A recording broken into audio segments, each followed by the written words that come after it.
motherfucker, hey, hi, how you doing? Hello, motherfucker, hey, hi, how you doing?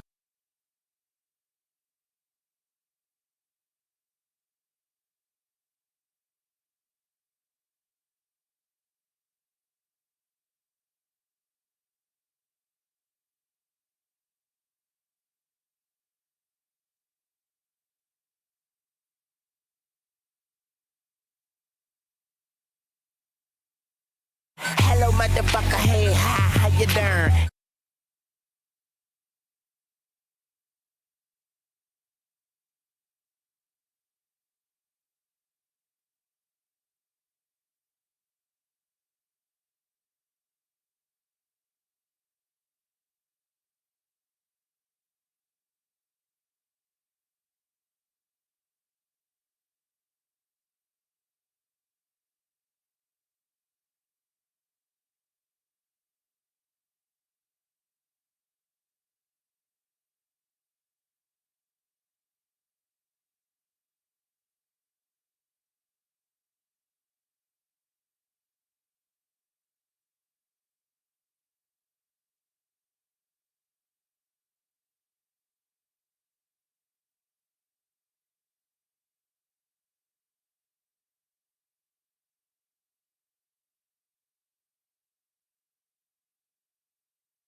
And I say, yeah, what up, CMM? Happy blessed Saturday. What's the song? That's called Put You on Game by Lupe Fiasco.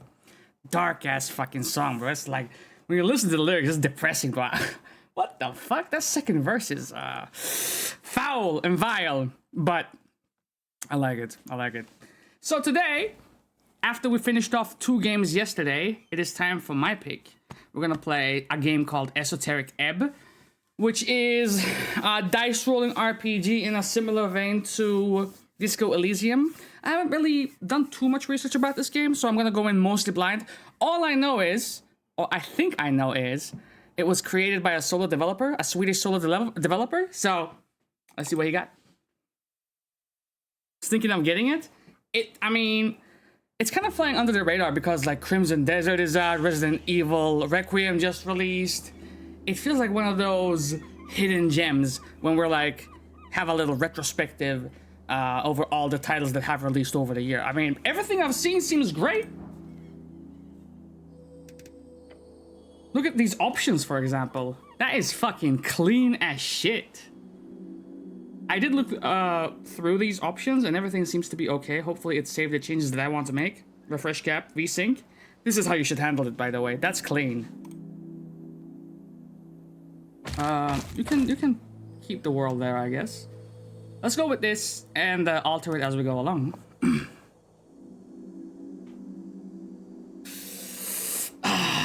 Fuck you know. I don't have a build.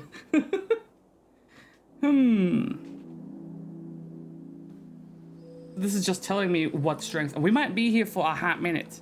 Higher strength allows you to equip extra items, be violent and or manly, useful in encounters. That's a misspelling already, right? Religious? You mean religious? Also think about picking Crimson Desert up now. Let me know what you think of it if you do get it. Like, I'm looking at it and it seems aight.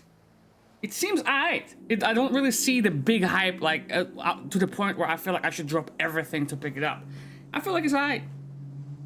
But let me know what you think of it. Increased manhood. Votes for the Party of Norvik. So this does seem to be quite the political game. Prays to his dead god, uses brute force on puzzles, Unga Bunga style, punches big bad evil guys in the face, wants to become a real human hero, loves quests, simple as. Oh yeah, that was to the CPU deal, right? Then it's 100% worth it. A low strength cleric. So we are a cleric at the end of the day. And lore-wise, I guess strength does play into the clerical role. Can't handle the banter. He just gets mad. Bows down to anyone's fucking stronger. Is afraid of women. Doesn't care about quests. Every shepherd knows the song. It bellows up the river. Earth lives in the sliver of land.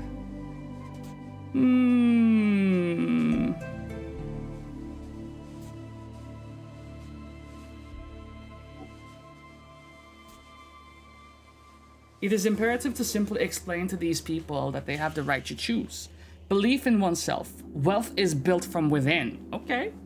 Dexterity measures natural reactivity, balance, and poise. The haste with which you express a witty remark or notice a nervous glance. And of course, your ability to gracefully avoid the consequences of your actions. It's all about risk versus reward. Now this sounds more like up my field, dude. It is that feeling of self-preservation when everything falls apart around you to grab as much as you can while the grabbing's good. Hustler ass motherfucker, let's get it, baby! To progress towards a new future full of freedom, so those who look out for themselves can prosper and survive. I promise you, no one else will. With enough dexterity, you can steal anything. Sold. Brother, sold! Picklocks? Yes. Become rich as a Republican revolutionary. Well, I don't know about that part, big dog. Just run away, dummy. Huh. Votes for the Revolutionary Freestriders, collects piles of shiny coins, acts first in every encounter, avoids trouble before it brews, always has a witty reply, looks out for himself, takes big risks, and wins every time. I don't like selling your cheat death item, your oboe. That's pretty big risk. A low dexterity motherfucker takes big risks every single time and fails. Wait, do I have low dexterity on my character? Doesn't notice anything in time? Hey! Drops the ball figuratively and literally. Is slow mentally and physically. Is dirt poor. Very embarrassing. Okay. Constitution. Always listen to your hungry stomach. The hedonists. Constitution measures your natural stamina, both mental and physical. It's how much you can take before going down. The world is harsh and unforgiving. Hold on, am I reading the fucking script to Rocky Balboa's movie, brother? It will beat you to a pulp with words and sticks. So listen to your gut, the instinct that kicks in when you're standing at the pit. It is the voice that speaks nothing but bodily truth. Every choice you make, every emotion you accumulate can be traced back to the lower half of that stomach of yours. Follow it. Retain mortality of fleshy logic. Simple, easy, truthful. We've got to have some points in hit points for sure. Your political party polled 2% last week and you don't care. Pain is good for you. Keeps forgetting there's an election if we have high constitution. Focuses on the good things in life, nice. Is tougher than the entropy. Keeps his neuroticism in check. Talks with the spirits in the walls. Listen to his gut. Is already dead. has no special connection with walls, cannot handle pain, has no control of his bodily functions. Well, I mean, yeah, if you fucking drink Maz grog, yeah, bro. Listens to his gut, and he's wrong. Panics over everything. Well, die. Okay, intelligence, brother. A glorious design. Let those who learn lead, through merit of ability and nothing else. Intelligence measures your ability to recall, store, and process information. It is your logical receptacle and calculator. It is only proper for you to own this pulsating mass within your skull. But why? Simple. Pure unadulterated ego. Knowledge rules the world, and so too shall you one day lead the weak. Bring your genius to the masses. If they do not bow, they do not deserve you. You know everything about the past, therefore it is only rational you will truly know the future as well. Enlighten the ignorant masses. Higher intelligence lets you prepare more spells. Think, plan, execute. An actual plan. Complete the magocratic return? Brother, that's a V. That's a V, brother. Vote for yourself. Be a genius without peers.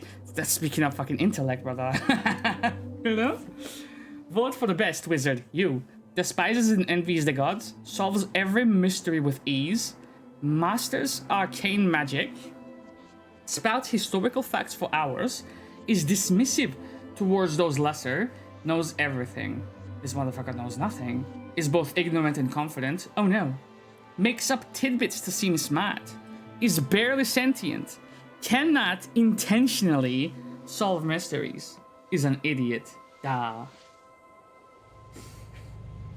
And for wisdom we got the large crumble upon their heavy forms. The mystical falter at the crucial point. The small rise to the occasion. Wisdom measures your awareness, intuition, and ability to understand the world around you.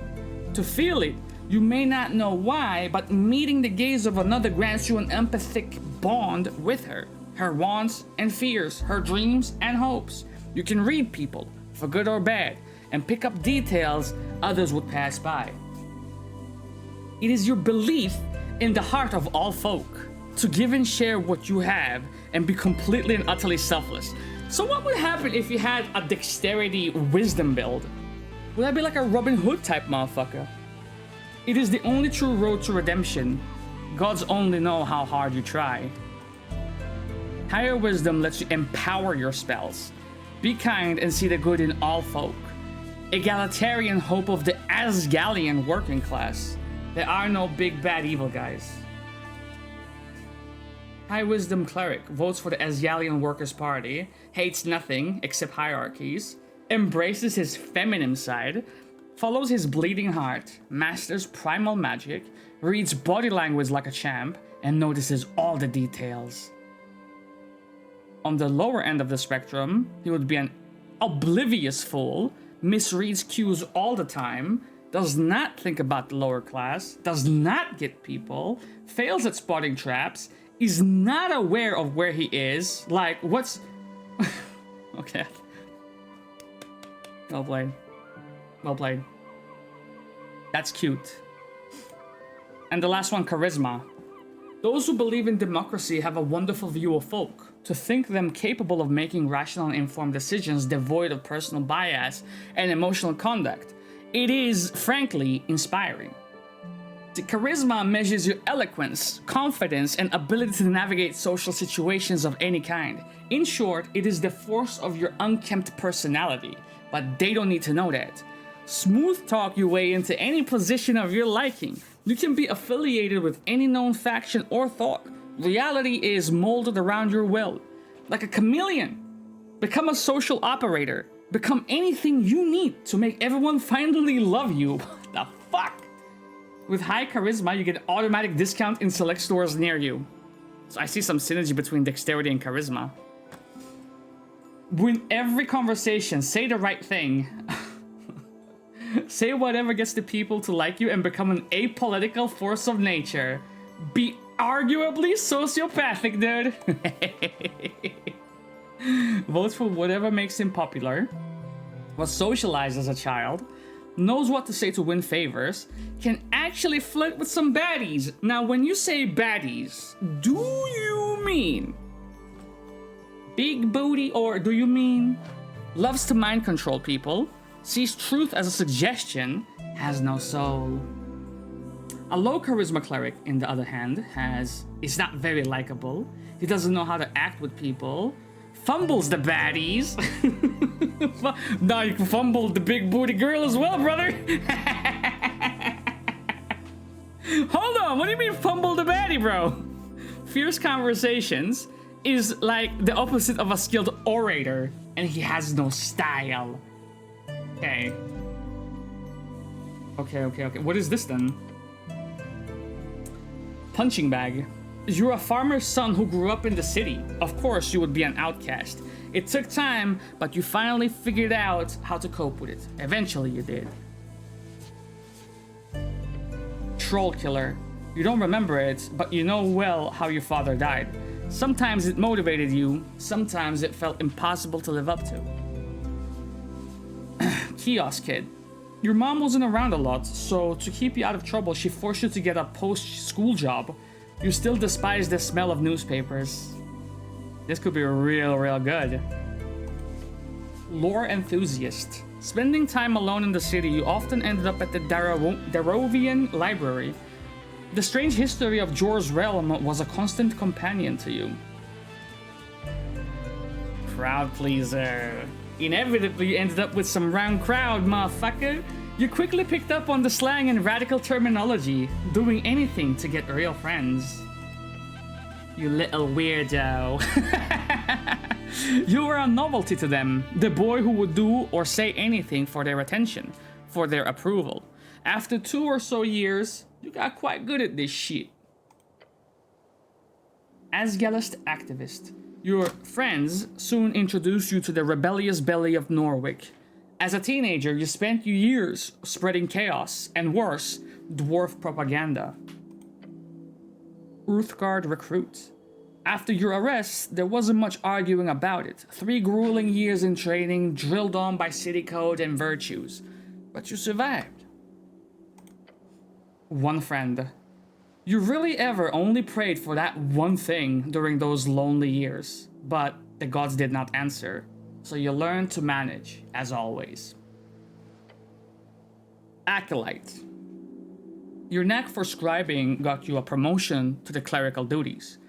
Picked out of the ranks, you quickly showed deep devotion to your divine city. Joining the towers is an honor bestowed upon few. It is also a terrible challenge even for you. Who would have thought lectures were so draining? Arcane prodigy. For the first time in your life, you were unnatural. You have always known a few cantrips, but real magic was something else. It was power. Palace pawn.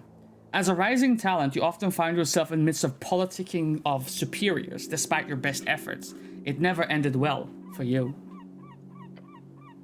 A faithful harbinger. There is something wrong. Praying to a dead god whose whispers linger in the air, slowly fading, you are isolated among your peers.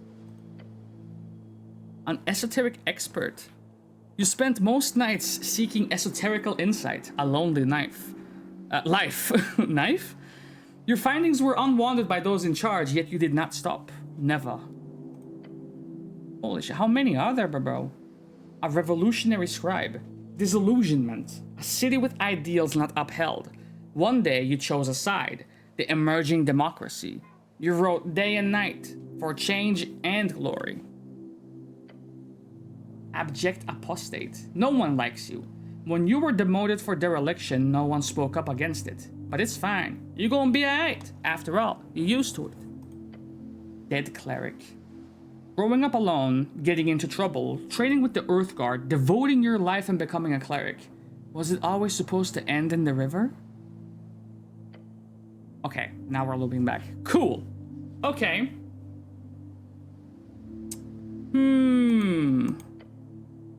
How many points do we have?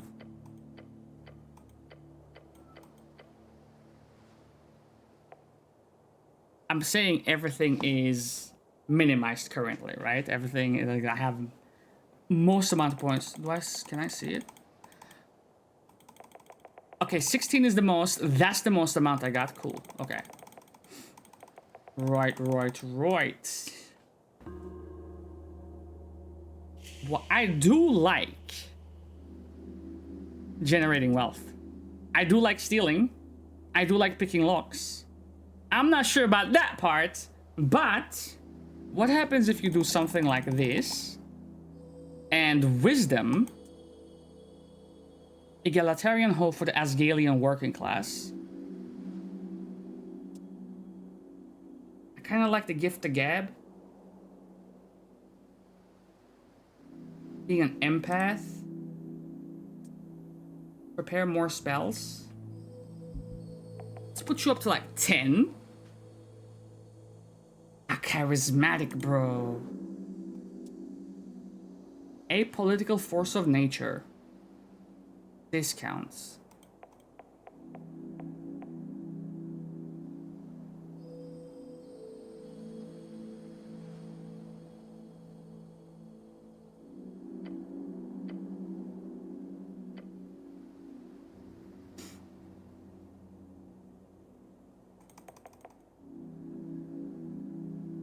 And then we have 5 points to play with if we chose something like this. Revolutionary Scribe.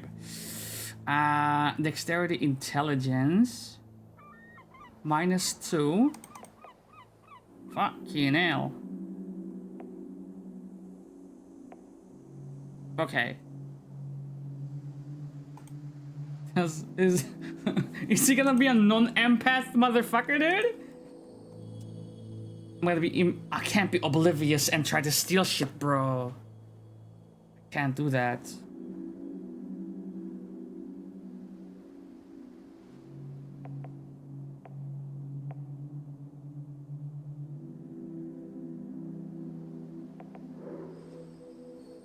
-1. Intel is dumb as bricks, this cunt. Okay.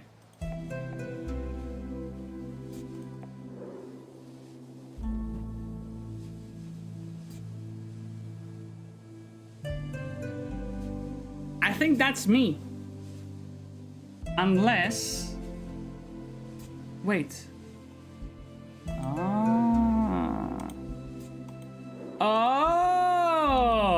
Okay, that's how that works. I could theoretically do this.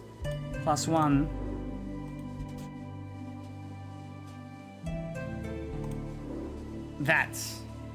I think that's my guy right there.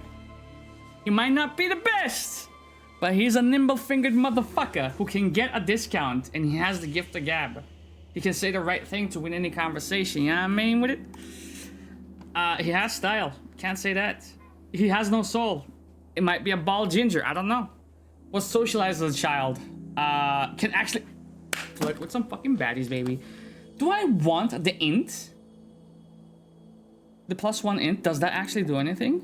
This doesn't necessarily do anything. Hold on, wait a minute now. -2. 8.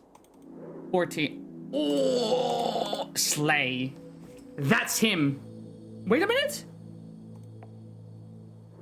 That's him. That's him. Yes. That's him. That's him. Well, actually, hold on. Wait a minute now. Wait a minute now. Dexterity, Constitution. Dexterity, Charisma. But then that goes down like a motherfucker. 4. Okay. 2. -1. Fucking hell. That's a juicy one, Exile.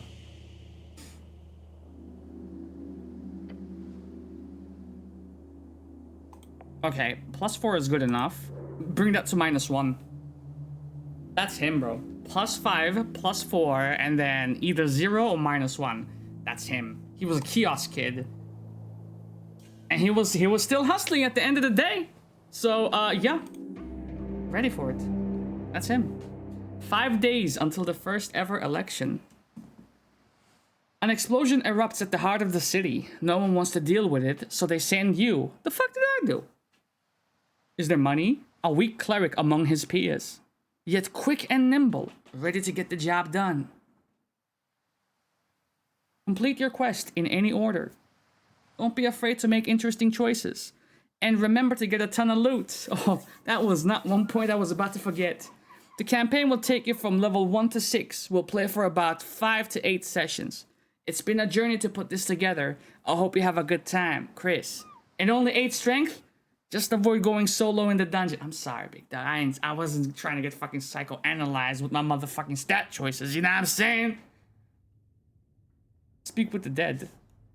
And how deep is, like, do we actually have fucking battles like that in this game?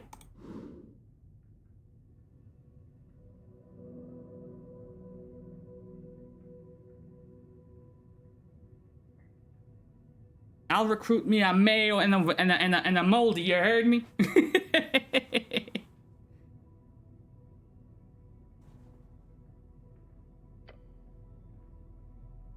Truth and nothing else, a voice declares. What the fuck? Like, I just pressed D.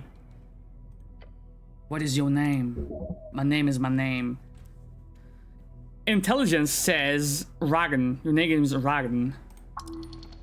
Ragan, is that it? I've seen that there is a Dark Souls tabletop RPG. Ooh, I'm in. I mean, I'll play whatever the fuck, bro. I'll play whatever the fuck, bro. I don't think you're called that very often. No, you are not. Bro, I'm getting successes all around the block. I'm fucking good at this shit. No, you are not. Which is quite embarrassing when you think about it. Ragan? Can't say. I don't feel like a Ragan. I will have to learn more about the lore. I'm pretty sure they're discounted like a motherfucker. We have a spring sale going on right now, right? It doesn't sound motherfucking right. No one calls you by your name. Yeah, nobody likes you. Boo-hoo. You are often referred to as cleric. Wait! Didn't they used to call you dick-ass? What? So my name is... Speak it. Dick-ass rogue. Huh? Dick-ass rogue. Dick-ass rogue. Dick-ass rogue cleric. I guess I'll take Ragan. Yo, what the fuck? You answer. Another question from the darkness. What is your occupation? Wait, is this a fucking interrogation or something? So let's define occupation, alright? I'm gonna look around. It is more than darkness. It is nothing all around you. Okay, what is an occupation in this context? This is for sure about your motherfucking job, dumbass. You know, the job. Your class. What class am I? Lower class. Not sure any answer is good here. Just go with whatever works in the moment. Okay, I'm a sneaky little rogue, you know what I mean? With it, not a dick-ass one, motherfucker. Class conflict. A dashing one at that. Takes a while before the next question is posed. What is your current goal? Goal? It would be nice to get out this dark pit for one. Too many tabletop RPGs I want to play. That's a fucking win for us, man. Every single one that we have played so far has been a banger. The traditional D&D we played with Peter back in the day. We had the alien one. We have the pirate book. Every single one of them have fucking been bangers. The Goblin Chieftain. She needs you. She needs me. How? That's my goal, to find the Goblin Chieftain? You know it to be true. No reply. No feedback. Then the voice asks, what is your political affiliation? The question strikes your entire consciousness, sending it spinning. This a setup. Has to be. You seen Invincible? I read the comic for it. They have a tabletop RPG for that as well?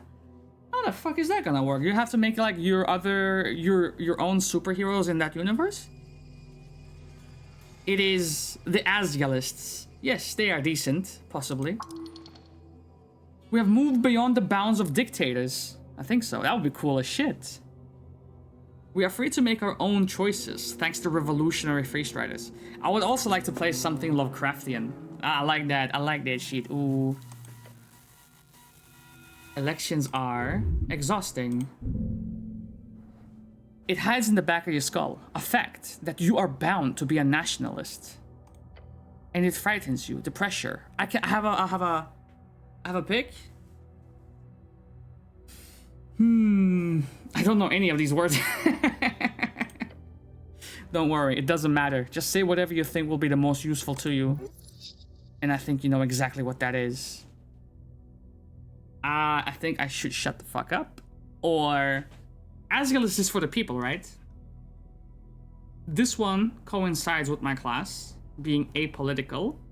Or this. This is the working class, right? I'm fine with either of the two. Multiple TTRPGs going in at once? Fucking hell.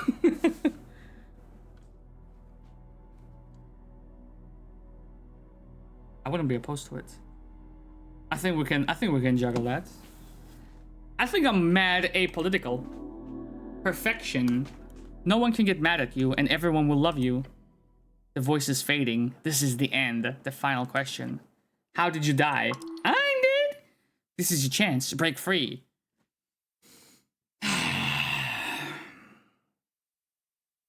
Hello, motherfucker. Hey, how you doing?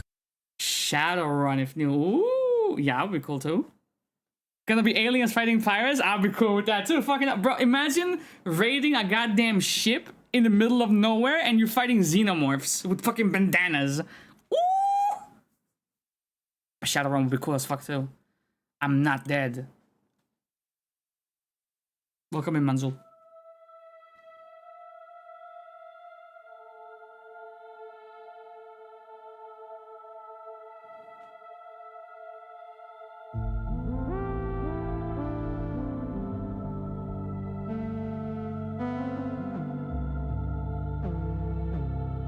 It looks like the Alta 4 guy.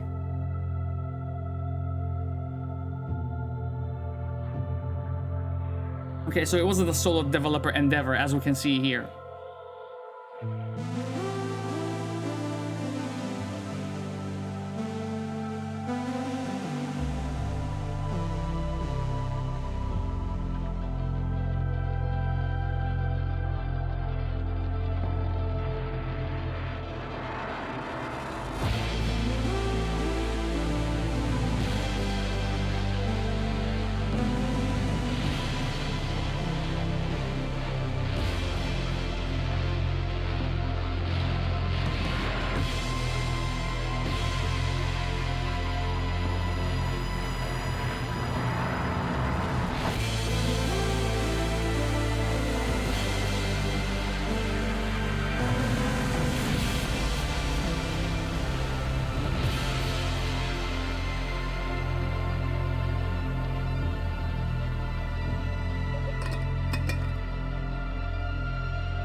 Are these apples?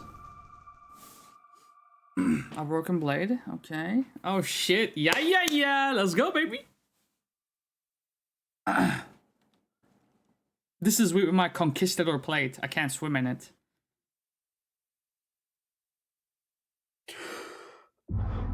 Day 1, March 22nd. Oh, brother, we should have fucking started this tomorrow, idiot! I'm not dead. Fresh start. Get up. Your body aches. It's stiff as if you have slept for days. Yeah, bro. Fuck. I can... Ah, shit. Don't sleep in the armor, dumbass. Ready for you, the quest to continue. Check my shit. What shit? Your hands dart around your pouch and uniform. Panic. Sweat. Stop failing, Constitution. No spellbook, no mace. Face it, you've been robbed. Your legs shake. Tears begin to form. Stream cancelled. Could not be me. Look around you. A circular stone chamber. A storage for apples and corpses. It's a fucking interesting combination. Is that like a fucking metaphor for something? I have an experience bar, bro. My HP, 4 out of 8. Is that timer fucking ticking? Those piles of apples. Is this Tolstad? I see. Apples and corpses. Get the fuck out of here. Now. Why? What? Hello? What is the red flag about apples and corpses? Hey, Slay. Yes, a quest. Interact. That took a minute. Interact with highlighted words to receive a glossary entry. Earth be blessed. Can I interact with you? No. How do I access that then? Can't. Earth, your god. Do I remember everything? Not sure. Do you have some sort of amnesia? Your thoughts are scattered. Yep, it's because I have 8 intelligence, bro. But your mind is fine, relatively speaking. Okay, but what's the quest again? You got a job. The tea shop job. The tea shop job. Yeah, the tea shop job that blew up. Was my job to blow it up or to serve? Okay. So, no. Just a job? So I've done this before? I like this game. What the fuck?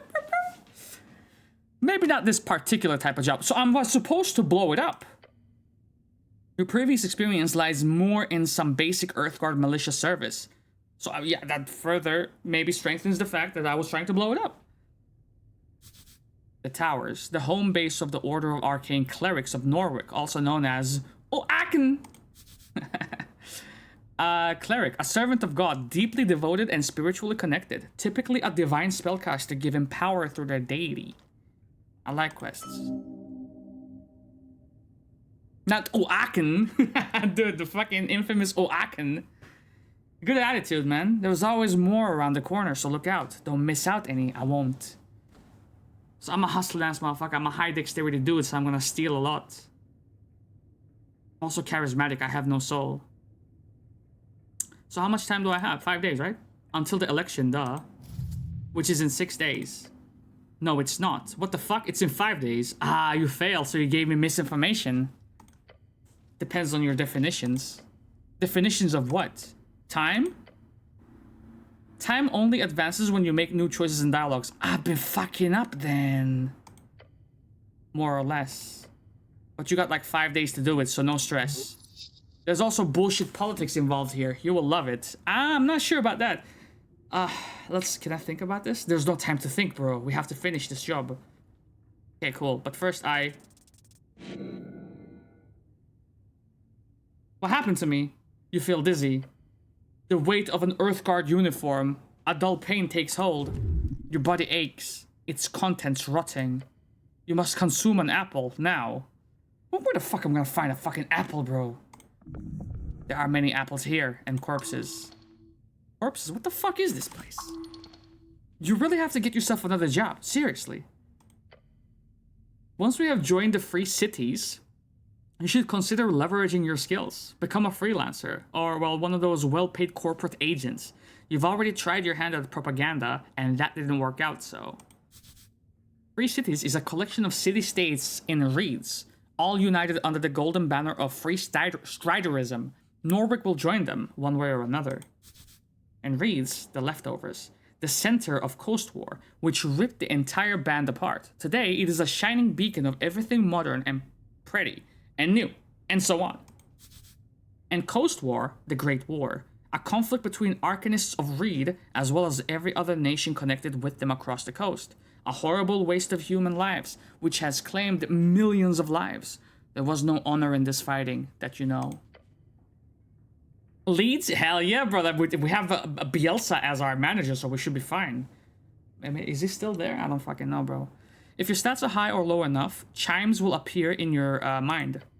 They will suggest, inform, and offer unique paths. Trust them at your own risks. Okay, alright. Propaganda? Did you just give me something? Yes, 5 experience points. Yeah, it wasn't a great idea to follow your mom's footsteps. I'm so confused. That's usually the case. Shut up, Charisma! Just go to work, you know, get shit done. One step at a time, okay. Man, I'm already late. Here, do this, yes. Okay, what do we have here? Questing tree. Oh shit, bro, what the fuck? A class conflict. You have made it clear one single time now, you're a dick-ass rogue. I did not say I am a dick-ass rogue, bro! And nobody can stop you from being the coolest sneaker on Tolstad. Hey man, this game is fucking gaslighting me.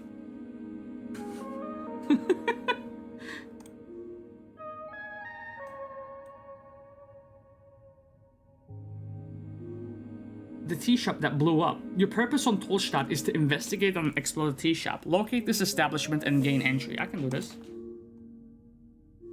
Election week. The first ever election in Norwegian's history will take place in just a few days' time. What will you vote for? Politics isn't really for you, so you have said one single time, dick-ass rogue, whenever this topic comes up. Being apolitical sure is neat.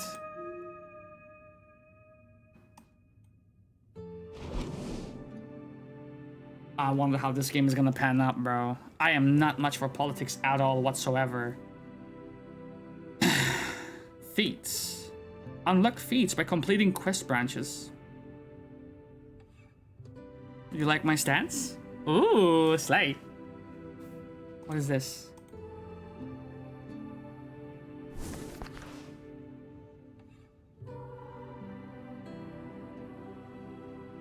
I don't know where I am. Where in Earth am I? Game looks cool, was interesting too. It's pretty cool. I am only really missing voice acting, to be honest with you. That would have been a real cool touch. But not a deal breaker. I can cure wounds. One spell. Okay. We have WASD controls, very nice. Oi! Let me behold you. It's a corpse under a blanket. Rifle. Engage. You stare at a blue rag. It's draped over the outline of someone. Check under the rag. Underneath, you find the cold corpse of a human. Human, tall and beautiful like yourself, known as the pest of the coast by those who are less inclined to reproduce like rabbits. Looking over him, you find hair, pale skin. He got a beard too. He was alive once. Yeah, this guy looks fresh. Like he could just sit up and talk to you. Talk to dead? Examine him closer. Bro, don't fail me, intelligence. Wait, I'm good with corpses, right? What do you mean? I don't know. I was thinking that you would fucking fill in the blanks, intelligence. Like I've been trying to handle them. Yeah, you know exactly what you're doing. Okay, fuck. I got it. I'm a master of corpse craft. Right. I dealt mostly with paperwork and tea. DC 8. -2 DC. So that's good, right? That's good. You believe in your non-existent abilities. This is the first roll of the game, baby, that I actually do. It's gonna be a win. Too easy. Too easy, baby. There is something strange here. This is no regular gentle repose. Look close, but do not move the corpse. Signs of being either hard worker or careless worker litter his skin. Cause of death appears to not be directly visible. No blunt trauma either. Considering his age and the shape of his body, this man most likely died of a common disease or internal failure. It's pretty broad, man, and vague. I don't care. Unless you're willing to start cutting, that's all you get. Fair. Except, what? There's also a marking on the right leg, a circle with a cross inside of it. You recall, that is the marking of PR, potential revivification. What? This guy can be revived? Seems so. He most likely died during care and was granted immediate gentle repose. However, he clearly did not have an RF. What was that? Righteous Fire? A revive fund. Nor did he have family members with enough ready cash. So if I get money, I could revive him, and he could be a potential party member, maybe. Yes. Or perhaps he was just an unlikable fellow. Who knows? Fair enough. So I could I cast Revivify on him, or is that like just this clinic? Potentially, yes. Who was this guy? Just a man, dead man. Why is he here? Because he died. Okay. Let me eat them apples. A vase of leaves smells lovely. Let me trifle with this joint. Slay. This isn't yours, is it? It was on my fucking bed, isn't it? Tattered cloak.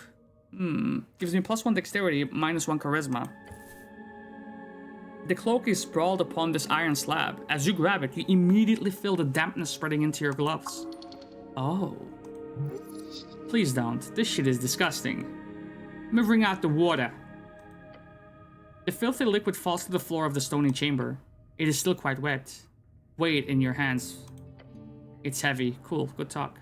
Should I wear this? No. Of course you should fucking wear it. A hood is the perfect tool for any decent dick-ass rogue or never do well. So what if it's a little damp? You have to wear it. I mean, I am a rogue, so yeah, I guess let's wear it, man. You reach for your fancy red pouch of holding.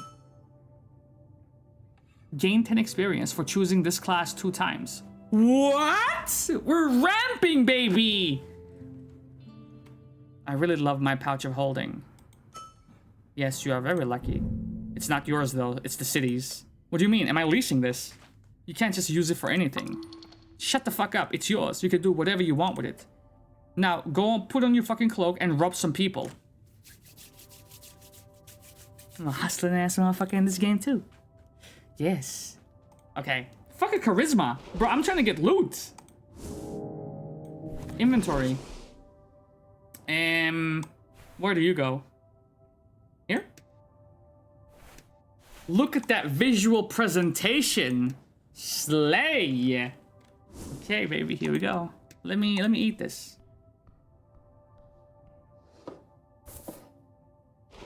My first question. How do you eat it?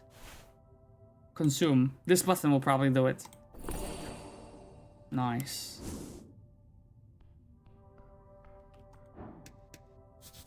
A very important piece of paper. Voting card. -1 intelligence. The fuck do you mean?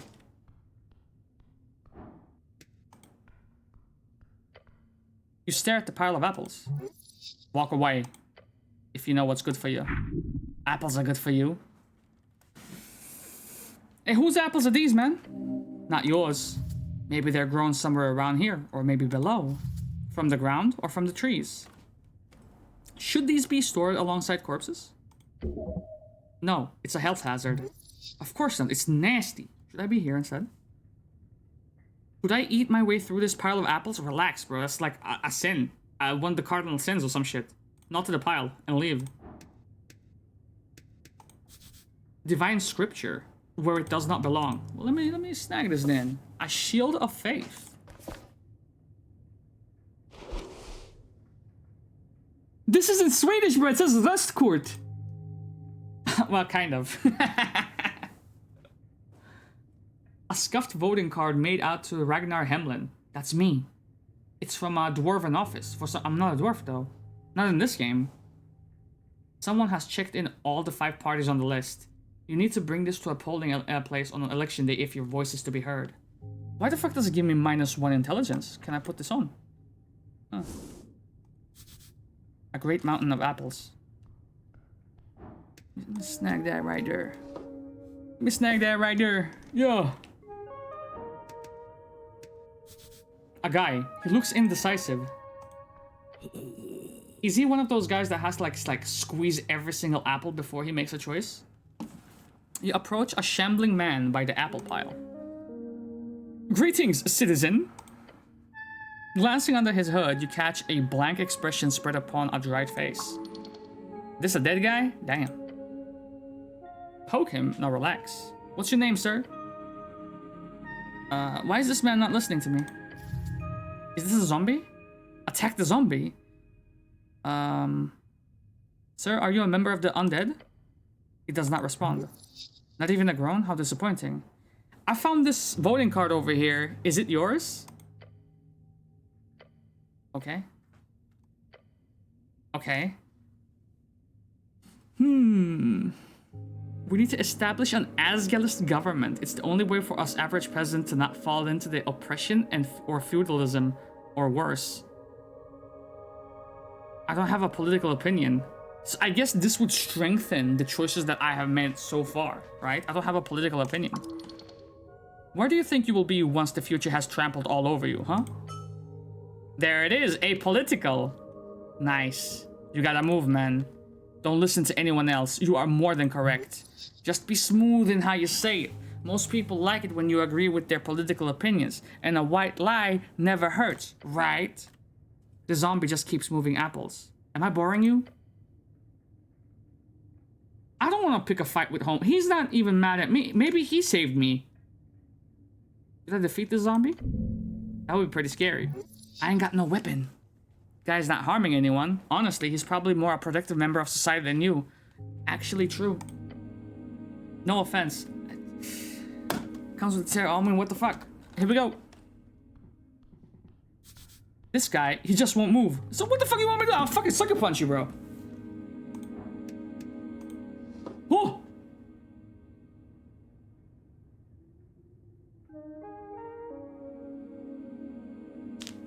No safe scumming run, by the way. I'm taking this tooth, motherfucker. I seen it. It's mine. Ah! Give me that motherfucking tooth. Slay!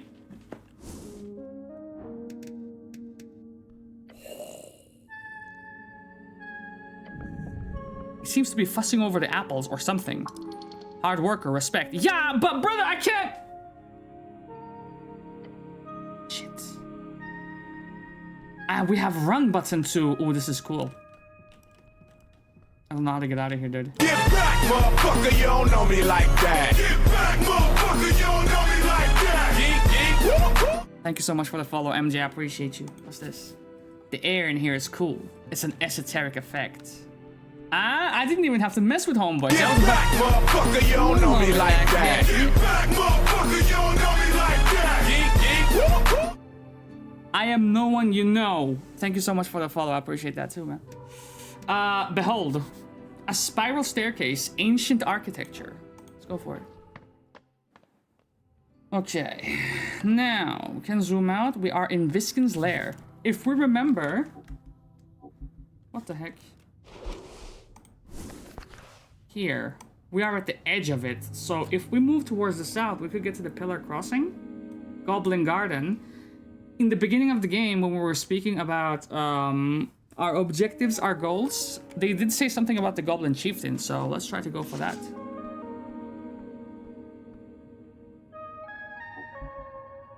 I know in Baldur's Gate 3 you have like Hello, motherfucker. Hey, how you doing? I just started playing this game as well. This shit is hilarious. It's so far so good.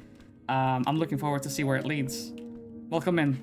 So, do we have like a highlight all button like in Baldur's Gate? Look at Homeboy over there. He's a fellow dick-ass rogue. Behold, mushrooms. Probably edible. Presumably. The red eye of Earth. Jor left his mark across the bands. Today, it is a universal sign of magic. We have Viskin, the local mortician. Excuse the fuck out of me. Is it because my intelligence... Oh.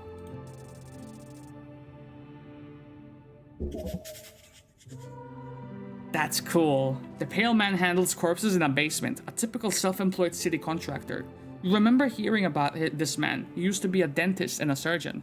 So you're telling me that I died, and that's the only reason why I was down there.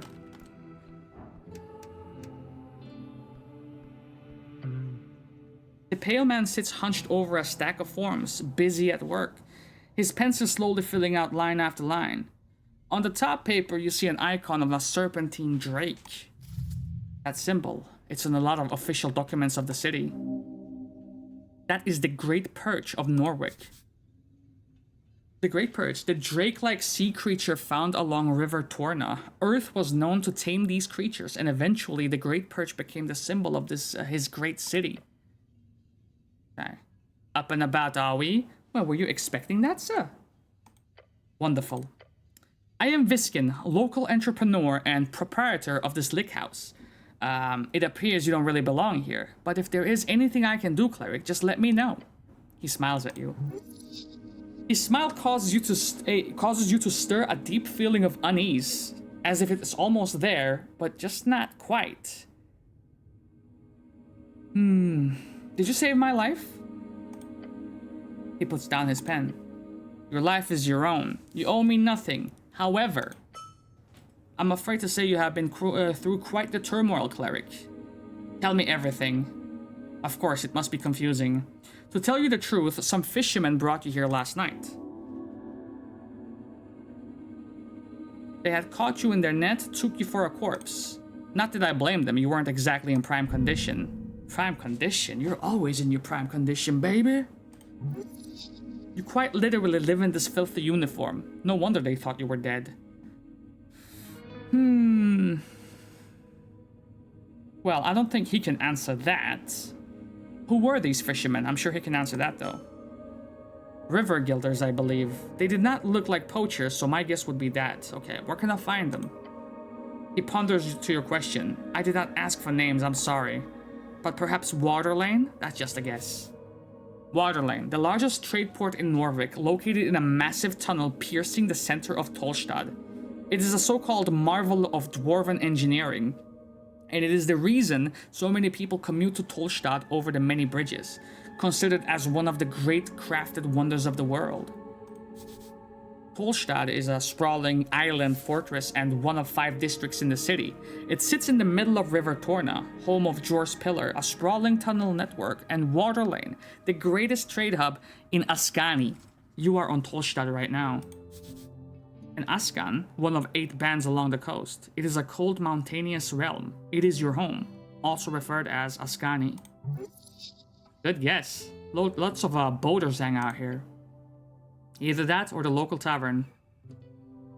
So I am, in fact, technically still alive. The pale man stops for a moment. Are any of us? He looks you up and down. Yes, I believe you are. Well, shit, man, thank you.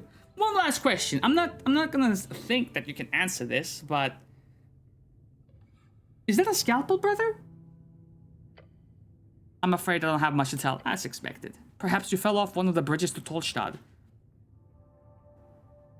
I'm guessing, if I had to, like, hanker a guess. Is that my fucking stopwatch? Or watch? If I had to hanker a guess, the tea shop, I was tasked to blowing it up. I blew it up, and then I ran away. I came across a bridge. The walls were closing in on me. I jumped down. I drowned because I'm wearing this fucking thick-ass conquistador plate, and then that's where we are. Sounds like the start of a great drinking story. I woke up in a lake house tale. I would never fall. It must have been an assassination attempt. Yeah, bro, have you seen my dexterity? Perhaps there is an esoteric explanation to all of this. How awful. Whoa, whoa, whoa, whoa, what is this?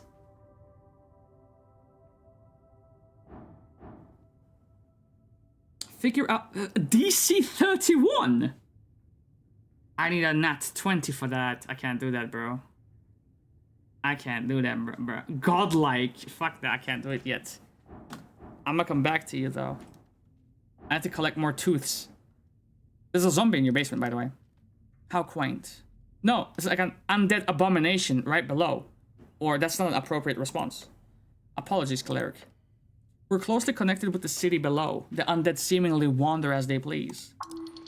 A quick movement in the lower left cheek. His expression actually changed. Don't trust his words. However, I will have to take this up with Lady Sageleaf. I pay good crowns for HWBT protection. The Halfway Bridge Tribe, commonly called the Halfways, one of the 3 goblin tribes in Norvik and arguably the most influential, despite their small size, led by Lady Miska Sageleaf with their headquarters in the Goblin Garden on Tolstad. Maybe I can speak with her as well, and I could bring this up for you if you really wanted to. The Goblin Garden, a dwarven-built citadel sitting in the southwesternmost tip of Tolstad. It is now a goblin sanctuary and greenhouse. Eh? Goblin, short and green, got claws and fangs, little monsters they are. They got 3 tribes in Norvik and are considered somewhat civilized. So it's all a misunderstanding then. Good. Oh, wait. This is a fighting words, but I don't even have a mace or nothing. Relax.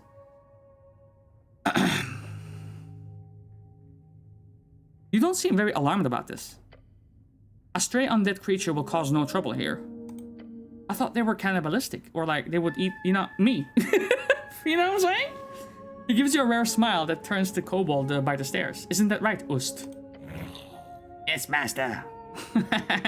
It kept moving apples down there, by the way. Oh, the apples? Fascinating behavior. If I say this, he's gonna peg me as a thief. I can't say this. I'm gonna steal from him. I require assistance with some things. Of course, cleric. Anything for the city. You called me a cleric? I did, yes. Because you are a cleric. Don't make an ass of yourself. What gave it away? He steps for a second and glares at you. A heavily armored man in Earthguard colors with a prayer book on his hip. Okay, so you are perceptive, aren't you, local mortician? The book is not in your possession right now, but it must be near if the pale man has seen you with it. They might have found you in the river, but you're clearly of city stock. I am indeed the cleric. He doesn't know it's my second week at the work. Good for you, thanks. An example of that sarcasm thing mentioned before. Though I would love to ask, what type of cleric are you? Type? Well, I think I'm more of like a lightning domain, but that was like a more Baldur's Gate 3 type of thing, you know what I'm saying? Yes, if you are a clergyman, you might run a congregation for a local religion or deity. And then there are clerics of the bureaucratic variety, city officials speaking for the religious state. Rules are meant to be broken. You are not some stiff councilman. You, however, must be an arcane cleric. That's one hell of an assumption, big dog. I am the chosen one. Nah, man, I'm just a basic clergyman. I'm trying to pay the bills up in this motherfucker. I see. Many say religion is dead on the coast. It gives you a slow nod. Hello, motherfucker. Hey, hi, how you doing? Yeah, what up, Swift? Welcome in, Queen. Perhaps some still lingers. He does not see that as a good thing. So what you know about spellcasting, big dog? Quite a bit. Can you teach me magic? A slight smirk creeps onto his face. I sadly don't have time for a proper lecture at the moment. After the election, I could make time if you're interested. Until then, you are free to browse my collection, he says, glancing at the many books on the western wall. And of course, I'm doing good being lazy, as you should whenever you find the time. Charm Person. A copy of Charm Person. It will surely be useful to you. That's a great shortcut to charming people, although you gotta be careful with the fallout. If you care about such things. How do I get more spells? 2 ways. You could spend time learning them, drafting pages out of the Palace archives. The Palace is an unofficial nickname for the current rulers of Norwich, named after the Palace district, in which most central authority resides. Or the Great Library in the Towers, since you obviously would have some access to that. However, I don't believe you have time for either of those options. True. I would suggest the other route. What is that? Spell scrolls. Right, scrolls with spells on them. Relax, bro. You don't want to showcase your fucking intelligence here, okay? Just say you saw one downstairs. Yes, a piece out of my collection. Oh. The zombie gave it to me. You are very much allowed to indulge, cleric. I'm glad to assist the city in any way. Thanks. This guy's trying to, help you? He must have a vested interest in your job then, somehow. Yeah, something special about this guy. Might have to duke it out against him. Now, Tolstad is filled with all kinds of strange caches, so you will probably encounter more just by looking around. I've almost spent the whole hour here, bro. If you get your hands on a scroll, then just memorize it. So imagine, right? There are timed quests in this game, and the first quest that you can miss out on is within the hour. So I probably maybe only have 4 minutes to find and complete a quest. that would suck, man. Sure, thanks, man. I'm leaving now. If you want to practice, feel free to cast anything non-lethal on my servant Ust. Maybe I will. He nods slowly. Thank you. I'm going now. Before you do, make sure to collect all of your belongings. He gives you a quick inspection with his dead eyes. Too quick, like he's trying to not show his interest. Weird. At least he's not hitting on you. Yet. Would that be an improvement? What the fuck are you saying, Charisma? What belongings? Quite a lot. Your uniform, your cloak, and also a voting card. A peculiar voting card. Every party had been marked on it. I'm assuming it's yours. I'm not sure if it's mine. Maybe, possibly. I have amnesia. The pale man ignores your comment. I asked Ust to lay the surviving pages of your spellbook to dry. Over there, he says, and points across the chamber. He then looks at the pocket watch on his desk. That is an esoteric pocket watch. You may have it, cleric. It will surely prove useful to ya. Esoteric means magic of Jor and his strings. The coast is infused with it. And Jor is the name of our realm. It is also the name of the legendary wizard who created it. He died during the closing at the end of the Gate era. And a wizard is a book-learned arcane spellcaster, typically plays Jor strings by memorizing and executing esoteric rituals and chants. And Jor strings, in turn, is the ley lines of esoteric power that holds the realm together. Duh. Beyond that, you should be good. Did I have any weapons on me? Nope. None, I'm afraid. They must be at the bottom of River Torna. Got it. Okay, got it. The pale man turns his face towards you and smiles. If only every government employee were as devoted as you, cleric. He gives you a stern expression. Good luck on your quest. Leave, now. Is your sixth sense tingling? When exploring the city, you may move faster by running. To do so, yes. Okay, let me see here. A pocket watch, yours? I think so. It was in the cutscene. Intelligence +1. Advantage in esoteric events. I don't know if I have a highlight all button. I don't even know if I have a controls like segment here.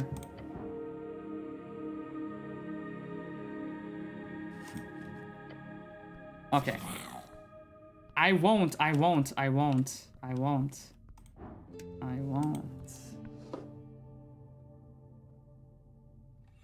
Mind expansion, you say? Okay, I'm not gonna rub him yet, bro. Relax. Let me get a couple of levels in here, innit? What's up with you, big dog?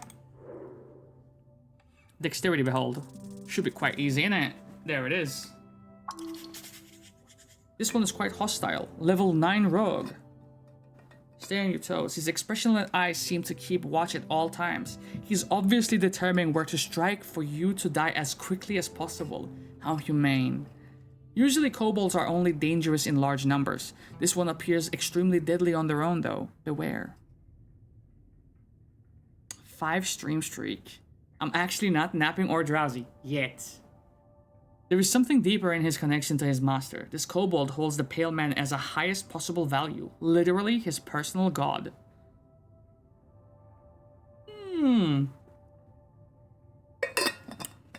Okay.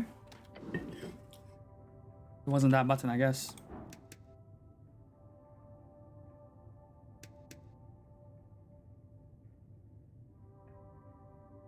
He will kill me in a heartbeat, dude. Wiggling his little clawed feet, the kobold follows your every move with cold, unflinching yellow eyes. Yeah, bro, I was trying to see what that crossbow looking mad nice with it though. You know what I'm saying? Master say you behave. I have some questions for you. Short question, go. Where were you when the tea shop incident occurred? Incident? Tea shop blow up. Boom. Did you boom it? The kobold makes a cackling noise. I wish tea shop explosion would be fun to set up. When it happened, I was on Water Lane on mission. What were you doing on Water Lane? Milk. You were doing milk? Deliver. You deliver milk. Side hustle. The kobold just keeps getting better and better. I want to know a lot less. Ask questions about the milk. I don't give a fuck about the fucking milk. The kobold stares at you with very yellow eyes. Yeah. Can I borrow your crossbow? Can I? No, shit, I'm sorry. I fucking fat fingered. Did you? Big boom. Big boom. Cool. Nah, I already wasted my question on that. An unlocked chest full of strange rocks. Can I have this? You didn't get mad, did ya? It's a bright rock. It fits your hand nicely. These can be found all over Norwich, and some speculate they are all shards of yours pillar. To untrained hands, they have no inherent value, but you might use these to alter fate itself. Spend in dialogues to unlock dice checks. Okay. So it's like inspiration of sorts? Like if we're thinking Baldur's Gate terms? Or 3 specifically? Too much reading, fair. So many books, basic manuals, arcanist histories, novels. Some of them stand out to you as classics. It could be useful to refresh your mind. These books taunt you, bookishly. Shut up, esoteric books, you are not even part of my fucking stats.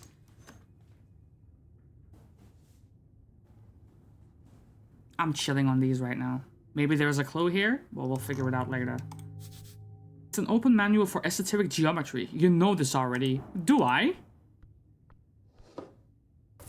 Snagged. A thick tome lies upon the iron slab. You flip the tome open. There are fine handwritten letters scattered across the pages. While the symbols appear to be readable, you do not understand the language. De verbis draconum, ars occulta. Right, I need to get my hands on comprehend languages. Right, that is a spell you used to keep prepared all the time. Hell yeah. I'll be back. Tray of old incense, some of it still usable. Say less. What does that actually do?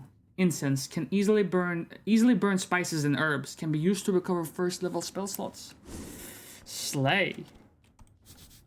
The stone slabs are designed to slide along the iron beams. Interesting.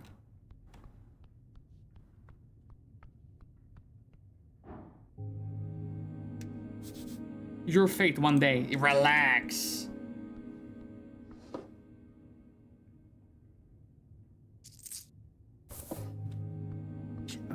Maybe I should, hold on. Let me see one thing here, man. Because, I mean, obviously he's not gonna fucking use it, is it? Apples, 6 crowns. Wah! We're off to the races, mate. He's got a nice view here.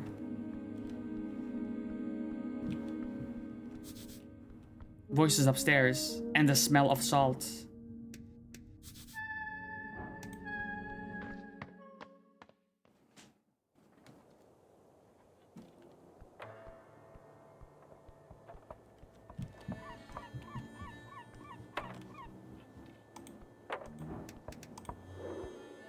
Alphos BE, Constitution. We might fuck this up quite badly here. Stands by his ideals with gut and little else. A push will earn his respect. That is his way. I'll push the shit out of you. I'll push the shit out of you, bro. PPG documents. DC 9 dexterity check. This is not good, man. It just gives me fucking lower stats. What are we talking about? But I can sell it. Let me see these PPG things. A formal permission of public gathering. It contains a lot of legal nonsense, making it difficult to parse. Shit, he's gonna get in trouble now if someone comes to check his documents then.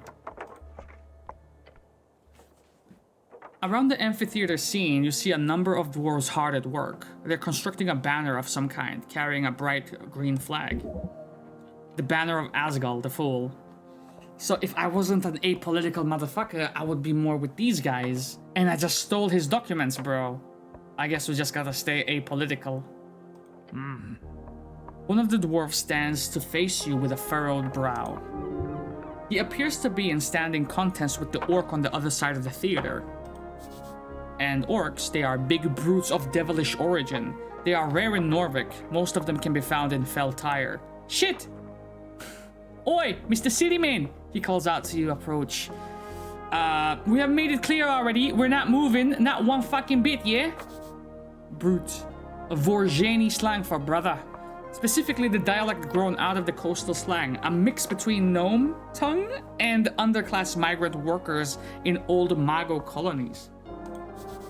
And brute is a Degen slang for brute, originating from the deep corners of Sideways City, an urban sprawl located in the far north of the Reeds. He shoots you a shit-eating grin.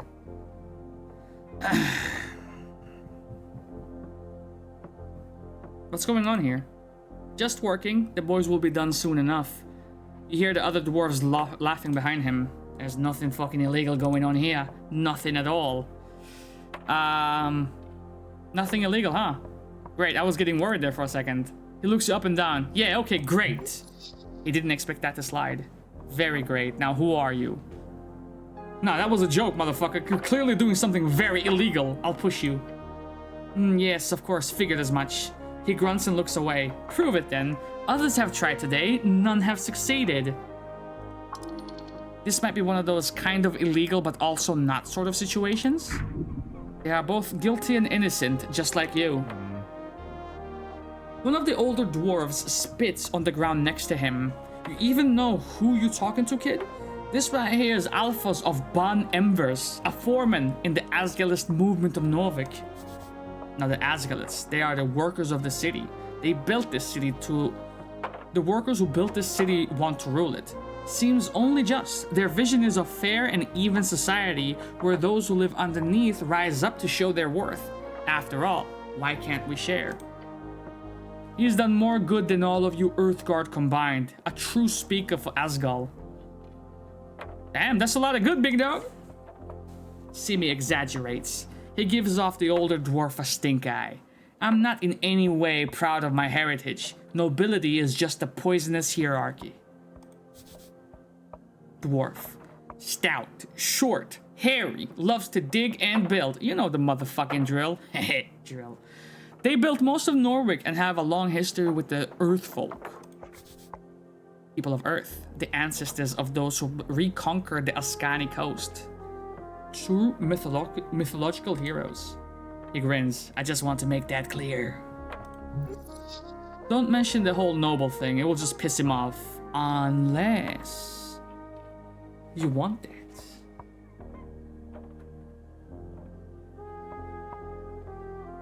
You guys setting up a play or something? A play? We're holding a rally for the cause. This evening, workers across Tolstad will gather to hear the word of Asgal. He turns to the orc, and no one's going to fucking stop it. Agent Vera. You hear laughing coming from across the theater. Papers, Alphas! Uh-oh. He grumbles and turns back to you. So what you want?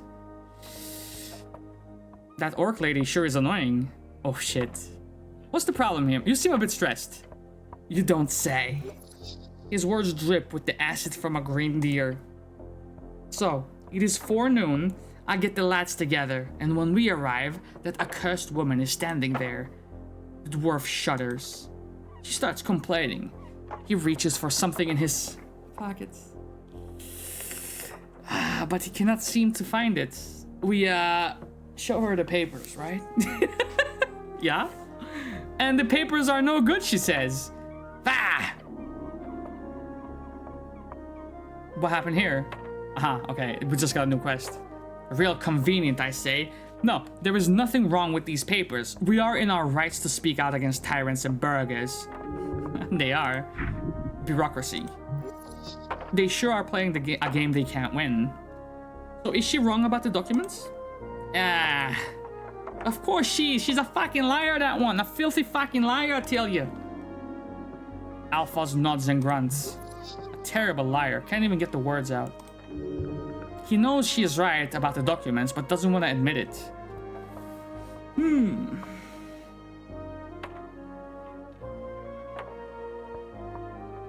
So what's this rally about exactly? Guilds. For decades, there's been a collective bargaining between Norvikian workers and the city guilds. Say what you want about Earth, but he kept a tight leash on the upper class of the city.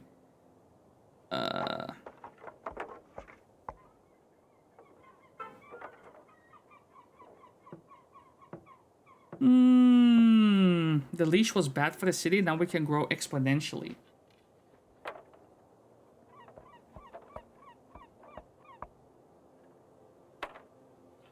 Or I could be a charismatic motherfucker and say exactly what he wants to hear, because I am an apolitical motherfucker myself.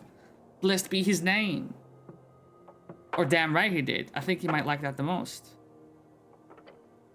Yeah, but look, it ain't the same since his death. The Free Striders have burrowed into every damn power structure, from paper boys to bookbinders. And the Free Striders, the new way, people in the East have overthrown the old wizards and gods. For years, the revolution has slowly crept into the city. Now it's time to finally join the Free Cities and get rich. In less than a dozen years, salaries have stagnated and the prices have gone up. They say Free Striderism would make the city rich. I say it makes its people poor. We need change. So what you're saying is you're here to convince a bunch of Tolstad workers to vote for the Asgalist party. More or less, yeah. But it's also about the spirit of community. Together we can fight against purchasers of our labor. Alone, we are as brittle as a twig in the, A twig in the wind? No, that's not good enough. Okay, it's about as brittle as a boar with rabies. Like a twig in a fireplace. He points at you. That's good, motherfucker. You know what? I like that. A twig in a fireplace. Anyway, the rally will be a success. We just need to get rid of that fucking orc. So we can all call out to the workers of this magnificent city, he exclaims as if there was a crowd around him. Vote. Vote with your guts and with your manhood at stake. You too, Mr. City Man. Alright, man, good luck.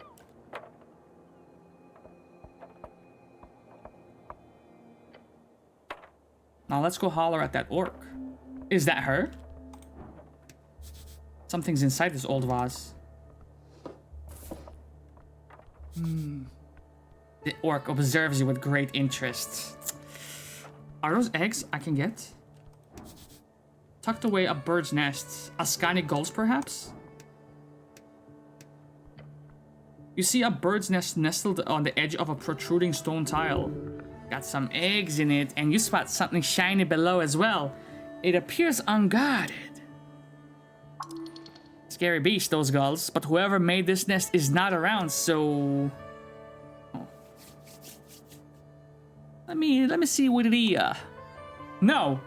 Come on, man, let me see. You will die. I fell into the river once, brother, why not twice? Besides, we're right next to a fucking morgue, brother.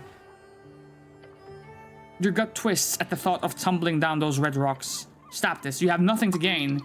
Nothing? Now hold on now. That is not entirely fucking true, is it? Your job is self-preservation, and this right here is not it, big dog. Self-preservation becomes a lot easier with coin, man. You gotta risk a little to gain a lot. There's nothing to gain here except another death. Boring. Man, you're so fucking boring. But... would be worth the reward, right? Yeah, it could be. Then go for it. You know you can do it. You're as about nimble as an Allegarian cat, bro. And as fast as a tumbling Vorgeni screamer. Type of bird from Vorgeni. You're gonna hear like 48 different variations of this word. Known for shouting spells through the valleys and across the floating landscapes. You can do this! Thanks, Shia LaBeouf. Oh shit. Oh no.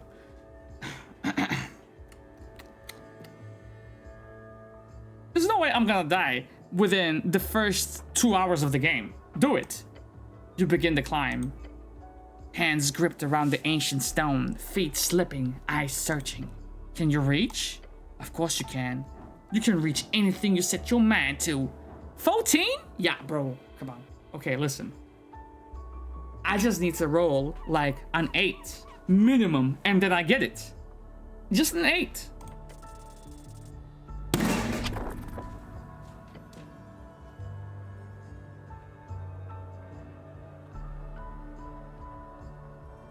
Did I fucking die?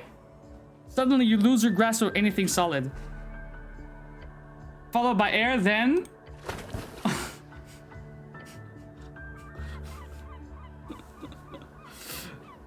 You're drenched. Wait, am I back? You're still alive. Hell yeah, brother. You realize where you are. Or at the very least, an approximation. Right below the entrance to the Goblin Garden. Well, see, I wanted to be here at the end of the day. You're lucky. If you got swept out to sea, you would be, well, dead for one. Like, completely dipped. Or DIP'd. Death in perpetuity. I need to get the fuck up out of here. Shit, what is this?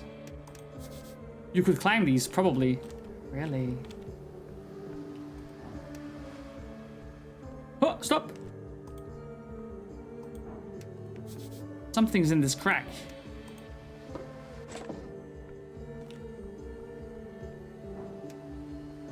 Oh! Who is he? The shard collector. Okay, ready. Only one way up. Shit. You see the silhouette of a goblin up on the ledge. Hey! You need help down there? That's a toughie. That's a toughie. Scale the wall. Man, I thought I needed dexterity for that. I might need some help, goblin. Yeah, just get a little higher and I'll try to pull you up. Okay, just a second. Here we go. Where the fuck were you earlier, pussy? A nat 20. Steeling yourself and your manly soul, you grip the goddamn wet rock. Your right hand and your left. Place your feet higher up. One step at a time, you pull yourself slowly upwards. I just critical hit this fucking scaling animation. Focused, strengthened, with absolute confidence. Yes. Okay, I'm gonna go back to my post and pretend you didn't just almost die, mister. I'ma do it again. I'ma do it again. That was close. Slippery rocks, huh? For once, those burly muscles actually helped. Okay, stop talking about my muscles. Dexterity. The Goblin Garden is ahead. You feel it. I feel it, alright. Nature seeps through the cracks. We have Schnell. This goblin gets shit done, no matter the odds. He's highly competent, but with a craving of validation. Just look at the way he dresses himself. He doesn't work for himself or any ideal. This goblin devotes his life for his lady. No different from a religious nut. A lone wolf, cares too much, won't let anyone close. Old trauma, got rejected, family trouble, who knows? Okay, so it's not really a tragic backstory, but you get it now. He's a yearner, bro. The type to hopelessly throw himself into his work for the sake of something greater good. An idealist, if you will. A romantic. In the most goblin sense of the word. I wonder if we can redo these, because I kind of want to see what the D30 is.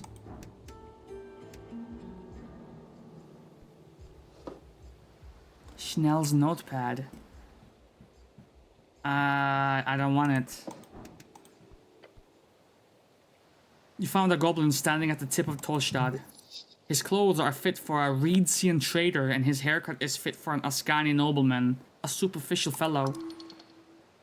The goblin cares too much about looks. You catch him immediately glancing at your outfit.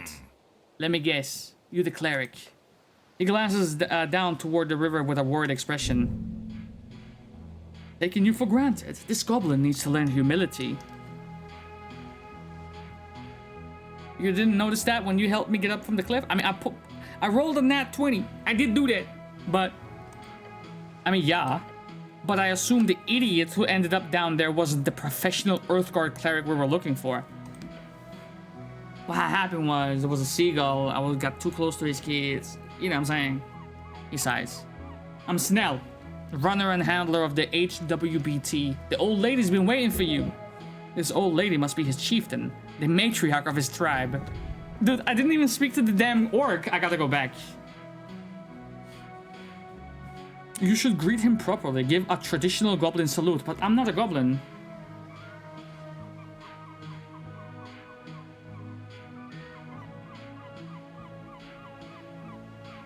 Nah, we gotta show him proper respect, man. I was about to say, hold on, what is that gesture you're doing? You raise up your arms in the air as one who should when greeting an uncivilized tribal goblin. Uncivilized? He's gonna be disrespected. What the fuck are you doing? What the fuck are you doing? I'm sorry. I'm sorry. The goblin clears his throat. The goblin looks around, clearly struggling to find a... I apologize. Exasperated, more like. Right. He waves his claw towards you. You sure you want to meet the old lady looking like this? You really got all messed up from playing around down in those cliffs. You've been floating around in the banks of the river. Your uniform shows it. He's insulting you. The gala. You should teach him a lesson. Nah, it's all good, man. What do you mean? I died and was reborn. That's a good excuse. He laughs and motions down the stairs. Just, dust yourself off, huh? The dragon's waiting, and trust me, you don't want to disappoint her. Tell me more about this lady. Sure. For starters, she's the most powerful woman in Norvik. And considering there was an explosion yesterday right in the middle of her territory, I think it's about damn time you do your job, cleric. Okay. Hold on, don't leave me. Just to make it clear, some ground rules. Don't say anything stupid. Do not climb the trees. Stay away from the edges and, he grins, showing off his polished fangs. Enjoy the garden, cleric. The goblin scurries down the stairs. He seems to be in a hurry. This dragon sounds dangerous. Keep track of her fangs. Tell her what she wants to hear, baby boy, and you gonna be aight. Okay?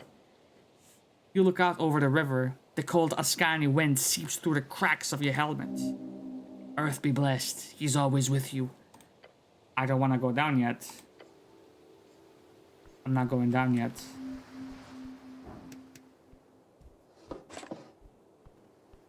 Okay, listen. I'm not going down yet. Got like a little incubus action here. Okay.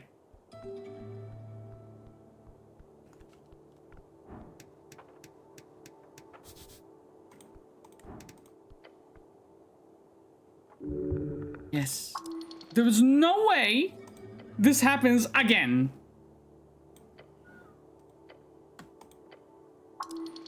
I'm ready. Yes. I'm like an Algerian cat, bro. Here we go. Yes. Yes.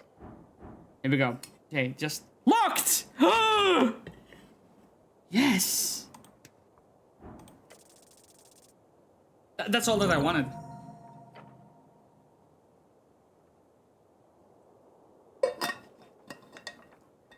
Now, perhaps it was a bad idea to spend a shard, but the game has given me the impression that these are plentiful. You gained an obsidian amulet. Just barely within reach, you feel the shiny object in your palm. Yes! Climb back up. It lies in your hand, teeming with energy. Esoteric might, aberrational force. You return to solid footing. Hells yeah, bro. What is this? A weird stone that has been polished into a fist. It's grappling with a tentacle. Who made this? And for what nefarious purpose? Constitution, charisma? Dude, that's fire. Intelligence? Charisma? Wisdom?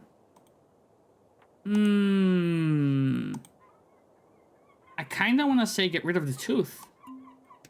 Boom. Boom. I don't know what an aberration is yet, but when I do, we shall be ready. Strength. This is gonna be messy. She's a traveler. She's not settled here. Her belief is weak. She does not use it. Her religion is power. Is she evil? No. Perhaps an arbitrary arm of an institution, but no mere puppet. Alright.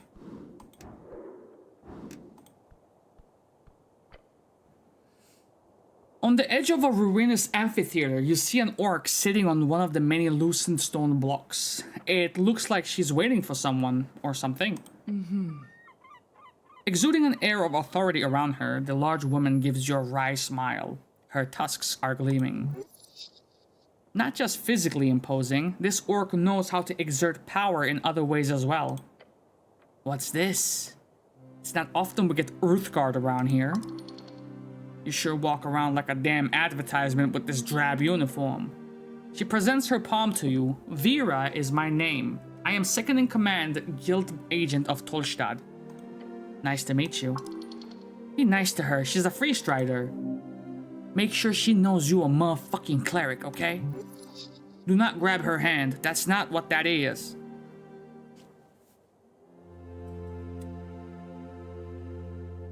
Did she presents her palm to you?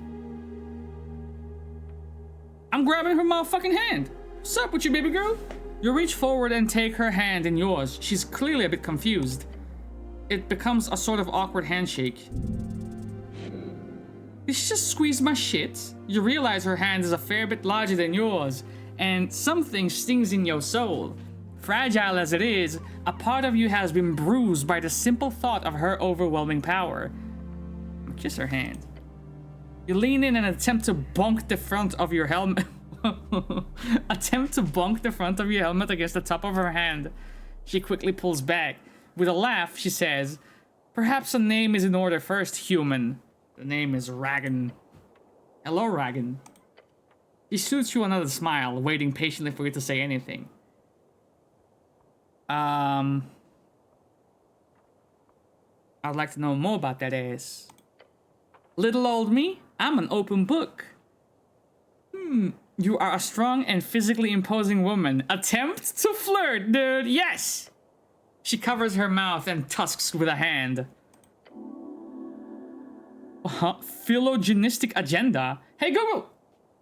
You got one shot. She's bedazzled by your confidence. Don't fuck this up. Tell her when business is settled, you would like to take her out to dinner. That should do it.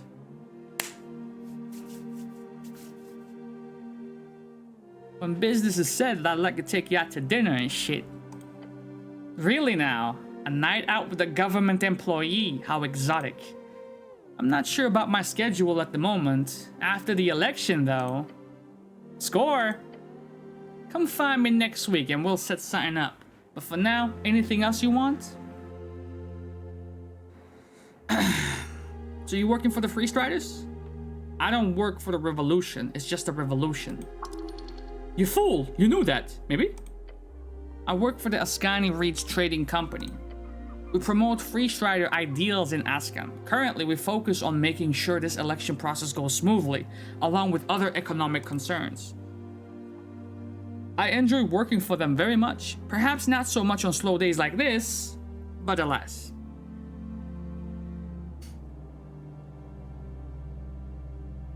Sorry, I really don't know any of this. You see, I'm apolitical. I just approached you because I thought you were kind of fucking fine with it. Apolitical? Yes, please. Glance around your shoulder. I would love some. What the fuck are you saying? She nods slowly. Oh. There it is, boys. There it is. I'll be honest. This is one of the reasons why I took this job. Speaking with individuals such as yourselves, hearing what they have to say. So thank you for that. She's being genuine. She may too. Look at us being two genuine motherfuckers in this joint. Where you from? She doesn't ask you at first. Instead, she looks away for a moment and smirks. You mean, because I'm an orc, I can't be Norvikian? Looking at you with like a stern impression. I ain't mean like that. I'm just trying to make small talk and get to know your ass. I just like the sound of your voice. I know, don't worry about it. I'm from Blood City Bay. I ran with the war bands when I was a girl. She could crush your skull with ease. Thanks, dexterity. The fuck? That's a bad thing. Took me all around the coast, she explains. Far from the cursed plains of Fell Tire. We were hired during the Third Revolutionary War in Reeds. When it was over, I stayed behind. As she speaks, you see her eyes glimmer. Those were the days. Alright, cool. So what's it like being an orc in Norvik, though? My kind is quite rare, so... She mumbles, her gaze trailing off towards the horizon. The occasional comment does sting a bit. I've gotten used to it. How nice of you to ask. Yes, I am a wonderful person, dude. I'm not asking for you, I'm collecting information. I know what it's like being discriminated against. You do? I'll be damned. If you don't mind me asking, how exactly?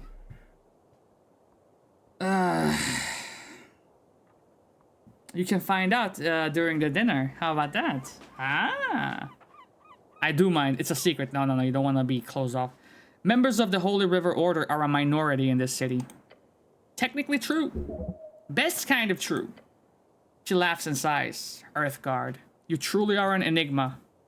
I'm done asking questions about you. Silly me. Okay. I am a literal walking corpse. That's an icebreaker right there. Necromancy isn't unheard of, but who am I to judge? Be undead if you want to be. What's the deal with the dwarves, man? Oh, them? Complicated as anything. I wouldn't be sitting here wasting my precious day if it wasn't for them. But in short, they're holding an unlawful assembly, and they won't let me take a look at the document proving it. Not frustrating at all, she says and winks at you. Ooh. She telegraphs her sarcasm heavily. This is useful when communicating with slower individuals. Okay, so explain it to me in detail, from the top. The words leave your lips as if you have spoken them 100,000 times. It's all just an inconvenience. These lovely Asgalists have decided themselves to hold a rally here on this lovely little city square. Unfortunately, they need a permission of public gathering or a PPG. They do not have a proper PPG. You pick up on her use of the word proper. What does that entail? What does proper mean? She scoffs. It is marked for last week. It is expired. But can you believe her? Huh. Does it actually say if I can't go in from here? And you're just sitting here because...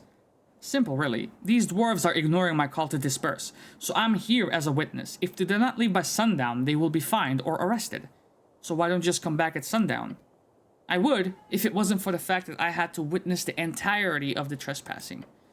Since they were served during the morning, if they do not disperse by sundown, they will be inflicted with an entire day's worth of fines. I would have an assistant do it, or a secretary, but we are stretched thin as it is with the election coming up. So I'll just sit here and smile politely. Arrested by whom? She gives you a smug grin. You, perhaps? The monopoly on violence here on Tolstad is more of oligopoly. It will be a roll of the die to see who gets employed to handle these rude dwarves. Maybe some goblins. The city of Norwich also allows us to employ mercenaries for extra-legal enforcement, but the company likes to avoid that in most cases. As you can imagine, mercs tend to lack that finer touch.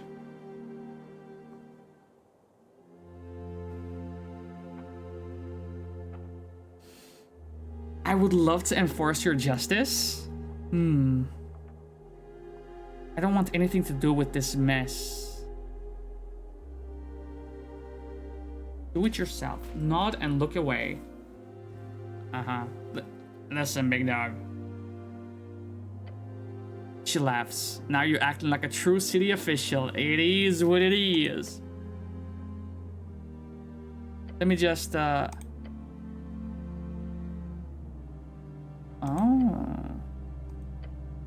You good, you good. Okay. Fine. Fine. Fine! I'll give you the fucking PPG. Here, take it. It's a crit city, bitch! Crit city, bitch!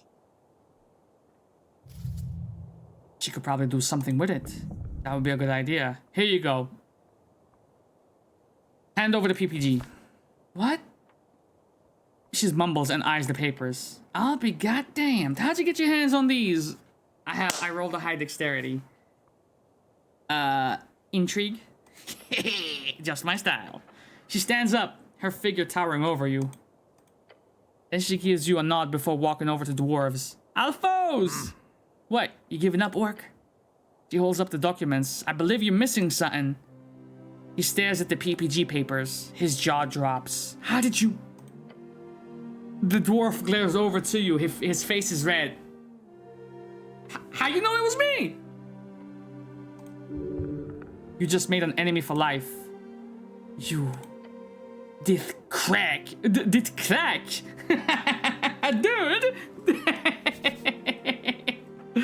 Dwarven word for low beasts or critter. You just call me a fucking vomit, bro. In slang. Without the umlauts. Often used as a demeaning term for humans. Are you really going to waltz into a jail sentence, Alphos? Wouldn't you rather just walk away? The dwarf glares at Vera's smug expression. Fine!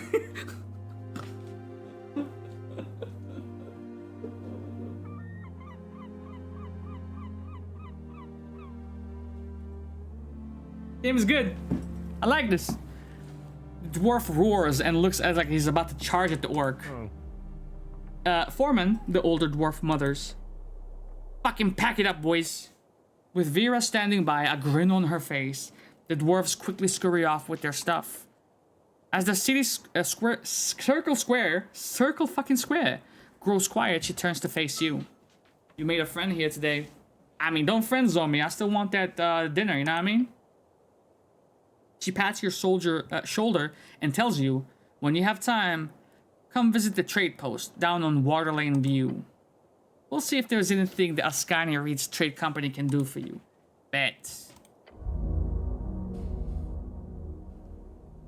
I thought I was more with them when I created my character, but at the end of the day, I'm sorry, boys. I fell for the allure of the booty.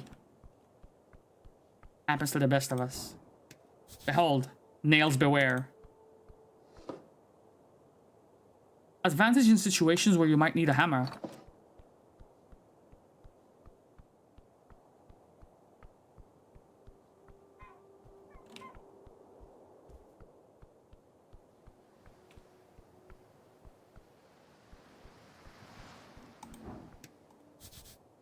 Drunk Sphinx opens at 6. Yes. Got a solid 8 more hours before that. I can just do this.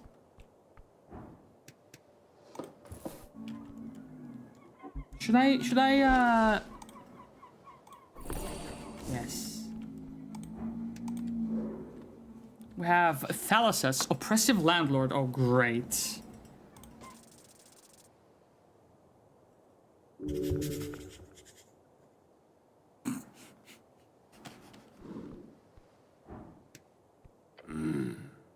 A large merman sits by the sea, eh?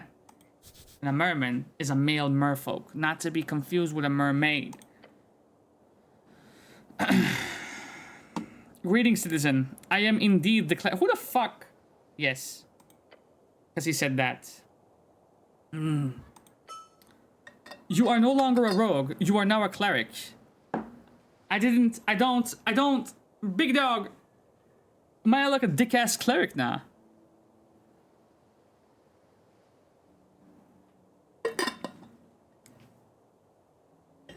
I will take the 100 experience points, but I want my rogue. Why are you disturbing me? I need information. Information is expensive, cleric. As anything in Norvik. The merman looks at you with a pair of deep eyes. Thalasos is my call. You stand in my garden. Your call. My name, he enunciates slowly. You live here? No. I don't appreciate the city visiting my property without a heads up. I apologize. Good.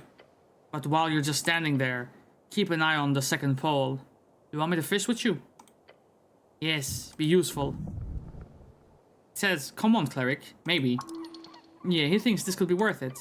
Hustling is all about networking, right? Yes.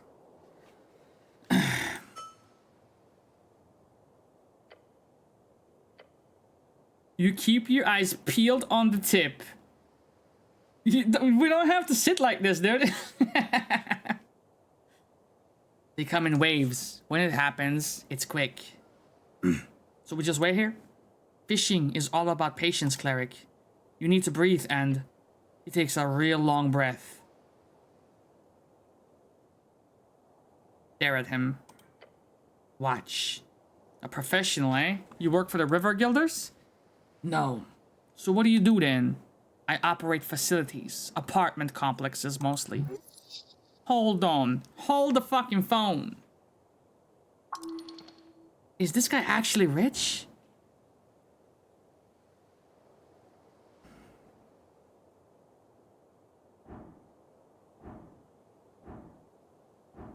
Try not to mention it.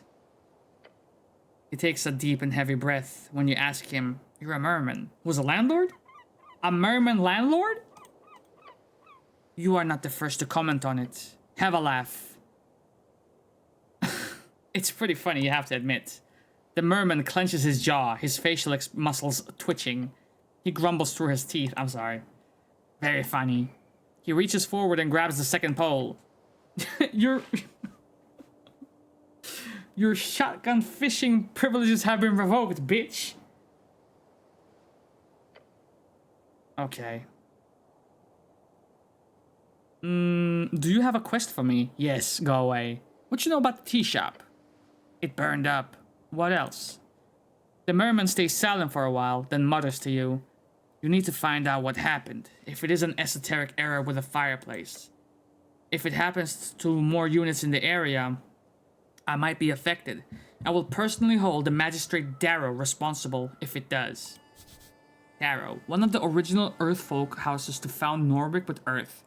Their bloodline can still be found in high positions all around the city. I'm sure Darrow cares a lot about your units. He better. Do your job. I've spoken with Miska on the topic. We both agree you must figure out what happened, cleric. Make sure it does not happen again. Yes, sir. We'll see, it's pretty complicated, he grunts. You have a quest for me? No. Nothing. Nothing at all. I do not have anything like that, no. Not even like a fetch quest.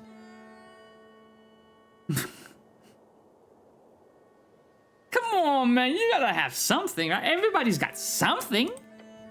The merman says nothing for a few seconds, as if feigning a think. Then he says, no. Okay, cool. Nothing. He's patient, very much so. Except, yes? My tenants have reported a strange light around Pillar Road. With the tea shop, I do not want to take any chances. Strange light. The merman grumbles something. If it has anything to do with the tea shop, or if it's ghost, or if it's an esoteric event. It was reported to be spotted in the late hours, sometime after midnight, on the road, down the field, and Pillar Road.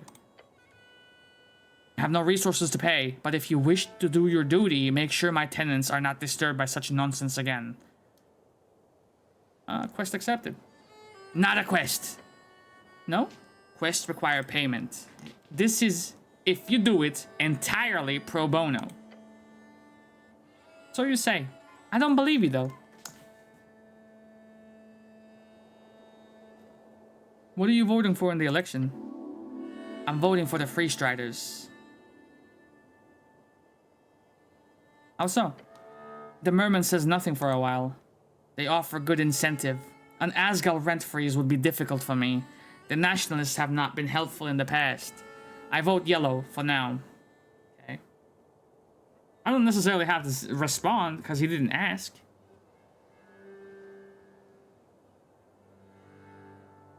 I don't actually vote at all. I'm irresponsible. He grumbles. I'm just trying to get the experience. You're right, he did not. That's what I'm saying, big dog. That's what I'm saying. Right, hold on.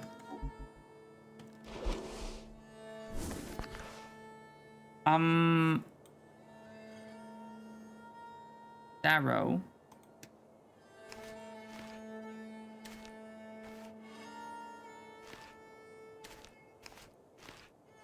I don't necessarily know. Wait, is this the road that he's talking about? No, right? Is this it? I don't know. I don't know what the fuck he's talking about yet.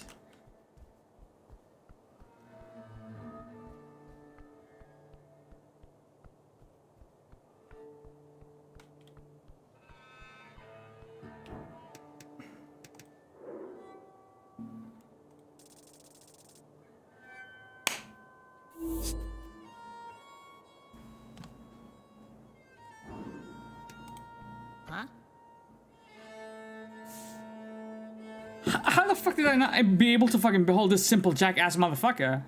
Hello there, sir. The kid behind the counter taps a pile of newspapers. You a postie? It's a reader of the Norvikian Post. Norvikian Post is the biggest newspaper in the city. Founded over 50 years ago. Nationalist aligned. Anyone or anything that matters in Norvik will be written about in the Post. What the fuck you just call me? I read magazines. Great, we got a bunch. You like fiction? Tall tales of terrible tombs?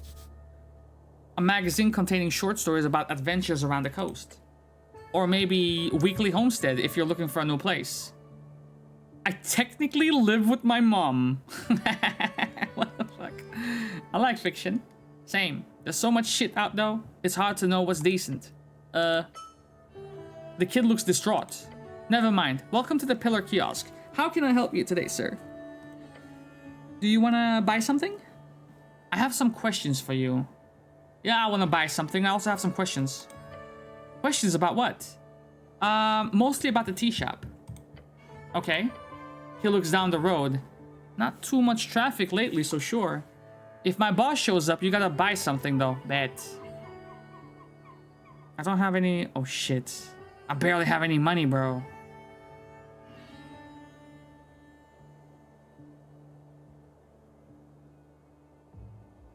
I honestly couldn't purchase this either. I would have to haggle for it. What's going on with the owner of the kiosk?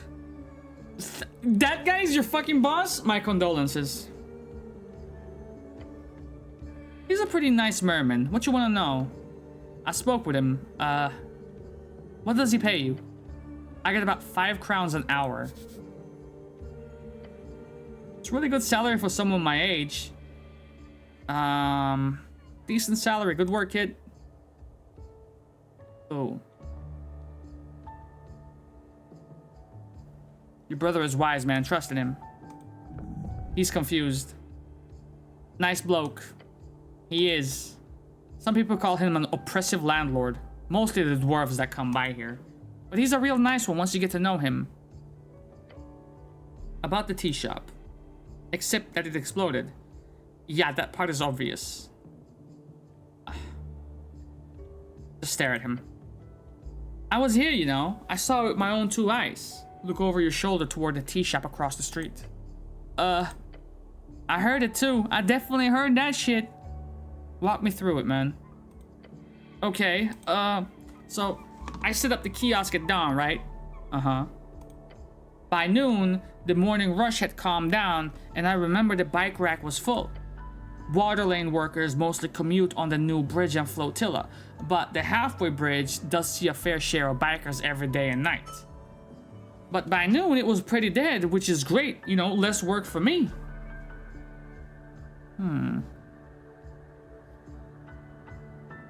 Also, no one dead in the streets. That too, sure. I hid in the back. Thought it was, you know, attack.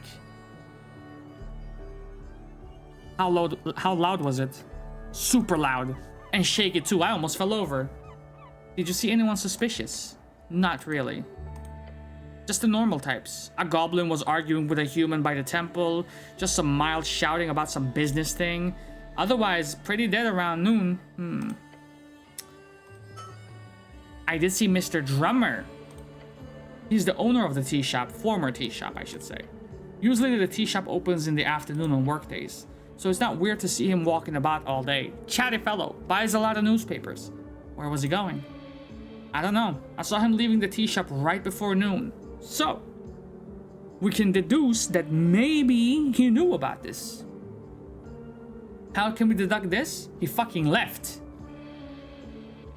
I just level up. Right before noon? Yeah, right before the massive explosion. When you put it like that, I don't know where Mr. Drummer is or where he went. I just saw him rushing down the stairs. Guess he headed for water lane like everyone does. What about the fire? I felt the heat, even all the way over here. It was like the kid gestures a large sphere for you.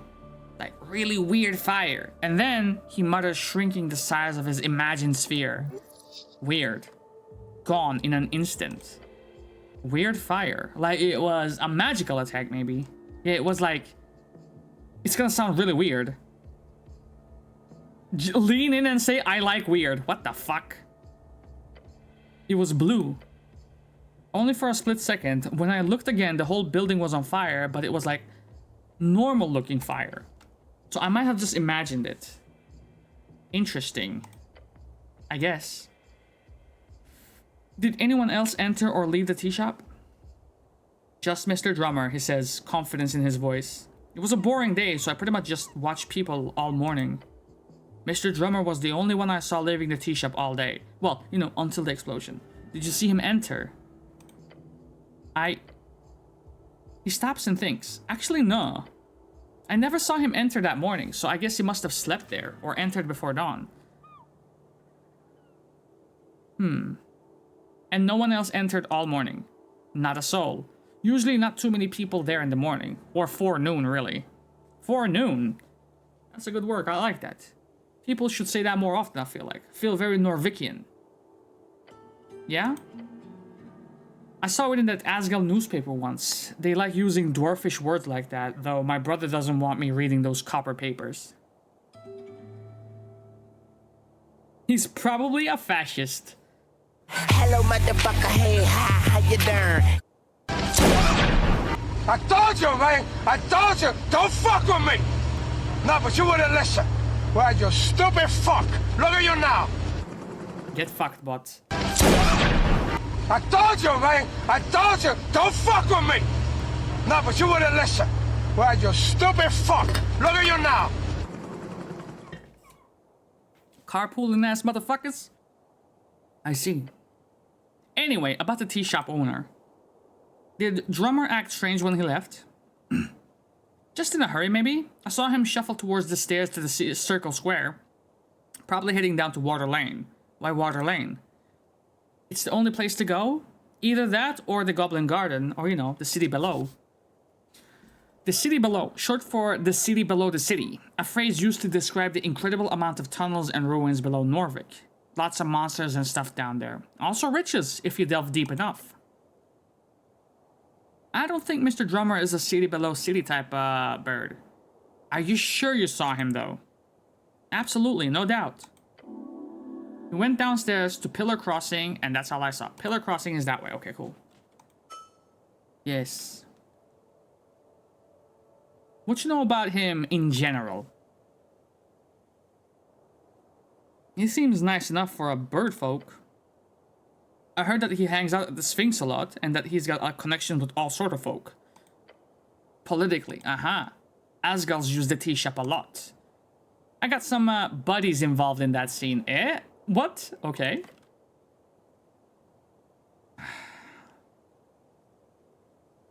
Do I want to do this yet? Citizen? Yes? Can I ask you a favor? What? How much are you paying? anything, young man. You are the future of the city. I heard there's a trouble down on Water Lane tonight. Please go and make sure that nothing happens. Interesting. Interesting.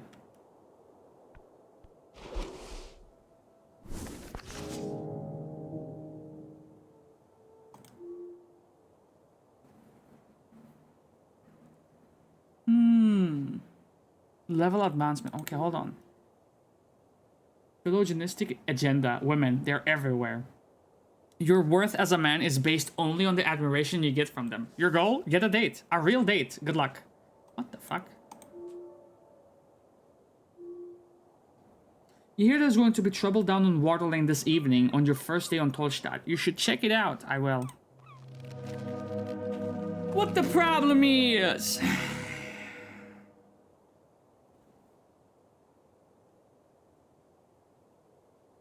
Hit points, hit dice. Can I upgrade one of these now? Is that what you're saying? Yes. Gotta be dexterity, man. Gotta be dexterity.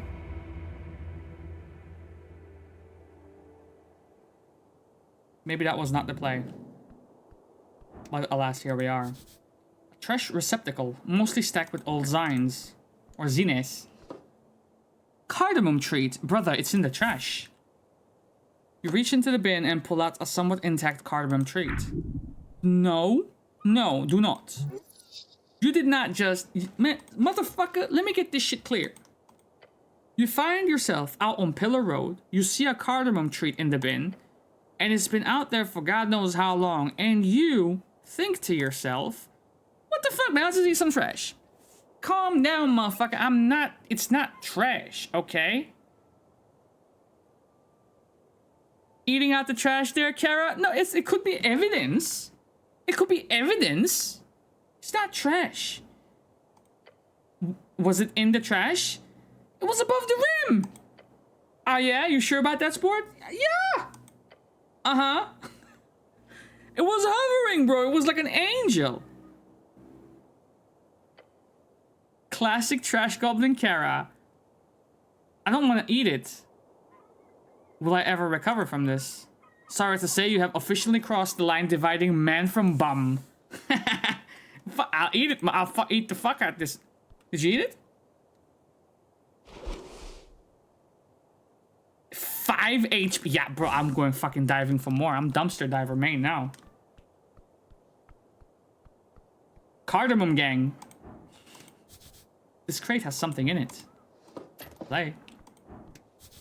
A sack full of cement. Well, there's something else in it too. Yes, Rafika time. You seem interesting. You weren't. Oi, oi, oi, what is this? Fucking seagulls. I hate seagulls. Wait, I steal from it. Plume of Righteousness. Dexterity check 16.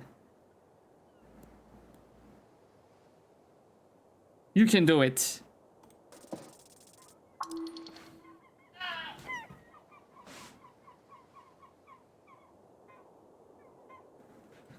The bird turns and snaps at your fingers.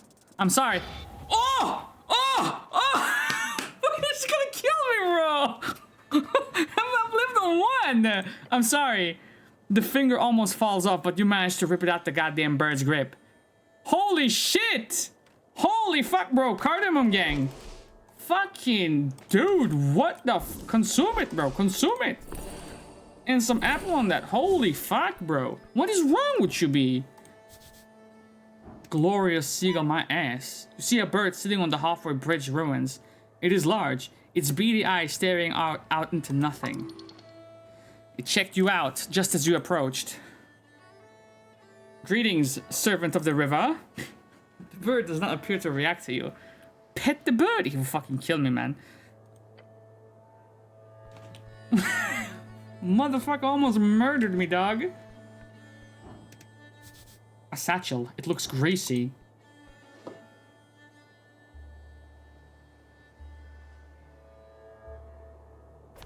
Do you think it max rolled, brother?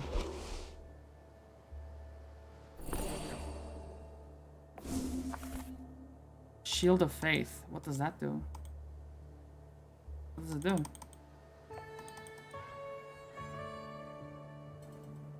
You can prepare spells by visiting a shrine at any time. The only way to get better at dice rolling is just to do it, right? That's how that goes. I have 9 HP on the dot, bro, and he's gonna murder me. I need 1 more HP. One does not simply fucking pickpocket the seagull. For an item, I'm probably not going to use anyway. I'll be back. Stupid seagull. Imagine that.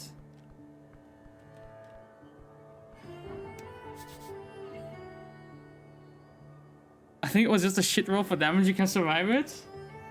I think so too. I'll be back. Bitch, what? The name of the tea shop is illegible. Tea shop. So, what can we, True. I mean, relax. Let me get 1 more apple and I'll go back to her. Mid scorch marks and cracked masonry, you approach a doorway. There are several planks blocking the passage. The tea shop. Take a peek inside. Fastened with several nails, you also see... City notice, no trespassing. Does this include me? Perhaps, perhaps not. Try touching it. Touch the planks. As you do, subtle ripples of blue energy appear around your gloved hand. It is sealed. As you move your hand away, the faint aura shimmers in dark translucent blue and then fades away. This feels like trouble. Just standing near the door makes it clear that there is a locking spell cast on it. It's rude to lock people out. Crime scenes should be public viewing. Just remember, you are here on behalf of the goblins. You still have not spoken to their chieftain. I will. Yes. Attempt to break it. Relax.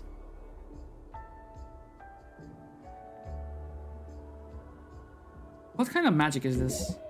It's arcane lock. Casting it on a bunch of planks is unorthodox, but hey, obviously they got it working. It's used all over the towers. You need a passphrase to unseal it. Ah. Okay. I'm gonna leave for now. I'll be right back. I'll speak to the Goblinero Queen. Eh? Hey, brother, where the fuck are you going? Okay, I guess. Okay. Is that an arrow, mate? What is that?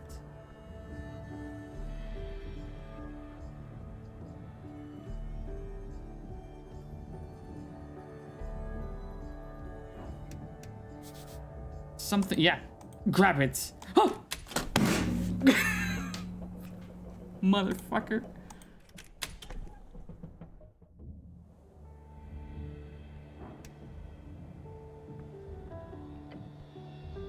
Strange rod. Looking over the ledge towards the roller mill's blades, you see them spinning as per usual. Except in one of them, there is something stuck. You see a rod. Dexterity? Light work. Bro, this is gonna be the preamble for the Seagull era rematch. What the fuck is that? It's some type of magic item, perhaps. Maybe some kid threw it into the roller mill blade. Wouldn't it be dangerous to try to grab it? No way, dude. Grab the rod. Oh. Use a shard. Use a shard. Leaning it. Oh my god, bro. You missed the rod, but in the process of falling, you landed right onto the blade of the roller mill. Why does this always happen to me, man? Beyond the water, on the ridge of an ancient passage of Jorian stone, stands a young girl. Next to her, the mother. The child points toward the roller mill. Mother, look! A cleric! He's riding the mill! The mother responds with a sigh. Yes, yes, she tells the daughter. Come, we have to go get home for supper. That's a rough. Is there nothing else I can try? I guess, bro. I'm dead.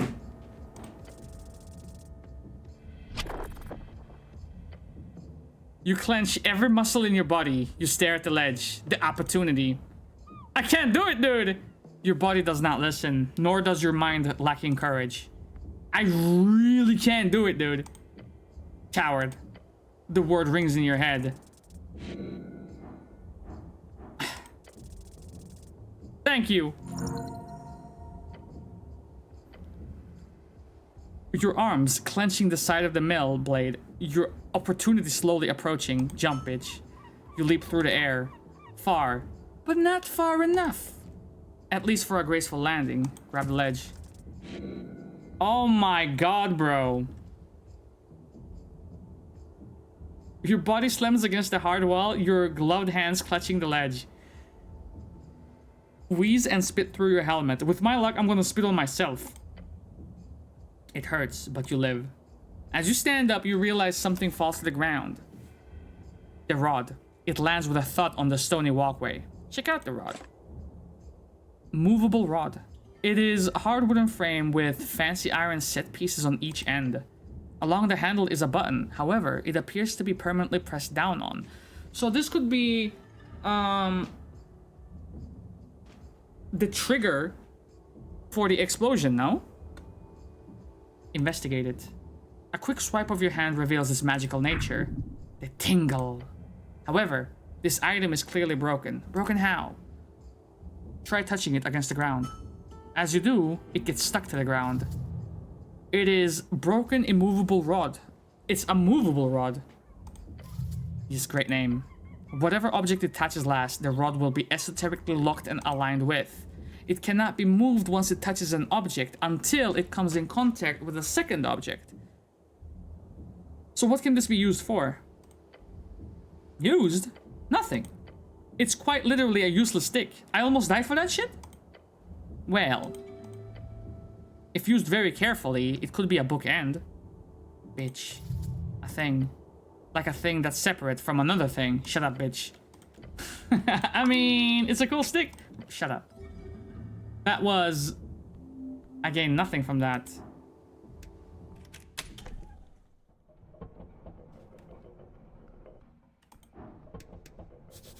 Something is stuck to the gear. Hey, I'm an expert at getting things from moving objects. Stress cube. DC 18? I'm fucked. Bro, I'm fucked.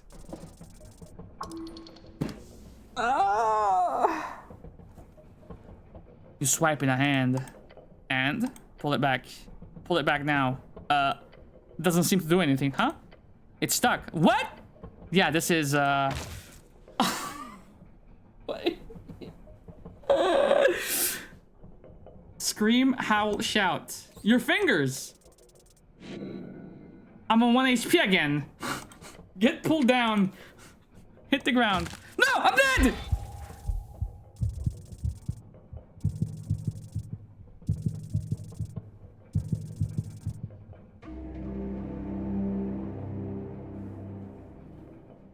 I didn't save in forever. Did I? Oh. Oh, you are lucky. You are fucking lucky, Kara. You are fucking lucky, Kara. Yeah, how was I supposed to win against the fucking stupid seagull? This time I got it, though. Statistically, wasn't there a fucking, Statistically impossible for me to fail it at this current point in time. Exactly. Yes. That's it, man. I should always have like a test roll, and on the second roll, that's when it really matters. Now, if I pickpocket the seagull again, I'm definitely going to win. A bunch of site safety rules. Then it says, if broken, contact your local union representative. Up or down first? Down. Long way to fall. Should be safe. It's one hell of a climb. What kind of man? No, what kind of human cannot climb a simple ladder for 20 short feet? It's only DC 5, bro. It's only DC 5.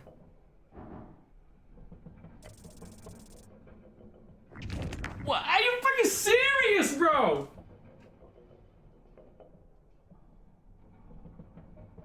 Did I fall?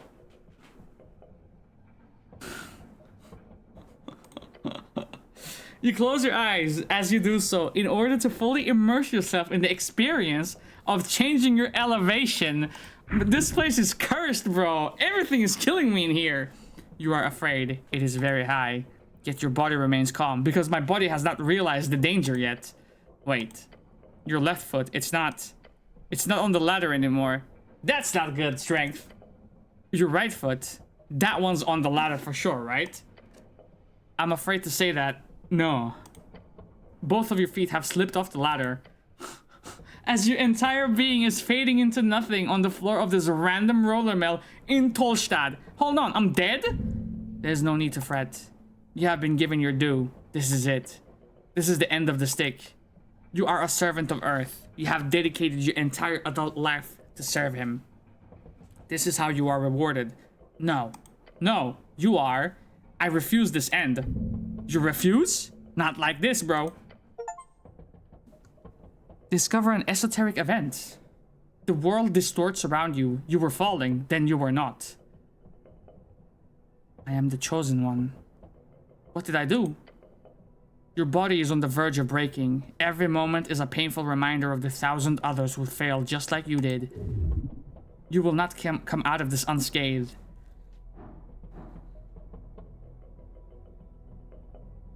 So, you are telling me that I can rewind time by using this? Thank you.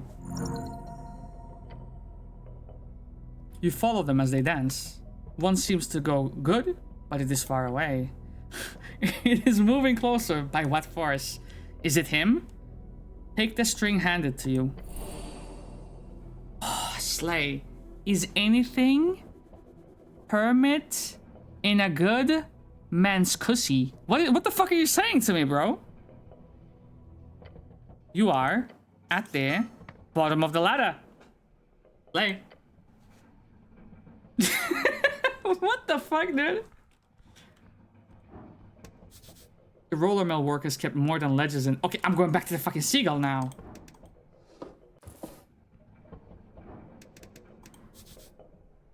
Several stale baked goods here. More cardamom goodness. Ah. This is a clue. This is a fucking clue. I ate evidence earlier, but this is a clue. Cheating with the time manipulation against the ladder super boss. Bro, sometimes you gotta pull out the fucking ace in the hole for the optional super bosses. Door's barred. Not getting in here. Well, you're not trying fucking hard enough, are ya? A wooden door blocks your path. Feel the handle. Yeah, it's locked. Like, heavily locked. This mechanism is pretty solid. Whoever put this up really did not want anyone getting inside. This means that there might be some evidence regarding the tea shop. Hunch. Cardamom, door, locked, tea shop. Yeah, I mean, with it, pick the fucking lock. My man. Your fingers work the mechanism with precision. Click, click, click. Suck my dick. The lock gives way. The doors swing open. You see nothing but black beyond. Complete, utter darkness. You stumble inside, allowing your vision to get used to complete darkness of this underground. Suck what? Wisdom, feel your way through. Ah! Stub your toe, 1 HP. Suddenly, the leftmost side of your leftmost foot connects with something hard. Pain shoots through your leg. Groan and wince. Massive, massive damage. Fuck, bitch, that hurt. Splitting pain. What did you expect? Eventually, your eyes adjust somewhat. You can see shapes now, vaguely. The storage chamber is a goddamn disaster. Broken equipment, scattered papers, shattered glowstones on the goddamn floor. The blast. It shook everything. Push forward. You wade through the debris, search for something useful. You sift through papers and crates. Most of it is worthless. Old receipts, inventory lists. Pick up the document. A notice. Official letterhead. Notice of termination. Collective action violation. You scan the text. All workers dismissed. Effective immediately. That explains why this place is empty. The owner shut down rather than to deal with the organized labor. The workers deserve better. The document does not respond. Okay. At the back, you find an office. The owner's private space. Old papers, ledgers, more termination notices. And then, a drawer. Locked, but poorly. The drawer slides open with a snap. Inside lies a smooth goddamn stone. One with several faces adorned on its side. Esoteric. Examine the stone. Sending pebble. You pick it up carefully. A sending pebble.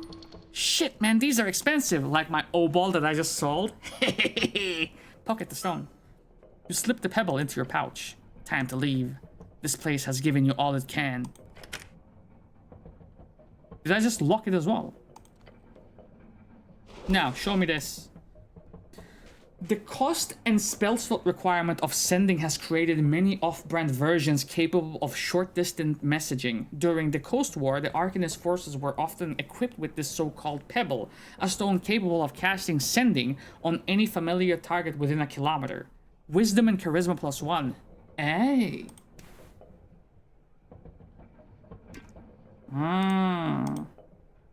I guess. Please don't put it on.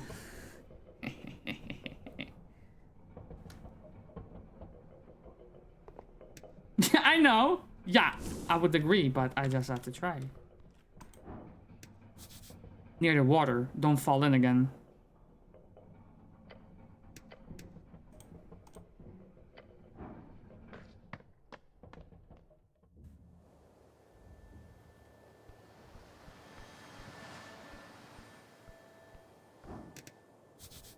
A regular, non-giant crab. You spot a crab on the rock. Pet the crab.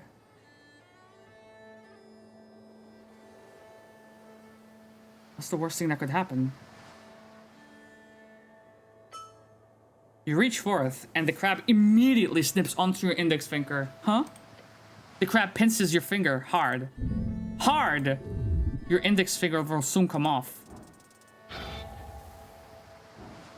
Please let go, Mr. Crab. It says, ellipses, and does not let go. Bitch! I'm about to yeet this fucker. You use your free hand to pry the pincers off your finger. When your index is released, you immediately feel the blood begin to flow once more. I got experience for it, Worth. He was a good little fighter. What you know about the tea shop, bitch? It snips with its pincers once. That's not helpful, you know. Are you allowed to loiter here? It does not respond. Who are you voting for? Son of a bitch.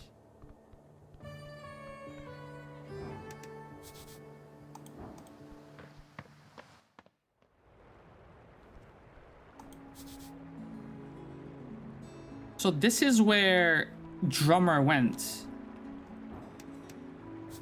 A statue of Earth. Who left this here? The runes fill up your senses as you approach. It's just a little figurine, but this counts as a shrine. Huh. Can I pray here? To what exactly? Yeah, Earth. Yes. You may pray as you wish. Okay. Kneel. No. Kneel. You feel small. Yes.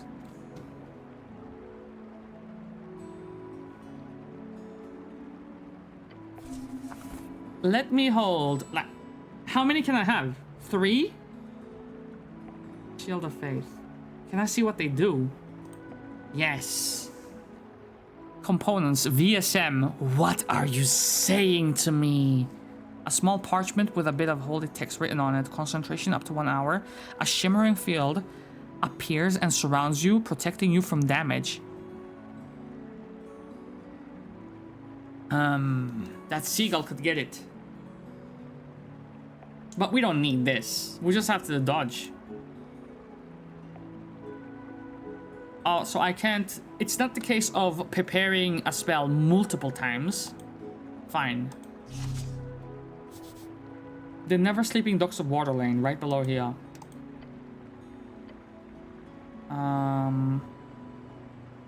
Can't I heal here? Yes. Yes! Oh, DC 16? Brother, they're gonna kill me.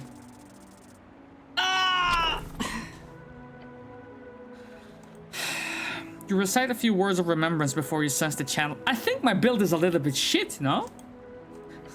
Hey, yes, let's go, baby! Yes, but you sense there is something you missed. Amen? Or something?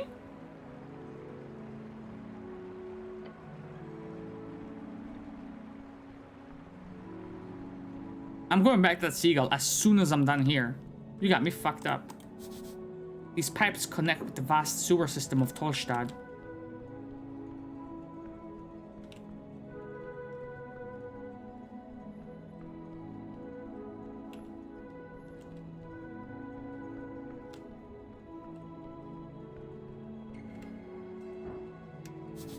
The Ascani... Oh! That's where baby girl is! She said come here if you need any help. I need help.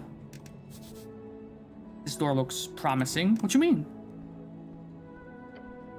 You stand before a damp door on a cramped corner house.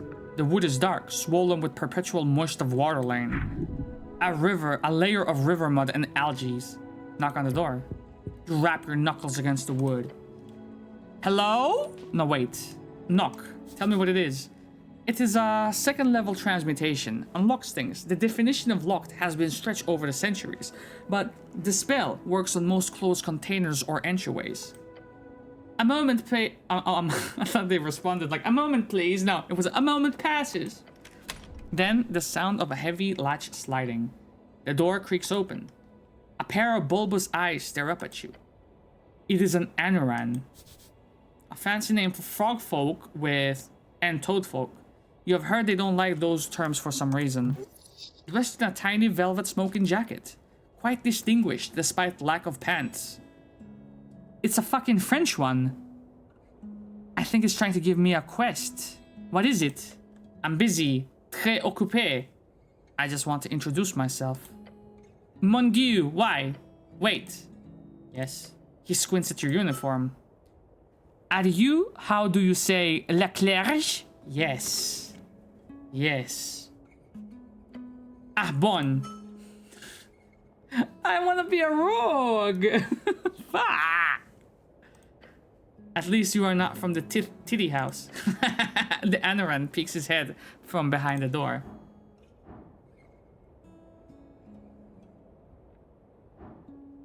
Dude, we can do this. But that's dickish. That's dickish. What is your name? Gilom. Great name. Merci. What do you do here?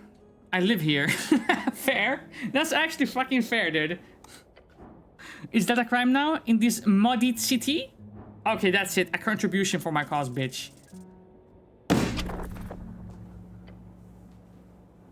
You clear your throat. Look, buddy. Hand over some goods. Direct. I think I'm gonna retire from D&D, bro. The Anoran's eyes narrow. Pardon? You beg at my door?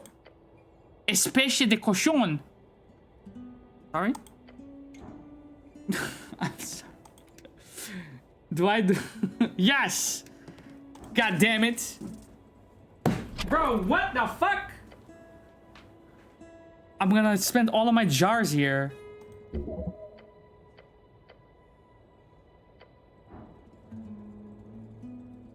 How many do I have? How many do I have? Bitch. You bitch. I'm gonna go now. Nice house. Be a damn... No, it is as you say, shit. Temporary, until I take the next ship home. You motherfuckers.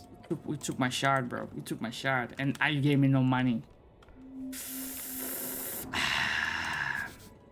The bin is making a sound. A strange sound. How strange. The trash inside this bin speaks to you. Don't fall for it, bro. This is some type of scam, surely. Getting you to root around the trash. Come on, man. The last one gave us a lot of fucking goodies. This one, you know? As you lift it aside, you immediately see something moving in the pile of shredded documents and old scraps of food. A pair of legs. Sumorth. It's a fucking gnome. Suddenly jumping out of the pile, with a poof of moldy dust, is a pine cone. A pine cone with limbs. It hands you some leaves while doing a strange, seemingly improvisational dance upon the trash. You just hand me trash? Before you're able to do anything about it, the little creature poofs away. Bitch. Disgusting little creature. As it fades, you only see trash. What? I can't go down. Bro, I'm never gonna speak to the Goblin Queen or Chieftain if I keep going like this. Democratic propaganda. A street sign. It says, upper W view, lower W ducks.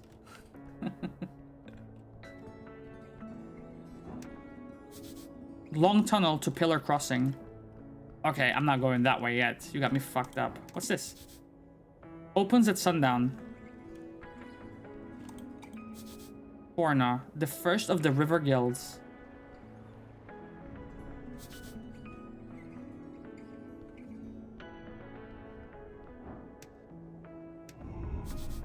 There were those fangs and the rest too. Surely nothing is gonna go wrong here, dude. You approach a ball of feathers and wings and really, really sharp claws. Too bad he's clearly overfed. Magical beasts can sometimes understand basic common. You could try speaking with it. It's a griffin, right?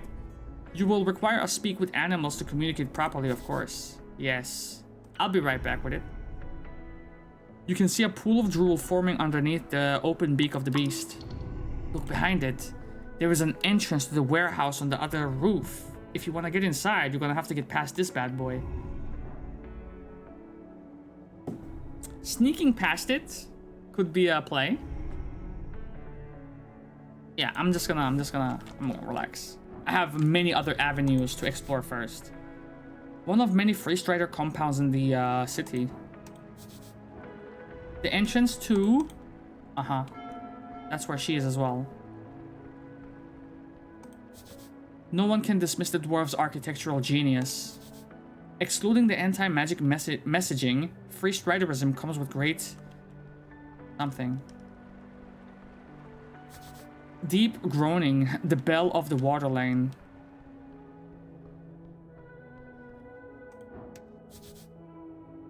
Office of Snurre?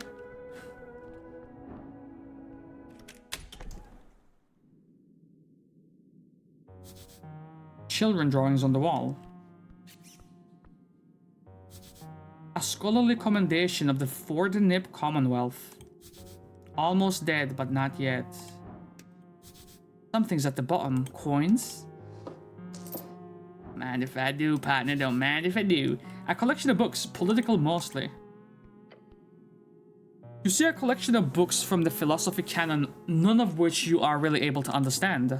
Next to them, a line of famous political books, Asgelist Theory, Hedonists, The Dark Book of Shadow, Alexandro, and many more. Alexandro, someone your patriarch quotes a lot. His ideas modernized theocracies and reads, reviving them toward the end of the Arcane Era. The fourth out of the 5 eras, when the Arcanists rose and dominated the entire coast, only to fall when the coast war crumbled their empires to dust. A near century-spanning conflict between every great nation of Arcane Era. Scholars estimate it claimed more than half of the entire human population. It is said to have begun in 398 AE, by inciting spark of the assassination of Priestess Ilona, and generally agreed to have concluded with the fall of Thazin in 481 57 years ago. No Free Strider work. Disappointing. Open the Dark Book of Shadow by the Shadow Lord.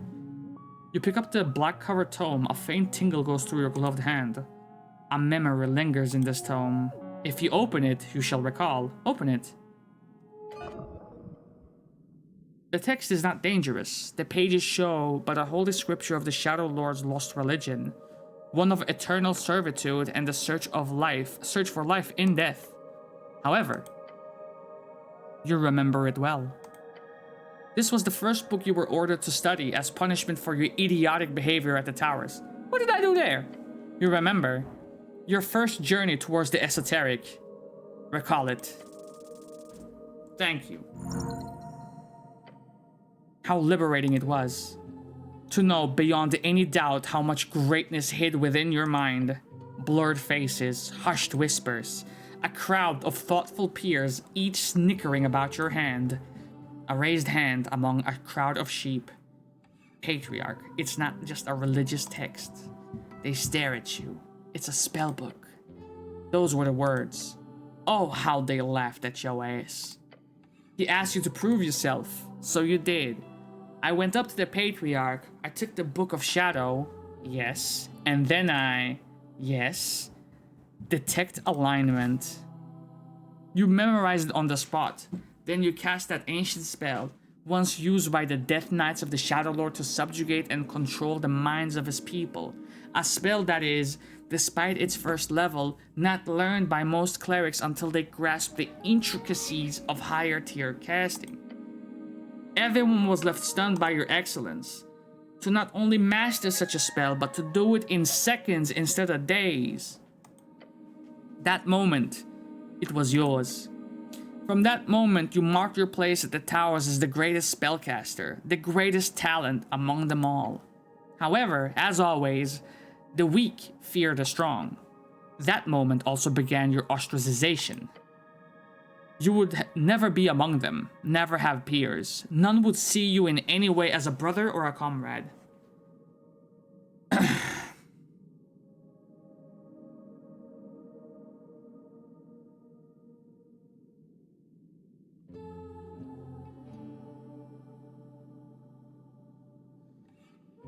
I would low-key be an enemy. You are. And you shall continue to be. Can I learn some more? Your vision is blurry.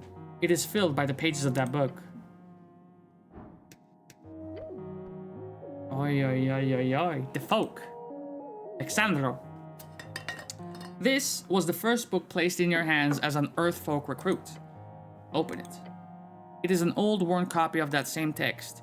Musings about the divine era of great walking gods and their theocratic states.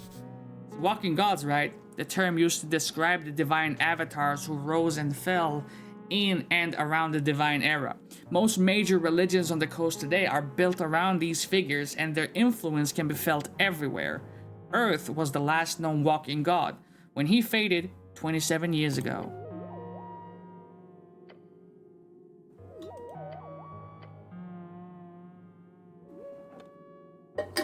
Although written from the perspective of not faith nor service to the holy, but rather that of service to the state. Are you gonna teach me something or not? The Millennium Empire, the fascist ideal. An emotional and illogical nationalist extremist, basically occultists. A good book. Alexandra knew what he was talking about. It's almost like he wrote directly about the struggles of today's Norvik. Dangerous ideas. Fascism has led many cities astray in raids. I don't care about this. I don't care about this very apolitical statement. Whatever your thoughts are, this book is used to reshape the city. You live in fear of where its path will lead. Huh. Yeah, it's the book. I get it. Always listen to your hungry stomach, it says with big ugly letters on the first page. You should listen to the book and the stomach. This wonderful manual, it's called A Blind Manifesto by the Hedonists.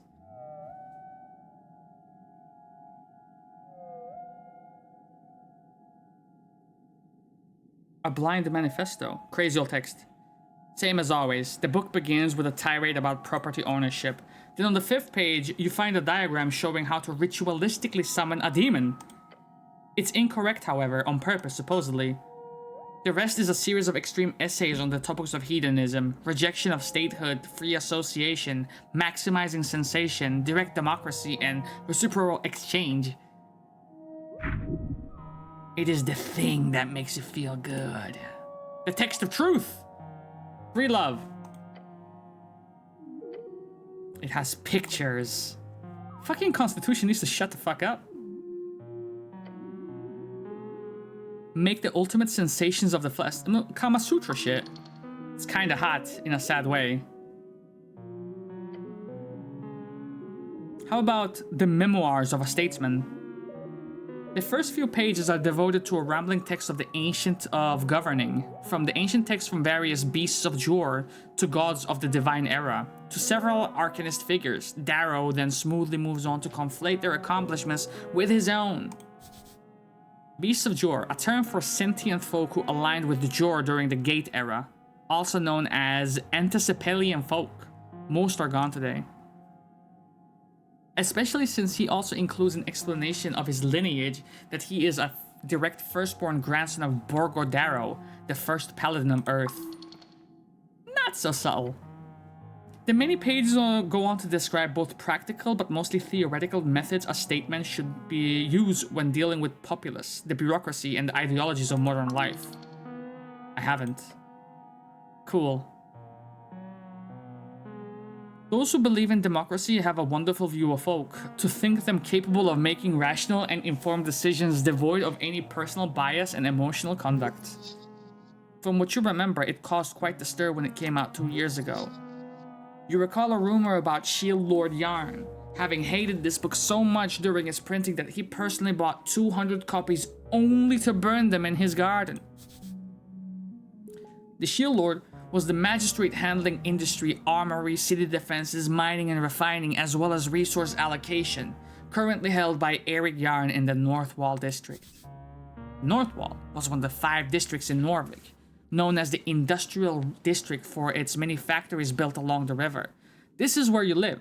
Anyone who calls it the North Wall is probably not a local. Everyone who is cool just calls it North Wall. Just North Wall. It's probably not true. Probably. Ooh.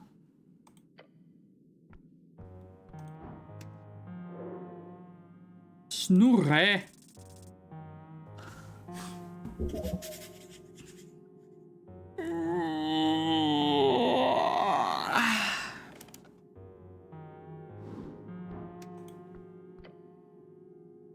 You take a step in the cramped office, standing in front of a sleeping halfling. Hello? Oh, he moans and slowly opens his bushy eyes. His confused gaze focuses on you. Life is pain. What? Terrible, terrible pain. Oh, he mutters and rubs his face. The wrinkles fold over one another like waves on an storied sea. Are you... He looks at you with this wary expression, then he rubs his nose and sniffs twice. Are you here for the invoice? Could be, motherfucker. How much you owe? No. Kick the chair? What is your fucking obsession with kicking the chair, mate? The invoice, man. I don't have any invoice. Not for you, at least. You don't? Hold on. I've already paid that motherfucking invoice. You're here for something different. Yes! I got some questions about the tea shop, mostly. The tea shop? Then you are dealing with interesting events. The city has seen its fair share of great calamities over the years, and the tea shop explosion appears tiny in comparison. Tiny? Oh, no. It's a huge conspiracy. Is it? A huge one? You better take care of it then. Curiosity is absolutely vital for keeping the old brain in motion, so I commend you, cleric. You like this guy. He's like a rabid dog, without the biting, so far. This halfling is wild, in a fun way. I am Snorre Appeldent, he says, and bows his head in the chair. Scholar of Fordnip University in dedicated service to the progress of ice? Ice. Alignment Intense Studies. Alignment. Everyone's got one. Some spells can detect it, but don't read too much into it. Alignment is just an internal thing, and it doesn't really have too much real-world application. Primarily, my expertise lands on the topic of alignment and its many historical and contemporary applications. Some bullshit, I will tell you. These days, I mostly deal with other forms of study. Specifically, I run this office here on the experimental technique of psychoanalysis. Now, what type of magic is that? It's not magic at all, big dog. Although, there has been some detect thoughts involved at some points in the development. It's a form of mind healing, as they call it. I'll be the one to call it support instead. It is essentially the idea that the mental present is shaped by the mental past, and that through dialogue, our unreleased unconscious ghosts can be vanquished. It's talking about feelings. I know, it's truly horrifying. A Reedsian friend of mine once told me this joke, and I apologize if it's too vulgar for your taste, but he splutters out the words through little chortles. Right. A cleric, an arcanist, and a rogue delve into the lair of a succubus, right? Then the fiend defeats all three men, throwing them in her dungeon. But she grows to fancy them, so she offers them a choice. For each man who can successfully satisfy her, she will let that man go. Otherwise, he speaks with little fits of laughter in between, she ends them, so to speak. Oh, this is going to be a long tale. You actually haven't heard this one yet.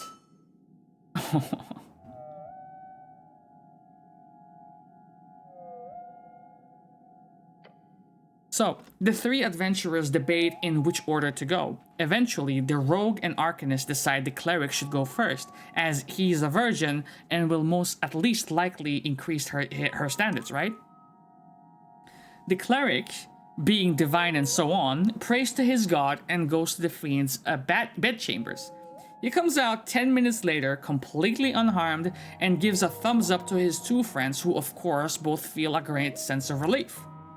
The arcanist goes in next, confident and arrogant. If the cleric could do it, the fiend must be easy. Within minutes, his bones roll out of the bedchamber entrance, the man having been incinerated by hellish flames. The rogue is horrified by this, but he realizes obviously that the arcanist overestimated his abilities, so he carefully enters the bedchamber, ready to put every ounce of effort into it. Less than a minute later, screams erupt from the bedchamber and the rogue's lifeless corpse falls out of the entrance. The cleric prays for the souls of his comrades and gathers their remains for burial. The succubus steps out, smoking a cigarette. She tells the cleric, "My, your friends were truly terrible. They were just fumbling about down there. At least, you managed to touch it a little." To which the cleric responds, "You are truly an awful creature, and I will pray for your presence to be exorcised from this plane of existence every day until I die." Then, before he walks away, the cleric also adds, "Oh, but I did heal that horrible wound you had between your legs. Hopefully that makes you less evil in the future." That's funny. That's funny right there, brother. My kind of humor, you might say. In short, you can view the succubus as an evil in the world which religious fervor would pray to repair. However, such reparation would often lead to a not so optimal path. He keeps on laughing. Or most simply, you could say that this basic allegory for the alignment itself. The cleric meant well for all intents, but his actions cost the lives of both his comrades. Is that evil or is it good? So on and so forth. Either way, man, psychoanalysis. Yep, that's what we were talking about. It's about your feelings, thoughts, memories, choices you made, things that have happened to you. It can bog you down, so to say.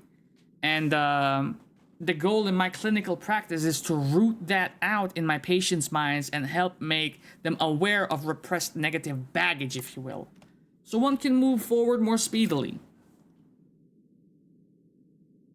Sounds like removing a curse of the mind. In a metaphorical sense, yes. But it's not the only thing I work on here. I am currently exploring the dream of animus. Sounds interesting? It is. Beyond that, I also focus a lot on my own unverified theories.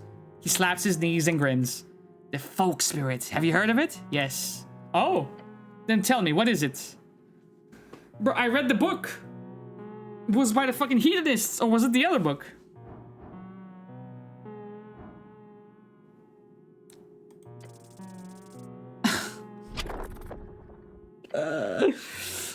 You stare at the halfling for about 30 seconds. You're a quiet one, cleric. Yeah. Motherfucker. It's a great Fordnipian wine. Not a terrible guess, but no. Yeah, I have no idea. Understandable, it's not yet published. The folk spirit is the working title for my new thesis. Most of it is, if you excuse my anuran, fucking bullshit. But in short, it is about how each folk share a number of core communal archetypes or myths. I have traveled around the coast to collect as many tales, writing down thousands of stories previously only passed down orally. All to see how well my theory holds up in the minds of so-and-so many folk. Okay.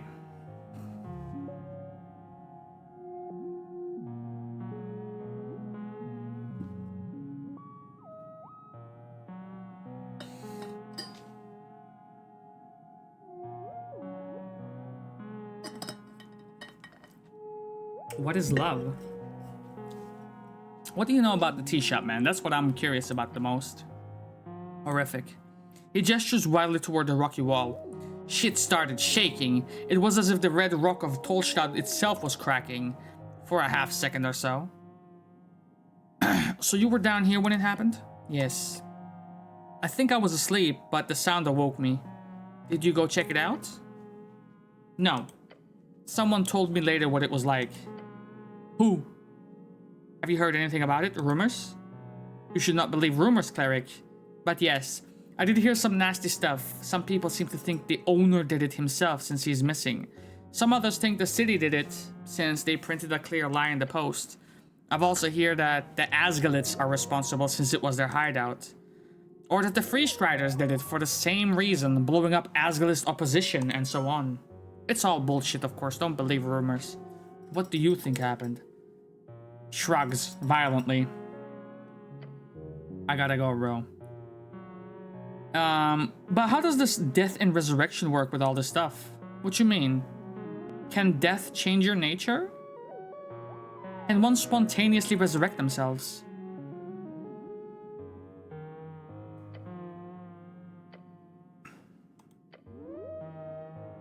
You're saying yes.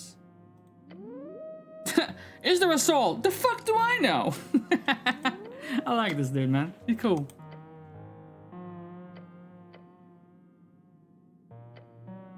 Okay. Fuck the lich, man. Let me move. Cool. I gotta go. Actually, time for lunch, innit?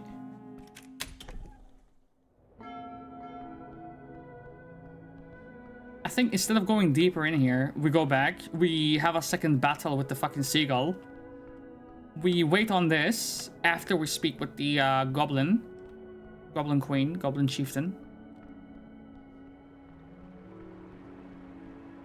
Can you heal me again, you reckon?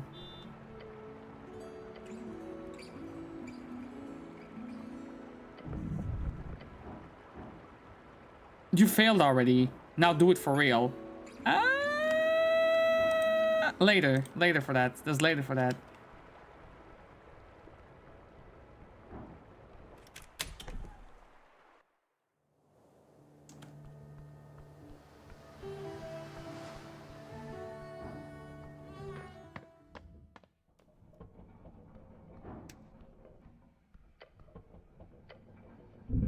Oh my god.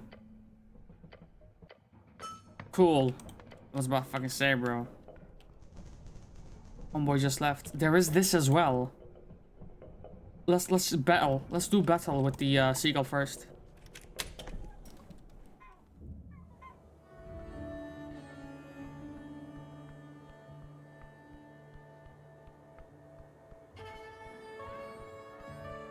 Wait, what's this? An almost intact and endlessly rising pillar, the centerpiece of Norvik. You look up at the pillar. The relic rises upwards, endlessly upwards. It doesn't, not that very endless, is it? The central landmark of Norvik, the symbol of Earth's conquest.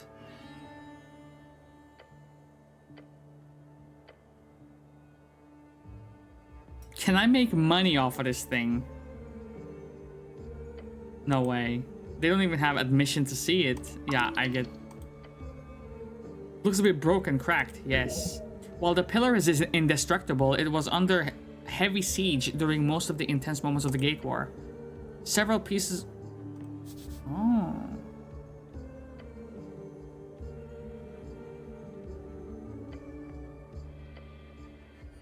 Okay, leaving. Fucking leaving. Oh? Power. Touch the pillar. You place a hand upon the surface. A slight tingle spreads across your palm. Brother, if you fail this... Thank you.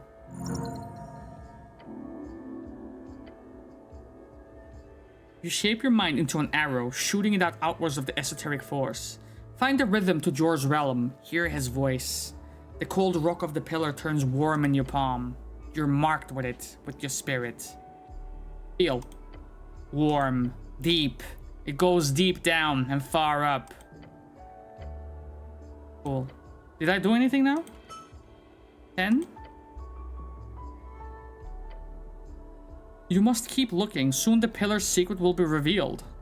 You understand plainly. There is more to this pillar you need to investigate. In time, and further below.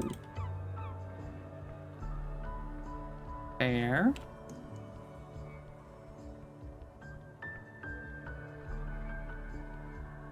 Okay, bitch. Rematch time. Are you ready?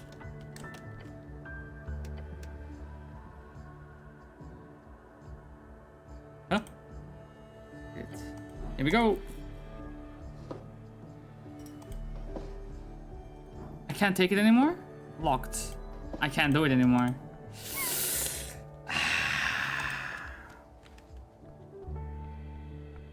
It wasn't an item I ever wanted anyway. It's okay. I'm not a strength build. It's like a dump stat to me. So this leaves us with Goblin Chieftain, I would say.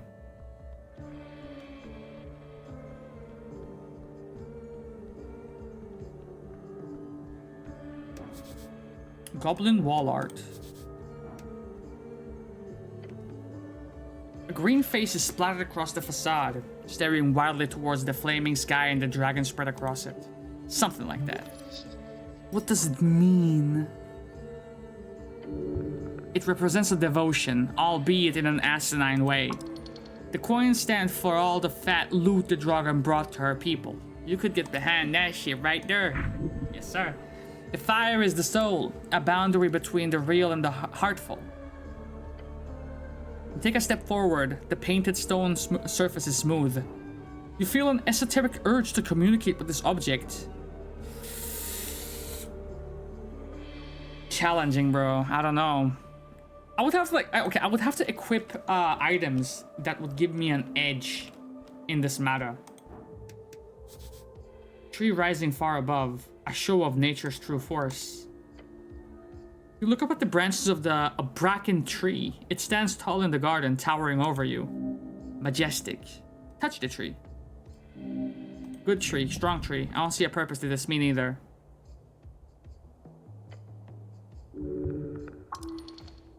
Is that a hole in the bark?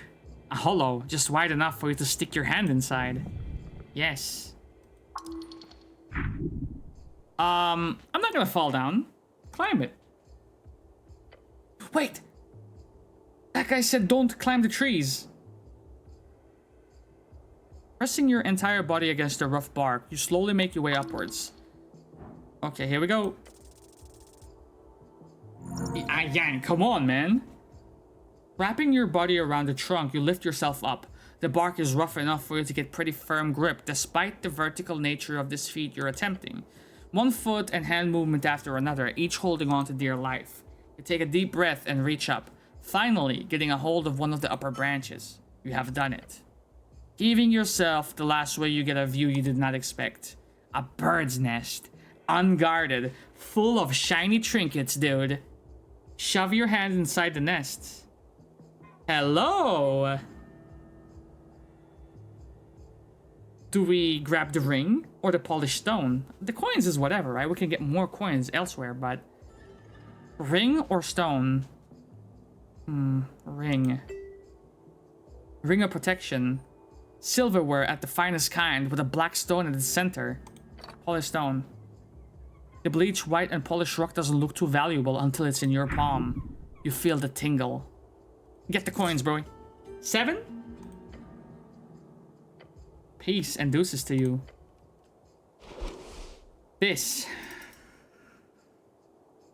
Dampens high damage. Dampens high damage.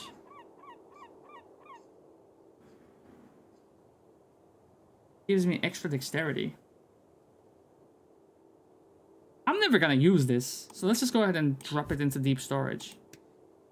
Turn pouch inside out. This will empty all your stored items into your inventory. Oh. Okay. That's how that works. Okay. Constitution. Tooth goes in. A page of hard-to-read text titled A Gnome Starter Guide to Esoteric Memorization. Let me examine this. You hold up the paper, finding it to actually be a torn-out page out of a book. The name in the margin suggests the book is called A Gnome Starter Guide to Esoteric Memorization. Read it. Shit, it's quite lengthy.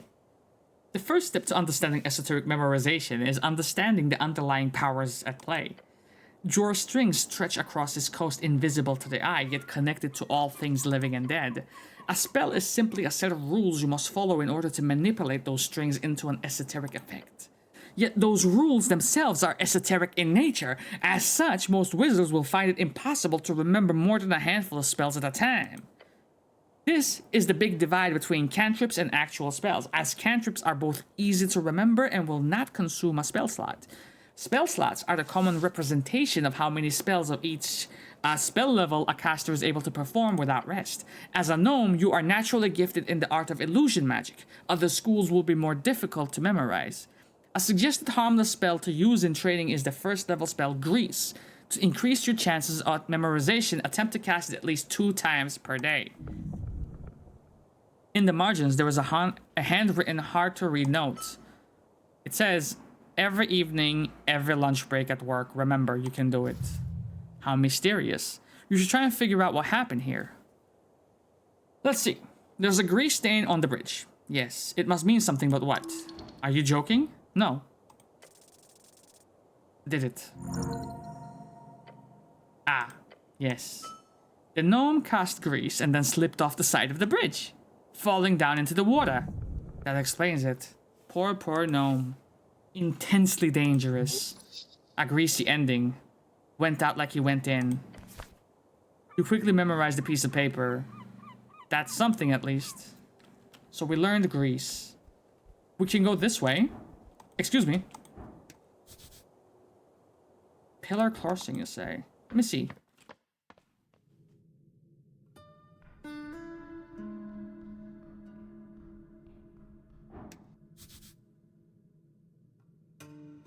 How the fuck?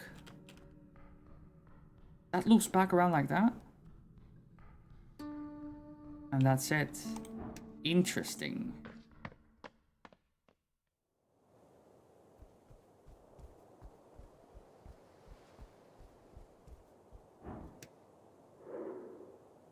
Pencil wing. Strength.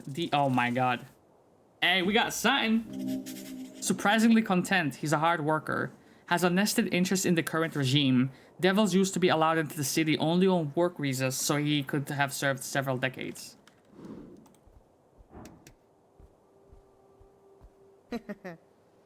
You raise your hand towards the sky. Above you sits a tiny red creature. His wings flutter faintly in the wind.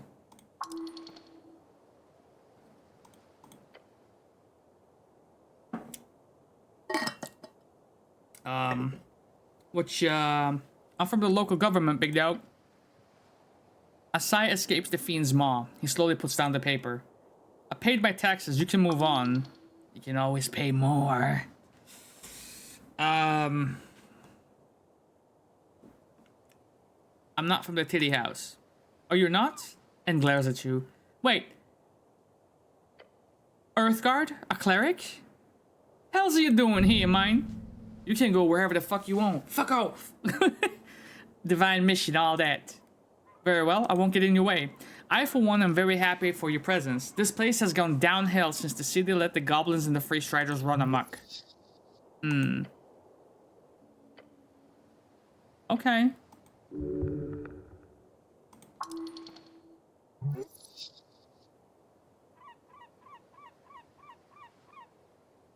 Should I invest in stocks? Oh shit, I have some questions about a PPG. It's over though.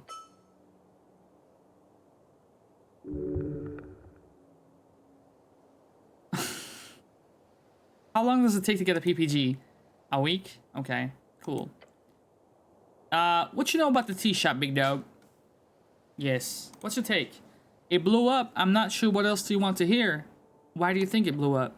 Honestly, I haven't seen a blast zone like that since the Coast War.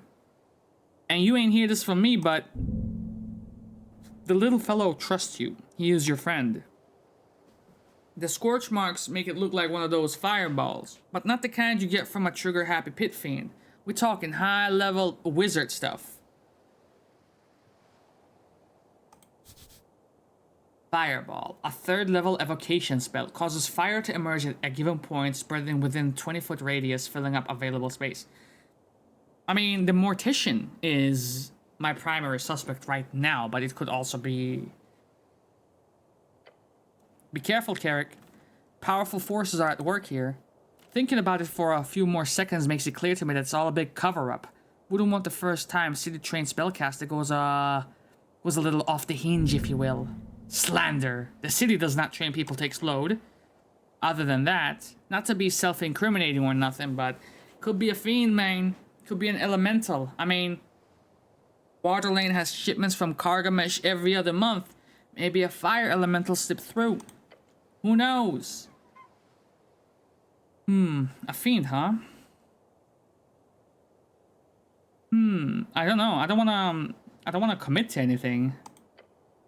Don't look at me like that. Worst thing I can do is turn into a bat. An abnormally handsome bat, of course, but bat nonetheless. Take care for now.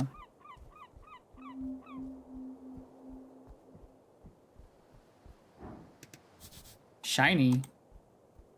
Snagged. What the problem is here? In Norvik, a pipe like this could lead anywhere, huh? You look down the pipe. Crawl inside, now. If you had a smaller companion, you would be able to ask them to crawl inside. I'm not going to crawl inside. Your gut tells you otherwise.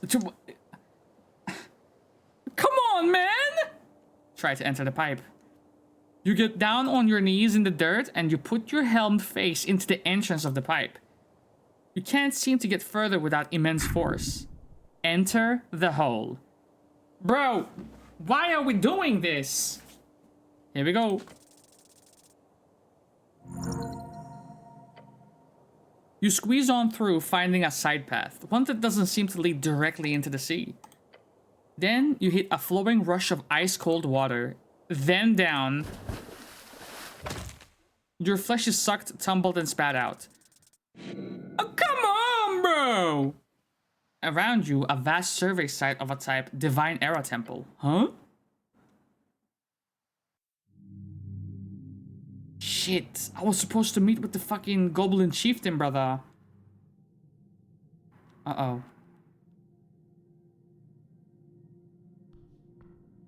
The city below. Oh, shit. How do I get back up? A calendar. It's out of date. Embedded upon this altar, you see a circular stone slab. Whoever has worked the service site in the past has attempted to place it in its natural position. It reminds you of a copper calendar, but far, far older. The various glyphs on the surface denote not a language, but rather sigils, it seems. Decipher this motherfucker. You can't do that. It's clearly broken. Oh. Okay. I'll leave it alone then. You could hop down here. Ah! Simmer down. Relax. Be cool. Something shiny.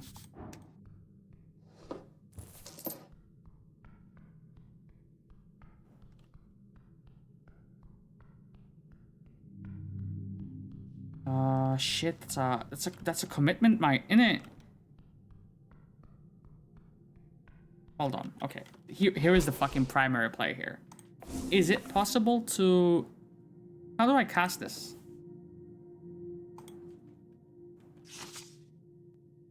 Here. Yes. Did that just heal for one? Oh. Holy shit. Unlucky. What's up with you? A rat. It's not really running from you. Pickpocket this motherfucker. White rat? Bitch, what?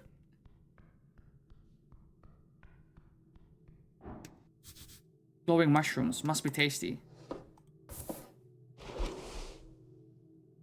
A white rat. It acts shyly, but approaches you nonetheless. It looks like it really doesn't want to be grabbed by you, but it also doesn't fight it. Instead, it just follows along.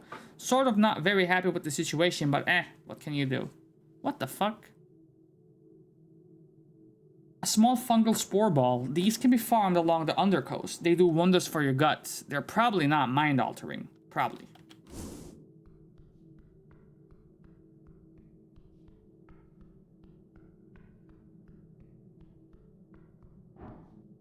Oh. The pillar of Jor towers before you. Touch it. Your body quakes, standing in awe of this ancient object. How many battles do you think it has seen? How many deaths? How many noble sacrifices given to one's god or king or people? You do not know. And that frightens you. Perhaps one day you will join in that sacred sensation. Perhaps right now.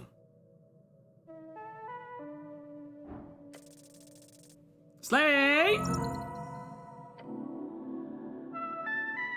Esoteric Ebb. Your gloved hand presses against the surface. You find the will to listen, to bear the burden of that solemn voice. Close your eyes and pray. Silently mumbling the same words as always, to your God, to your people, and to this great city. It fades. The voices grow, not in size, but in number.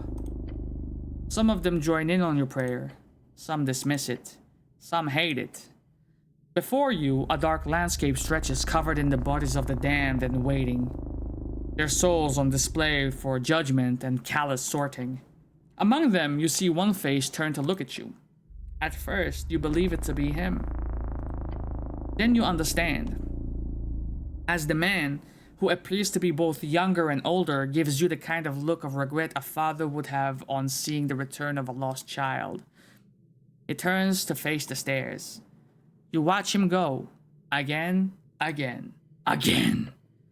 Your heart is racing, blood pumping. You get a grip. The vision has faded. Whatever you saw, it quickly disappears deep into your skull. The pillar does not whisper here, it screams. Go down, further down. Shit, motherfucker. You understand plainly. There is more to investigate with this pillar, and it's further below. At some point, it's gonna have to be like the end of the game type of shit.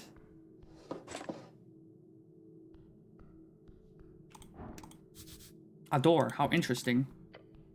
You approach the firmly shut doors. They appear to not be open. The legendary, horrifying OWD.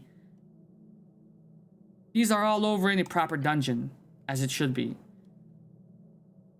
Dungeon? Have you looked around? Legendary? Truly. Horrifying? Yeah. Should be. Should be. OWD, the one and only. One-way door. They keep popping up all over the place underneath Norvik. Sometimes upstairs too, but that's rarer. So I'll need to find the other side in order to open it. That's the logic here, yes. Okay. What? Fuck.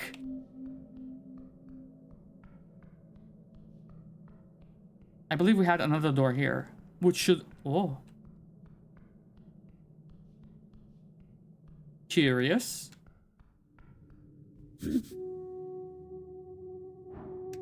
Are you my baby? You are not, Moongore. What the fuck? Bugbear. A brute, a beast, a warrior. She could break you easily. Hey. Halt, human. A hairy beast towering over you, its face contorted into a stern and probably permanent frown. Do not pass further. This is a bugbear. They are the most common in the West, living in the rough lands between Fordip and the VK. The VK? Dwarven slang for Vishka, as if needed to be shortened. How do you do? She gives you a perplexed look and gestures in several directions. I'm working, go away. I, Moongore of the Rigid and the HWBT demands it. The bugbear places a hand on its weapon. A morning star, beware. I believe the aim is a flanged mace. Wait, okay, so which one has the ball on a chain and which one has the ball on a stick? A club. Keep it simple. Okay, listen. Listen. Can I ask more personal questions? What if I flirt a little bit? You know what I'm saying? Hey. Okay. Whom do you serve? I work for the Halfways. I serve Lady Sageleaf. I want to speak to her, right? So I need to ask her for permission if I want to pass? Yes, if she gives you permission, I will let you pass, but I do not think she stops mid-sentence. Are you a cleric? Yes. I heard a cleric was sent because of the explosion. That's me, I guess. Why are you down here? The dragon is waiting. I'm sorry.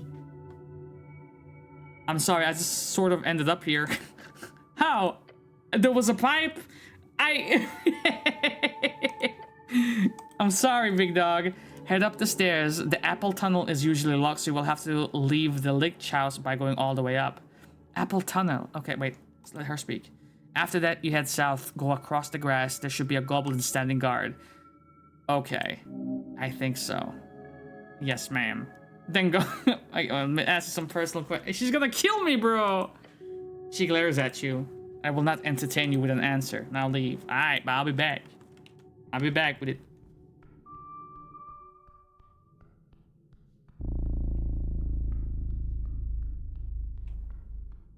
Now, there was a secondary area in the first room that we came into, but I assume you want me to go west from here. Here. Yeah, probably. So I'm gonna do something else real quick. 1 second.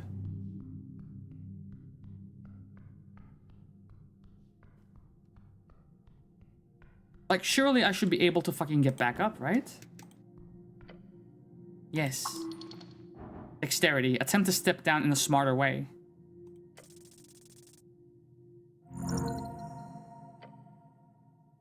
Taking a... Who is that?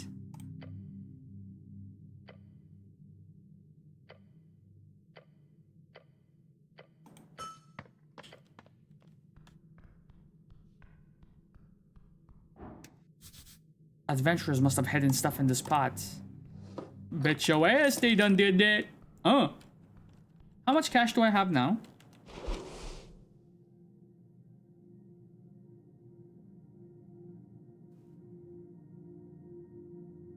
I don't know if I can see it from here.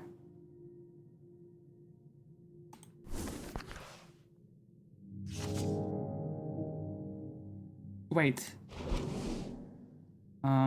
83. Got you. Okay. One goofy looking cat. Eh?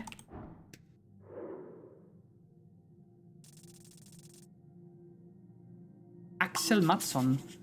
This right here is the fourth pillar of the feudal system. A spelunking, delving, digging, roaming, true-blooded adventurer. Though he's seen a lot of shit in his days, Axel still has his glowing eyes set on the next prize. The true reward of a live on the trail, a horde. Hey.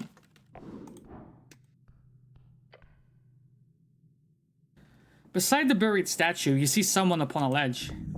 You hear the sound of working, grunting, clanging, and so on. A dwarf down here? Yo! What's up, man? The dwarf's smoldering eyes widen as he sees you. Look, Romulus, we have an official visiting. If that doesn't make us official, then I don't know what will. Peeking out over the ledge, you spot an orange monster creeping about. Is that a rust monster? Oh, yes, very correct, but no worries. He's very kind. The dwarf then mumbles to himself when he's fed. Ominous. So what you doing here, man? Oh, me? You know, just lets out a smoldering laugh. A dwarf's got to have a hobby and shit. He puts down his tools and strikes a pose.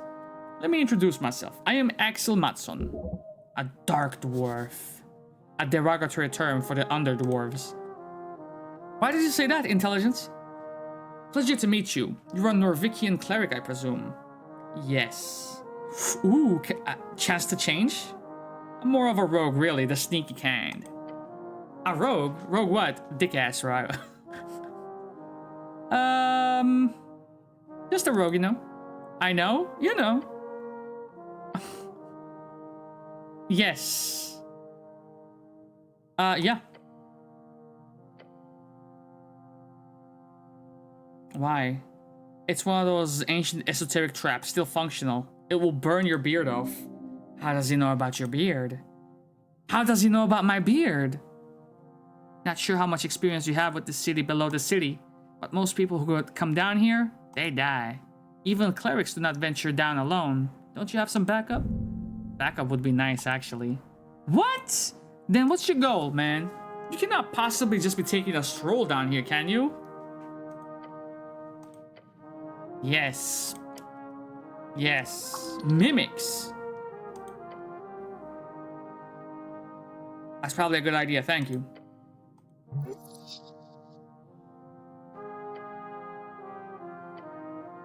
I am what you call a historian with ambition. As he says it, the orange beast sends an echoing hissing noise down the chamber. Exactly, Romulus. We're here on an expedition of grand proportions to find the legendary missing mine of Tolamon of Tulinkatl. Tulinkatl? Sounds like a quest. Yes, indeed. But just to be clear, I'm not sharing the spoils just like that. Fair enough, treasure is earned. So here's the deal, man. I'm in trouble. His pet makes a loud belching noise. Right, so he gives the monster a pat on the back. You want to help, friend? I'll help if I get paid. Sure, I got some loot to share if that's the case. Bet! You see, there's two strange ruins in this section of the city below the city. He points to the statue. White Mane Ruins? Before the dwarves and humans and even trolls, this place was ruled by cats. The theory goes, the snails of Tulin had an esoteric mine not far from the Pillar of Jor. The mines of Tulamon. A place of thick veins with endlessly growing amber and platinum. Endless treasure. But the walking god of Whitemane, for whatever reason, sealed it shut at some point, according to legends. Sealed esoterically. Probably since we can't seem to locate the motherfucker. So you're looking for it. Yes, but I'm not alone in this, of course. But my research has shown me clear indications that these two ruins below Tolstadt are more or less unexamined, at least by skilled hands.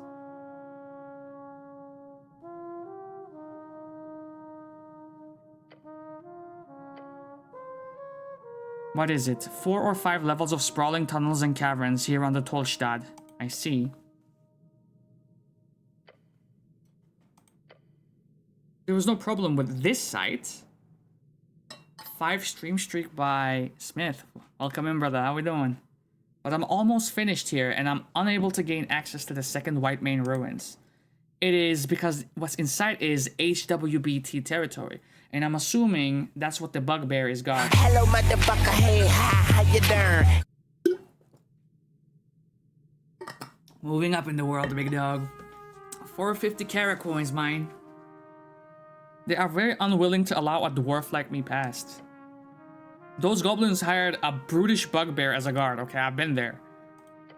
But you're a cleric. If you can get access into their territory, then please head south. Through the damp high caverns, there should be a Whitemane ruin at the end shrine, probably marked by a bunch of feline symbols. He gestures towards the giant statue. Just look for big cats, essentially, okay? And once I get there, what do you want me to do? He leans over the edge. All I need you to do is tell me if you find a symbol of a sun or 2 blades. The glossary tells us that the sun, the light of the day, the great source of power that moves alone across the sky over the day, it follows a different pattern of movement in each band and with different intensities. In Ascani, it is small and moves quickly. Either of those, then report back to me if you're able and if you have time. Sun or 2 blades, I got you. Thank you. What you know about that tea shop, son? He crosses his arms and gives you a long nod. It is a type of cafe. You know, they serve tea and other drinkables. Sometimes they even have pastries. I love the cardamom treats. I also love the cardamom treats. Oh, my friend, then you truly have good taste. A man of culture. No. The tea shop, brother. Wait, how long have you been down here? I would say about a week. Takes time to set up a secure perimeter, man. A week alone in the city below. He truly is an expert at this. So you technically don't know that the tea shop exploded. It fucking exploded? I thought the election was bad enough as it is, but now they got exploding tea shops? Norvik is in trouble indeed. Oh well, he mutters with a shrug. I can't help you there, friend. Why are your eyes glowing? Haven't met too many underdwarves, have you? First one. Look, I don't have too much time, but really, once I'm done here, you can talk all you want. Cool, good luck.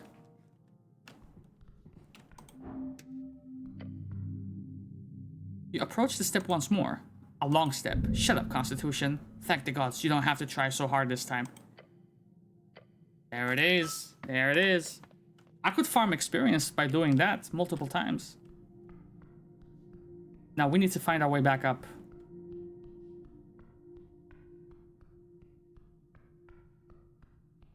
We're almost about to hit like level 3 before we even meet with the Goblin Chieftain. This is crazy.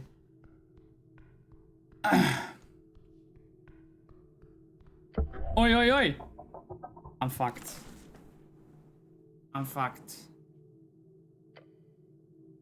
You feel a pressure change. A rushing wind causes you to be pulled just an inch further into the hallway. Then you see something opening in the walls. Back, now. Avoid the trap, big dog.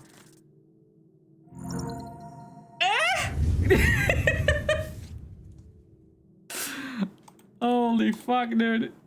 You just barely escaped the deep clutches of the skin-melting heat. Standing up, you realize the fire singed the edges of your uniform. Adrenaline leaving the system. Pain, burns, relax. Roll around to put out the last bit of the fire. But you live. By the gods, who would make such a devious trap? Typical ancient remnant civilizations. They always leave behind the most esoterically murderous machinery in place, even when the treasure behind it has been lost for millennia. Now, don't enter the hallway before you disable the trap, or you will get roasted again. I just did it for the experience, motherfucker. Looking back, the hallway has no marks of being filled with flames. Terrible, terrible hallway. But how the fuck do you fucking disable it then, mate? I don't know.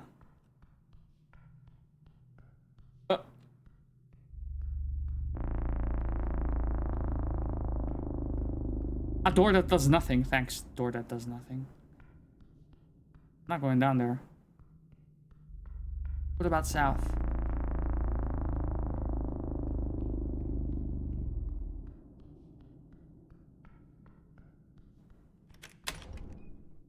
Ah, I see. Cool, cool, cool, cool.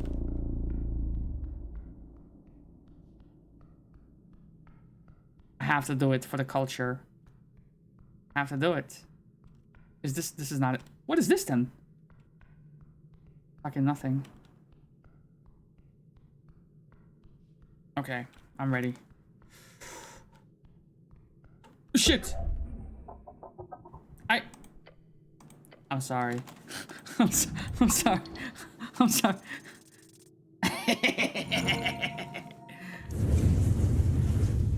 Farming that experience, baby, baby! Did I? Oh my god! Okay, that was not great. Not great, bro. Not great. Yeah, not great. And I got 0 experience for that.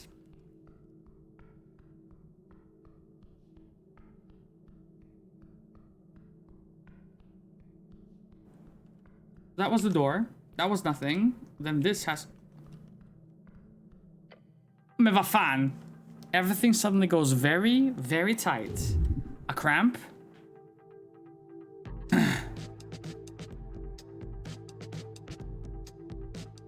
Attempt to move. A wriggle is all you get. There is a powerful force, a pressure all around you.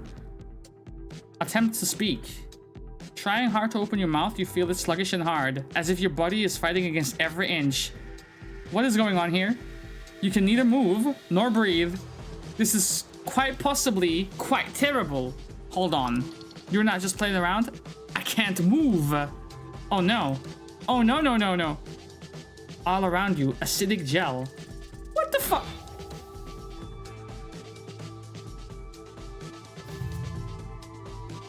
A gelatinous cube. What the fuck, bro? Am I dead? Am I dying here? Yes.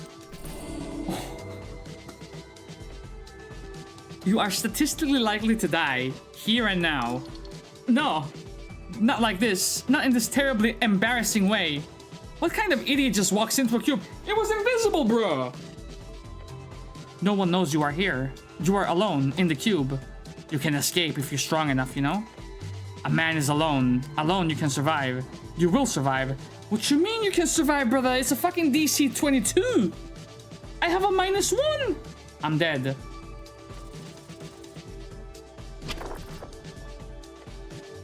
You struggle against the incredibly hard mass around your limbs. Is it going to get like decreased every time I get to attempt this? Strain and push. You fight yet. Your muscles give out after reaching just a little bit further. I'm dead.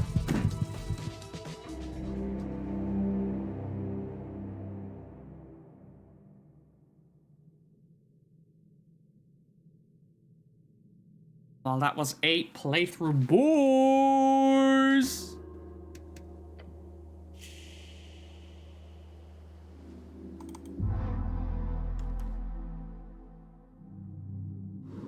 I should save more. Have I spoken to him when this happens? Hold on. Wait a minute. Wait a minute. Wait a minute. Have I spoken to you?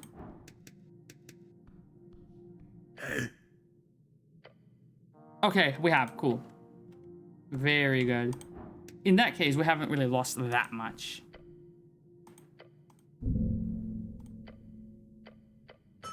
So it's not exactly like Disco Elysium, where Disco Elysium had, if you failed, it even had like a countermeasure, like a fallback plan, where the game would just continue. Here, there are some life and death scenarios, it seems like.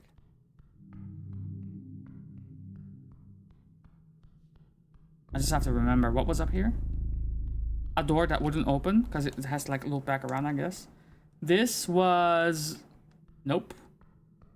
I will forego that 5 experience points. Not for me, no thank you. Here we had a door. Wait, what am I supposed to fucking do then? Door opens up to loop back around like a shortcut. What the fuck?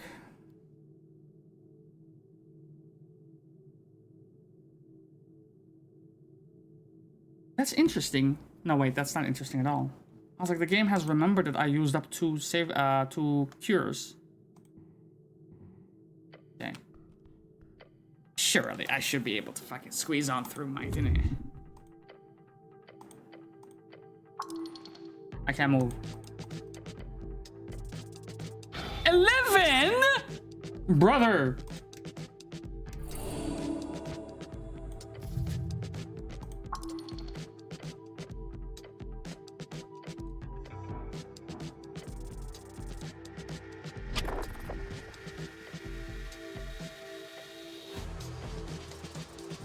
Seven. Holy shit. 3. I'm dead.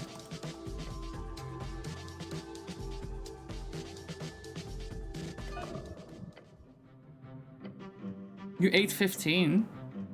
Huh? When you walked up to those kids at the bottom of the pit behind the hills, Central Lower School, with that bucket and filled it with 15 Eppelskut. The hills, one of the 3 unofficial districts in Norvik, basically the Halfling district, covered in the hills, get it? On the western side of the river. They laughed, they chanted, little shits. That's when you got that nickname that stuck around until your dad died and you left the hills behind. They kept saying it when you got mad, and you got mad at it when they said it. When you played along, mocking yourself, they said it. Apple Boy. Eppelskrut. Not even a good name, so uninspired. Yet you still try to follow them, to be nice, play nice, be a friend. Apple Boy. Shut up, Constitution. But eventually, they just started running away. Apple Boy. Each time you would try to get close, they would laugh, snicker, and then leave. And so, the apple boy was all alone until that day he died. An instant death. Alone. 'Tis an unfortunate thing, this lonely life. Though many of us carry the burden of talent and oh so much great natural power, when the cold of winter falls and the trail grows ever so rough, it is but the animal of the pack which makes it to spring. A man without a brother is but a set of bones on the road. Ooh! Hey, we got a ending, boys. We got a ending. So then the question is, where the fuck does the brother go?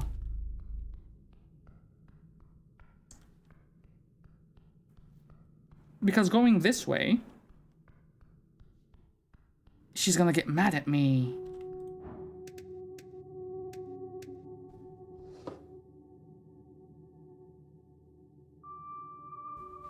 A good apple.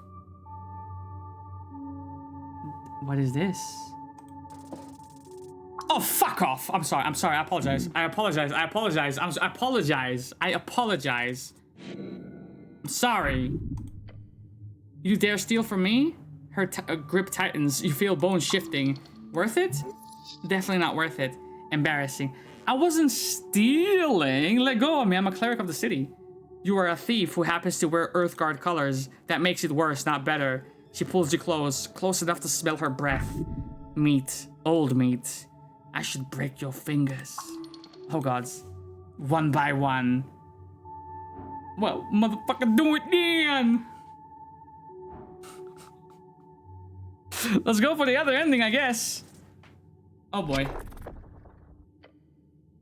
Your voice cracks, just slightly. A grin spreads across her face. You don't mean that shit. Lady Sage Thief has rules about thieves on halfway territory, you know. Uh-oh. But I'm feeling generous today. She does not look generous. You will receive one strike. She raises her open palm, the size of your face. Brace yourself. Try to dodge. You attempt to move. Her grips hold you in place. Nowhere to go. Oh my, the impact rattles your skull. You hit the ground hard. Consider that a warning. She looms over you. Stay on the ground for a bit. Think about this shit. Get up, thief. You're embarrassing yourself. Oh, we're getting up. Fuck that. She returns to her post, eyeing you with disgust. Lesson learned. Possibly. Do not test me again, human.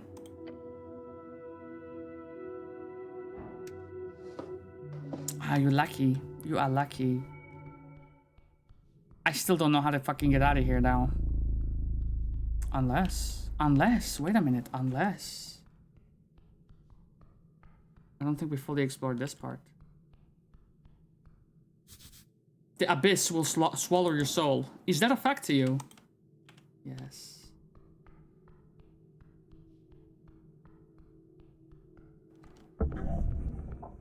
Something soft latches itself around your ankle. Not again, bro. Let me live. There is no time. It is a trap.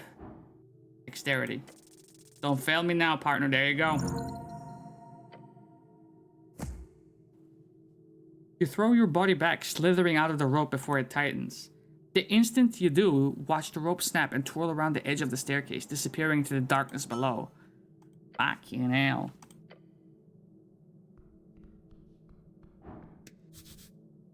I low-key wish that she would have killed me because she ruined my health, bro. She fucking ruined all my days.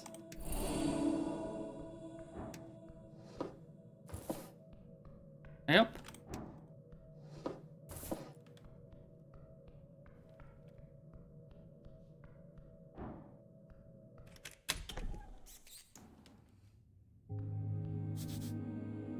A glow glass. Very common magic item. Oh, shit. We're back at the morgue, motherfucker. A slightly broken standard use Earthguard blade.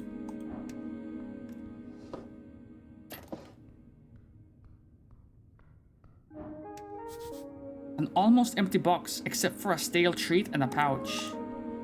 Let me hold that there. Imported goods. The receiver is marked by HWBT.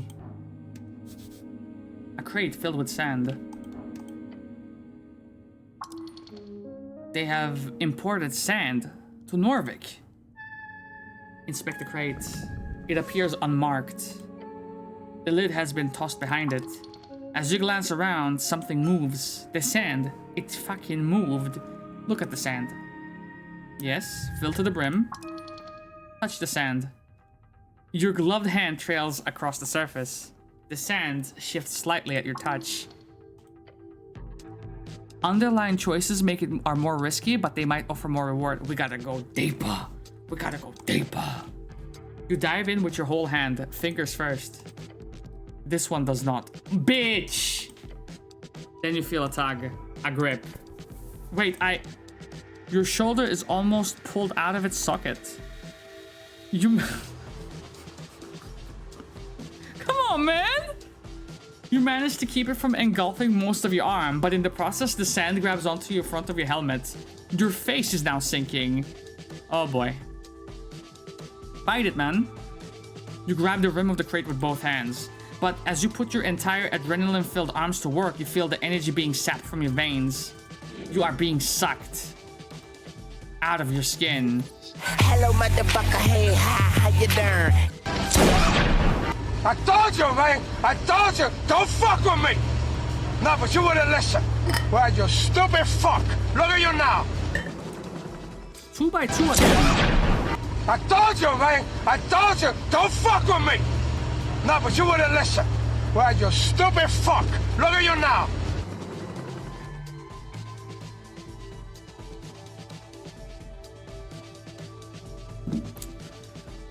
It's vampire sand. What the fuck is a vampire sand, bro? You would leave the helmet behind. Shit. Do I really need to keep the helmet on, bro? How ugly could I possibly be? Yes, you do. Okay. D6.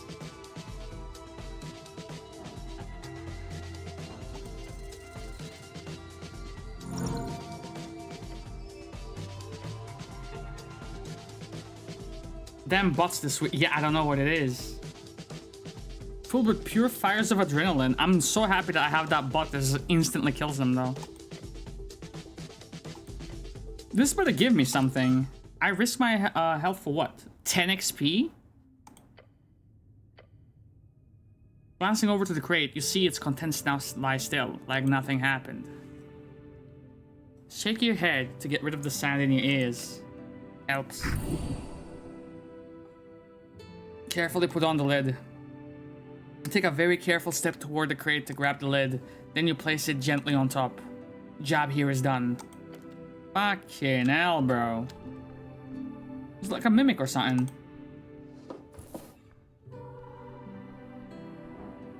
Can't take those.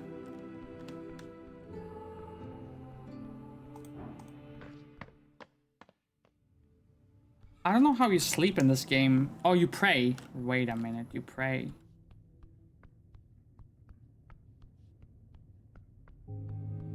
That's how you replenish your health points, or like spell points.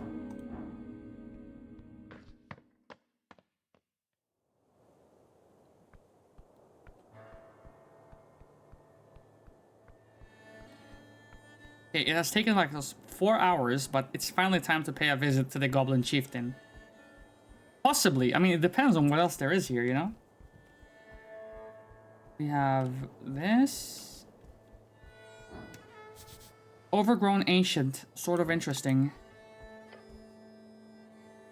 Embedded in the earth, you find a weather-bitten stone in the shape of a spiral. Its edges are worn down, smooth almost, and behind you lies the head of what was once a snail statue. Whatever god of symbolism this once denoted, time has ground it down. It is now a monument to nothing now. There is something here, but can you understand it yet? Its purpose? Touch the surface. It is cold. Your hands run across the stone, finding it more coarse than you thought. The ridges in the spiral are even smoother. You find they are not all coarse. Following it, you feel the markings of a sculptor's pick, but they're smoothed out. as if produced by not mortal hands but by magical precision. What's more, you feel the outline of script, symbols, runes. Your fingers trace them faintly along the spiral shell of the snail. The symbols do not mean anything to you. What's with the snail stuff, man? Norvik is built upon layers and layers of ruins. One of those layers, one of the oldest, were a snail folk. Thus, you will surely find many of these snail symbols in spiral shapes around the city. Tell me your secrets. No response. I don't want to do it. I'm gonna do it. Your fist makes contact with the hard surface. A crack follows, along with a shooting pain up your arm spreading across your face. Don't take my health away, bro. Ach du Scheiße. You're fucking alright, Rock. You're alright. The rock stares at you menacingly, but a piece of it fell from your violent act. That's a win. What? You damaged it with your fist. This stone is very brittle. A divine shrine, untended for decades. Okay, dude.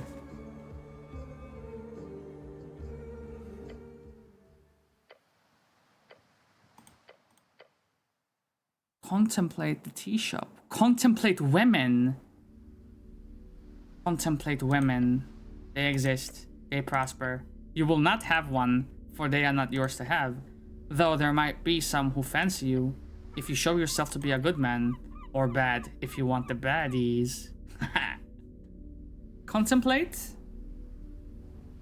Contemplate your class. Identity is not easy. It is everything from faction to home life to street. What you choose might be the first step. Choose wisely.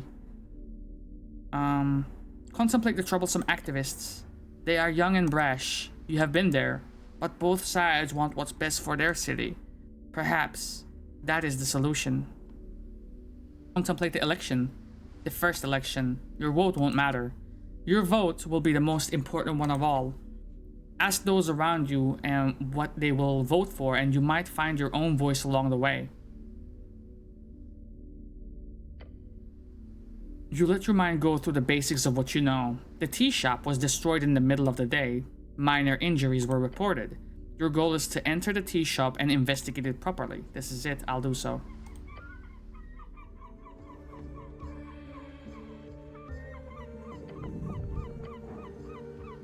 Okay, you can do it. You can do it. Motherfucker.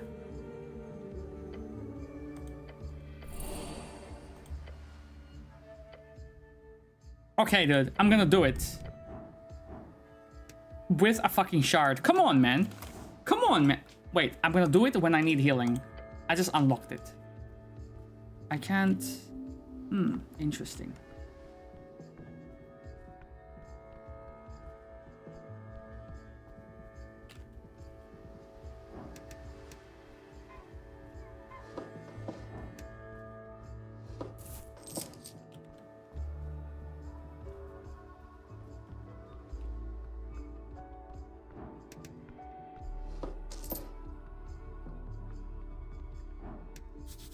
The rough letters spell out Our Lady's apartments. Oh, what is that, bro? The most useful tool to the human history. How do I get there? Huh?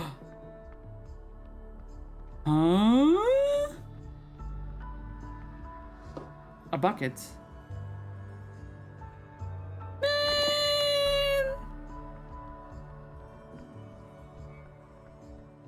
I think the coolest find was that I could go through here somewhere. You got it.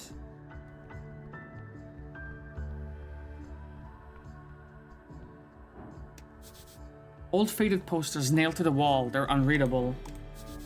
Actually readable posters. They're still kind of old. I'm gonna take this bucket and I'm gonna put it in deep storage. I'm never gonna use it. This? One standard issue Earthguard blade. One-handed usage, lightweight, crap quality, makes you feel like a big man, an agent of the state. It's also broken in half, but if you lean tactically, you might be able to hide that fact from your enemies. Deep storage. Deep storage. Dampens high damage. Could be nice. Deep storage. White rat. So fucking tempted to go deep storage with you. But we'll keep it. What? A bike line. One bike stands out to you. A handful of bicycles are stationed at the local rack. Useful for traversing long distance with ease and speed. Used by common workers all around Norvik. Seen as a poor man's way of travel to countryside. Not a lot of bikers or bikes. The usual commuters are probably too scared to head past the tea shop. This particular bike is yours. How do you know that? Check the chain lock. You lean in and take a closer look. The rusty chain seems brittle but wrapped so hard around the tire that it would be annoying to get it off even if he had the key. Wait, this shit is mine? Sure is. Best way of travel in Norvik, except, of course, on this godforsaken island fortress. So you're telling me I rode around on the bike in this fully clad armor that I have on? That doesn't make sense, big dog. Where's the key? Not here. Did you lose it? Don't go wandering around looking for your key. It's just a bike. Could getting the key be a quest? That does sound like a quest you would get. Sounds like a shitty quest. Find the missing key. The mystery of the bike key. Something like that would be perfect.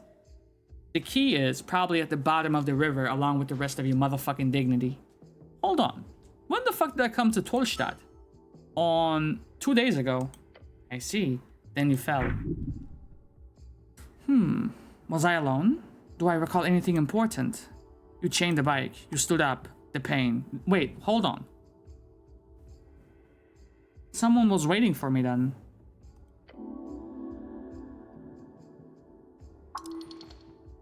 You broke the shit out of it. Was I alone? No. A shove in the dark, swift and deadly. Shut the fuck up, Charisma. You're misleading me. Who the fuck would push me? Huh? Sleeping for service. Come back after midnight-ish. What? Maybe they witnessed it.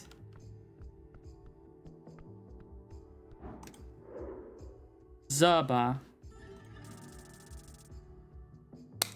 Okay. Where is she? The dwarven girl gazes around the halfway bridge before her eyes land on you. She says nothing for a while, just staring at you, no real reaction on her face. Yo, I'm the cleric. Believe it or not, I'm not actually a cleric. Huh? I'm a rogue. I like stealing shit from people. Not from you, though. You don't seem to have anything valuable of you. I don't know if I should... Whatever, then. She stares at you some more before saying, you are no longer a cleric. You are now a rogue. Thanks. You can't steal from people. You are absolutely right. It's illegal. I know. I forgot about that part. Yes. She looks around, clearly nervous. You're worrying her. By your presence alone. I'm sorry. I'm waiting for a friend, but she hasn't shown up yet. I'm getting worried.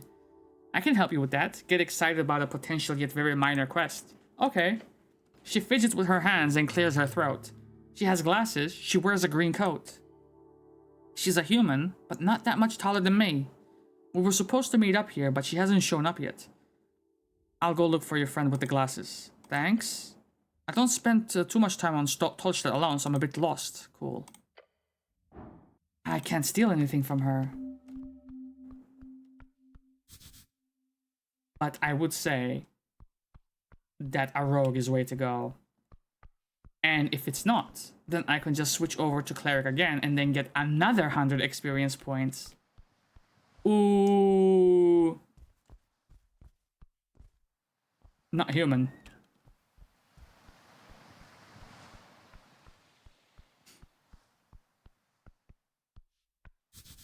The sacred river fights against the red rocks. I fell down here.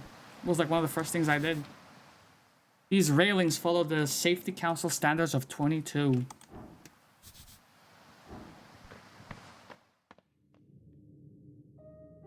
Rightio.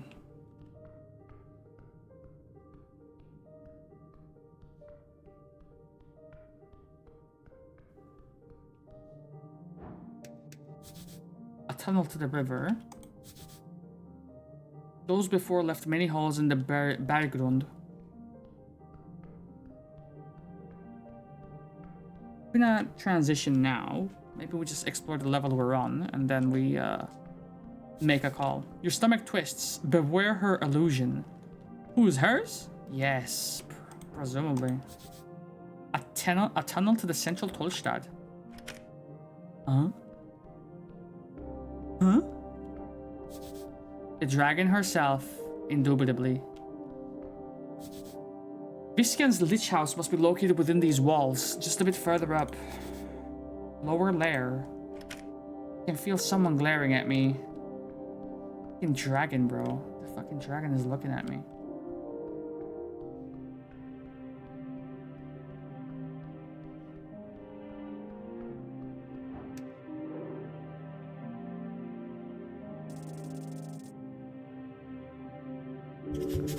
Unbothered, moisturized, happy in her lane.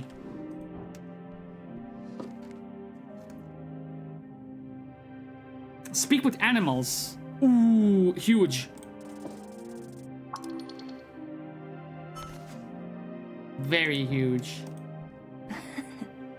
At the top of the garden lookout, you see a strange creature hunched over. Underneath a large red hat, her drooping gaze slowly glides towards you. Not a hat. She got an actual mushroom growing out of her skull. The elf drops a final piece of mushroom into the bowl on the table and gives you a creepy grin.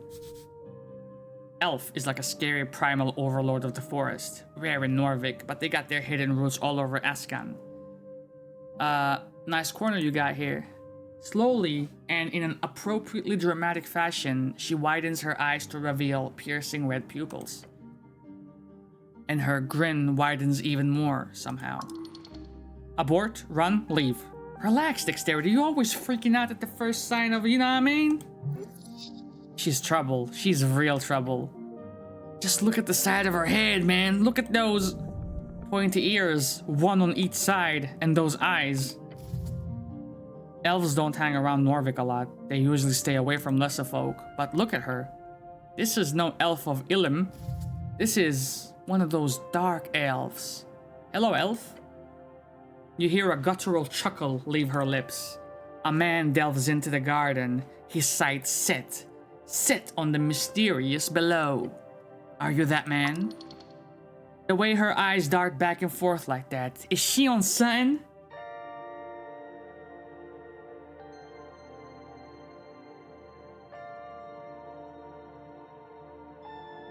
Yes, how did you know that?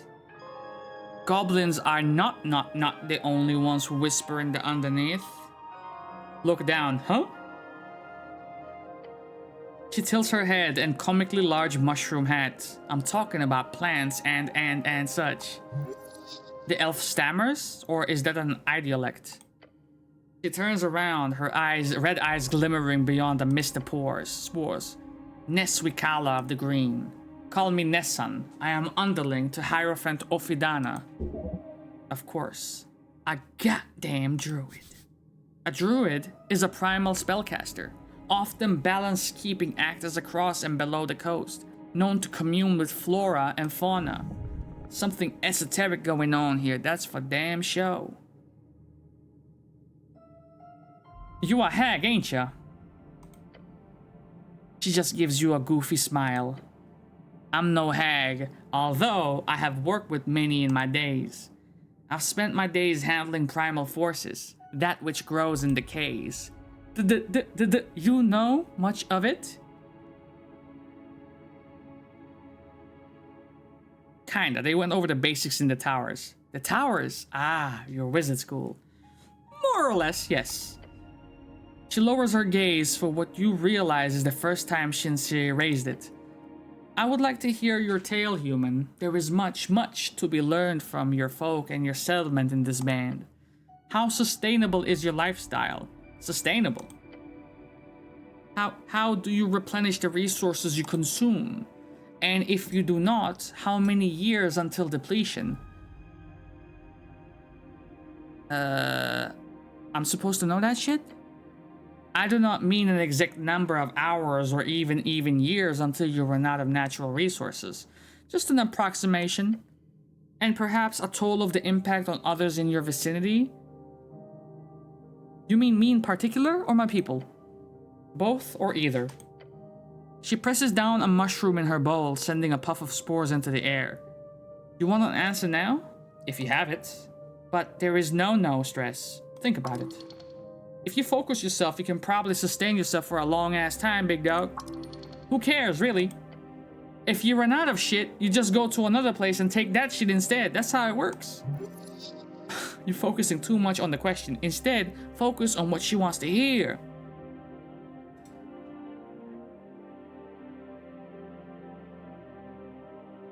I personally could live on an apple a day. That's pretty sustainable, big dog. Oh, that's not good at all, human. Your kind requires much more sustenance. A true statement. Please consume food. I'll make up for it later. Your legs tremble. To be fair, you haven't had a decent meal in a long ass time. She shows you a worried expression. Care for yourself. Do not let the idealization of a goal hinder a healthy lifestyle. She gives you some of her mushrooms from her bowl. Please eat. Thank you. It is as the hedonists say. An infamous group of activists and anarchists spawned toward the end of the Coast War. They stand for something, probably. Mostly they're known for inciting riots and playing with demonic forces. Listen to your empty stomach. Handouts. Don't mind if you do. She places a palm against the rough floor. Ophidana has helped keep the Undersea from being overtaken by unbalancing powers. Demigods, fiends, celestials, your humans, arcanists. Each creates a power that not only overtakes the primal, they do so with ease. That great war your kind waged upon one another delayed it, but I certainly believe it is inevitable.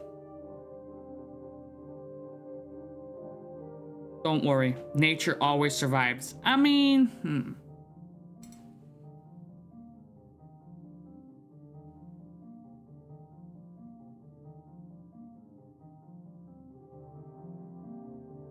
It might piss her off if I say that.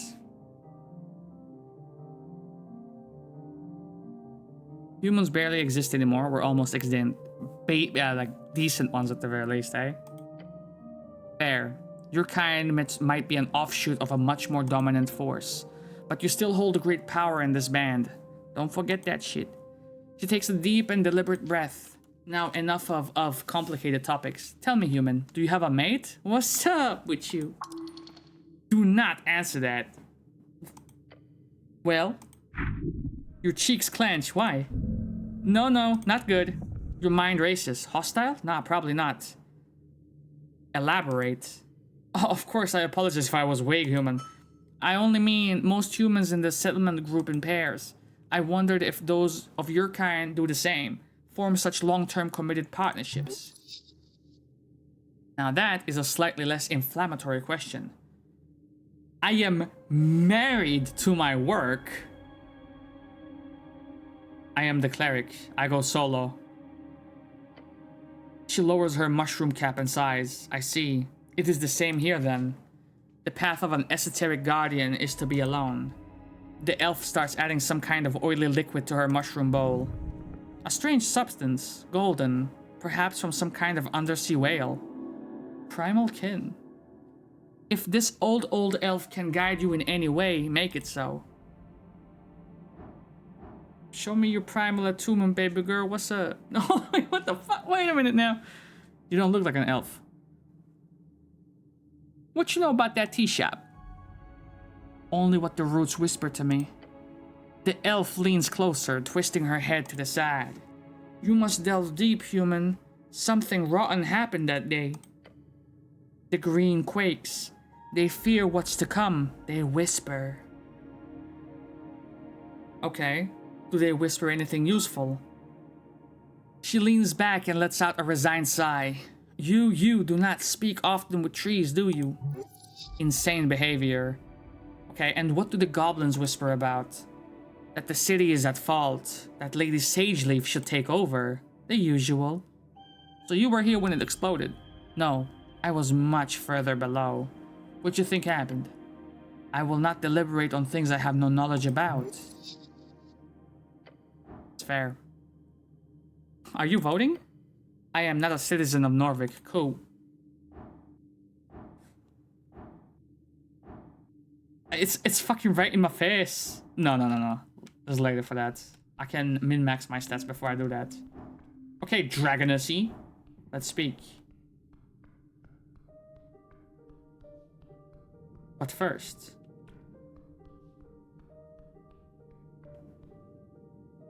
that's the guy who helped me up. Approach him below a sprawling tree.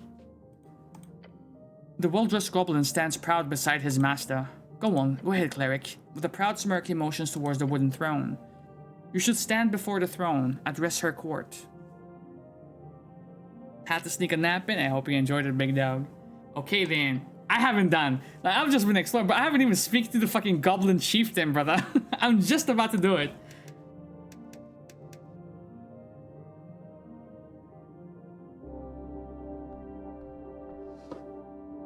Pixie dust slush, you say? Ring of regeneration, you say? Ha! I'ma fucking steal that. Eventually. Hold on. Let me behold your ass. Something is very wrong. Her eyes are striking your soul. Hold on to that feeling or you will be consumed. She wields power you could only dream of, yet her actions betray her nature. Evil, good, is selfishness for one's own tribe the defining trait? Let's see what you got. You approach the throne. The sprites flutter, their glow illuminating the trunk of this great tree. Its roots reaching far below its branches holding up the dirt ceiling above. I've been talking non-stop, bro. We gotta fucking play Danganronpa soon. I've been yapping for 4 fucking hours. On the throne sits a tiny motherfucking goblin, her smirk as bright as it is threatening. So this is the dragon. Yeah, I can see that shit. Her fucking glare is horrific. Cleric of Norvik, of Earth and River. Her shrill voice echoes out through the chamber. She's talking to your ass. You the cleric, motherfucker. Great observation. I was assured by your masters, the top brass of the palace itself. Her voice causes you to shiver. They told me a cleric of the highest standing would arrive within the hour. It's been 5 hours since. Wait, it's been 7 hours since the game started. My bad. That's on me. So tell me, human. Yes. Dominion. She has control here. Why am I sitting here waiting? What happened was, it's not that late. It's only been like a day. Tread lightly. You need her on your side. Make sure she knows you're on hers.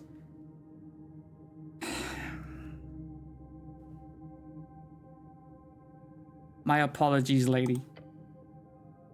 Her frown turns into a wary expression. Whatever. She does not feel like mauling on you now. You're dancing on a fine line. I'm a good dancer. Hers is a frightful presence.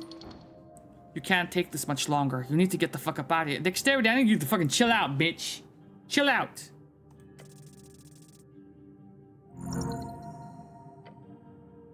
You brace your entire being as you meet her glare.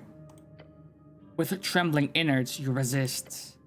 She lifts her chin. You stand. Good.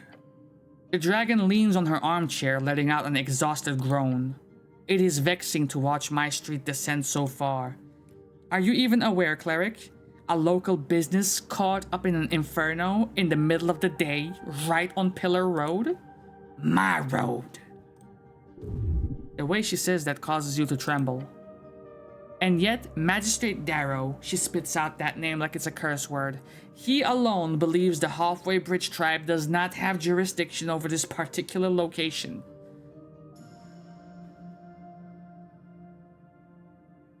Why does Darrow say that? Because he's a fool born out of nepotism and alcohol. Sick burn. Sounds awesome. Where is your usual jurisdiction? She leans back and picks something from between her fangs. I have an official recognition of law on the lower Tolstad. And where exactly is the tea shop located? She glares at you. It is, or was, rented out of a corner of the central fort, just above the holes next to the pillar. The holes, a common slang for the central spire of apartments in Tolstadt. The lower ones are less fancy. She snaps her fingers towards the goblin to her right.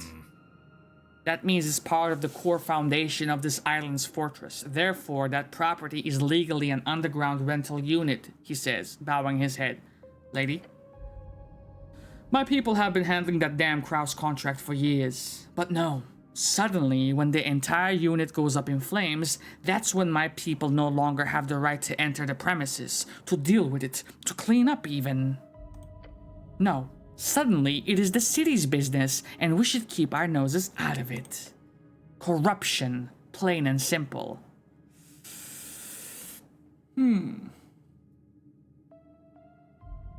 That sounds shady. Her sharp glare stabs you. Normal business in Norvik. And don't get me started on the actual effect this has on my people. Snell, she says, and beckons towards the comely goblin. He approaches the roots and takes a bow, Lady Sageleaf. Then he turns to you. The magistrate says it was an accident involving a fireplace failure. They have yet to send anyone in to actually investigate the scene. How can you know that? Huh? Shit, something broke. What, the water? Stop talking so fast, you're tripping over your goddamn words. Just ignore it and move on. I said... What the fuck did I say? I said that. How can know that? I said... He glances towards his lady. We've kept an eye on it. The explosion occurred on the 21st of March, just past noon.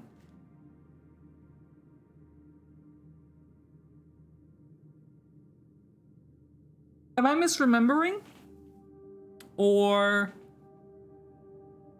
did I not arrive on the 21st on the evening, so it had exploded and then I arrived, and perhaps there was some incriminating evidence in the tea shop which caused them to fucking push me into the river as I was locking up my bike.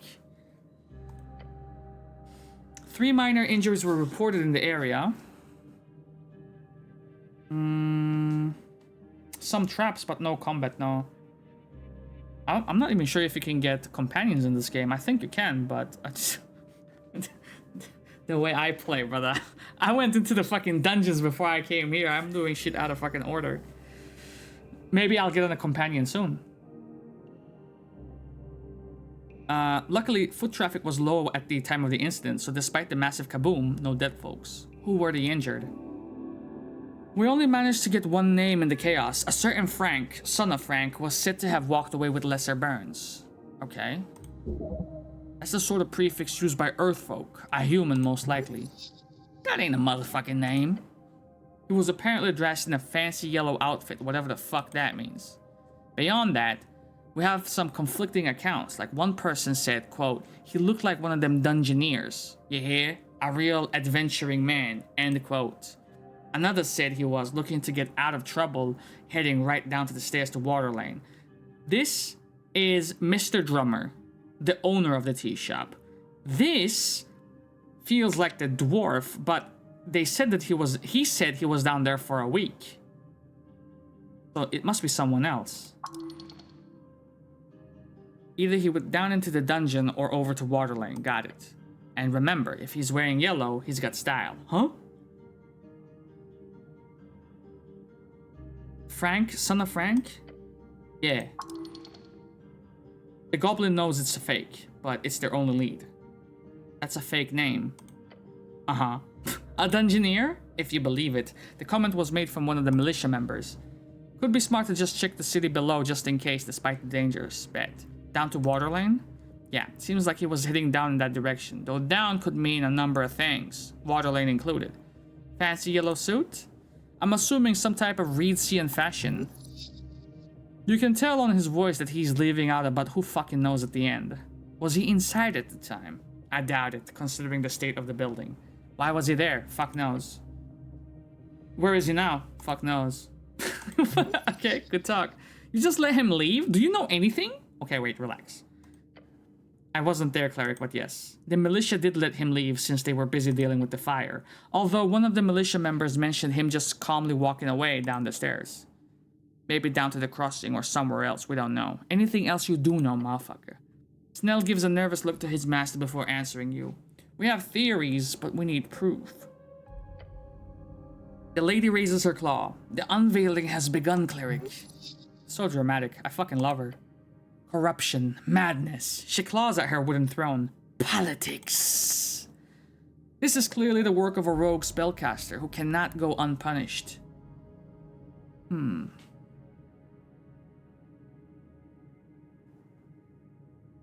I will bring justice to Norvik. I certainly hope so. The lady clears her throat, loudly. Everyone holds their breath when she speaks. I formally declare a joint venture. The Halfway Bridge tribe and the Earthguard city cleric shall investigate the tea shop on Pillar Road and bring justice to those who seek to harm the peace. No creature, foul or fair, shall escape my rage. The words seep out from her maw, burning into the air. Every goblin in the chamber looks upon her in awe. She is theirs to serve. Okay. She looks upon you with a grim expression. Snell, she says, waving toward him. Yes, Lady Sageleaf, he says, bowing his head. You are the handler of this case. You have worked on it since the explosion. You know more than anyone. Is this a party member? You catch the goblin trying to stop a grin from spreading across his face. Oh la la, complimented by his queen. I want you to represent the tribe in this venture. His face lights up. A goblin and a cleric. Together you will have access to both Upper and Lower Tolstadt. You are going to have the pretty boy run around? Damn, I thought this was gonna be fun. Do not disappoint me, Schnell. A new member to the party. He ignores you. Bitch. Okay. The mystery of the tea shop shall be uncovered. The sooner the better. First priority is the tea shop. We need to gain access. Your new goblin companion gives you a quick wave, okay? There it is, boys. There it is.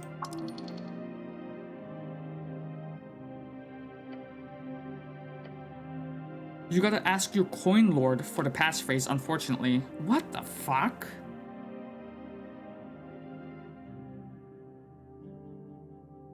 Coin lord? What do you mean coin lord? Talk to your boss, Darrow. Does he have like a phone number or some shit, big dog? How am I supposed to fucking talk to Darrow? Or I guess he's not your direct boss or whatever, but you will need to get an audience with him if you want to get inside the tea shop. Cool. R. Frank, dressed in yellow. Either over on Water Lane or down in the city below. Cool, let's go.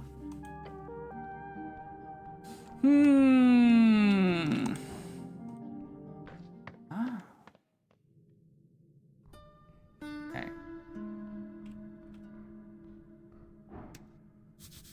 An almost intact and endlessly rising pillar. Is this more below than the other below we were in? You know? The pillar rose your towers before you. Whispers to you unintelligibly. Touch it. You place your hand upon the smooth surface. The whisper gets louder. It says something to you. Something weird. No, wait. It's a conversation. One you don't take part in. I guess you can try to join in. What? The goblin is impatient. You better fucking chill out, goblin bitch.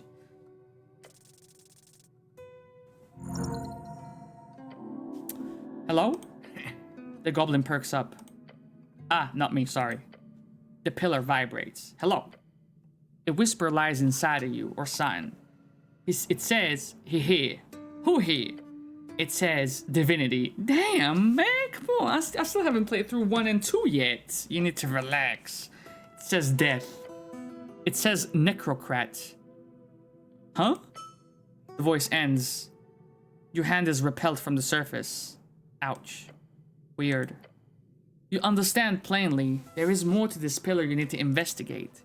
In time and further below. The depths of Tolstadt. He looks interesting. We'll get to him. This is the place that opens up in a couple of hours.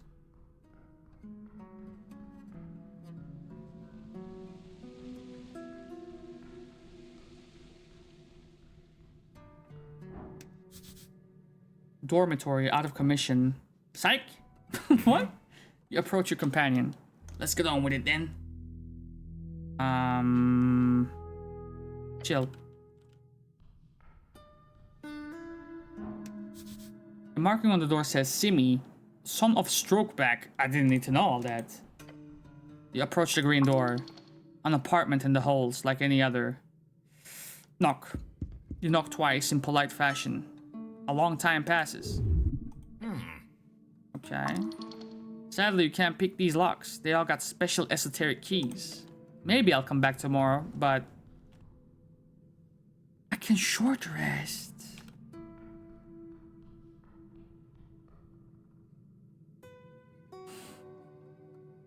I don't think you're qualified to be a party member of mine, big dog. RNA.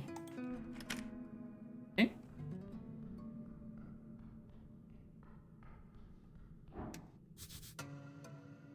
Oh shit. Well, hello, man. You live here, big dog? What you got?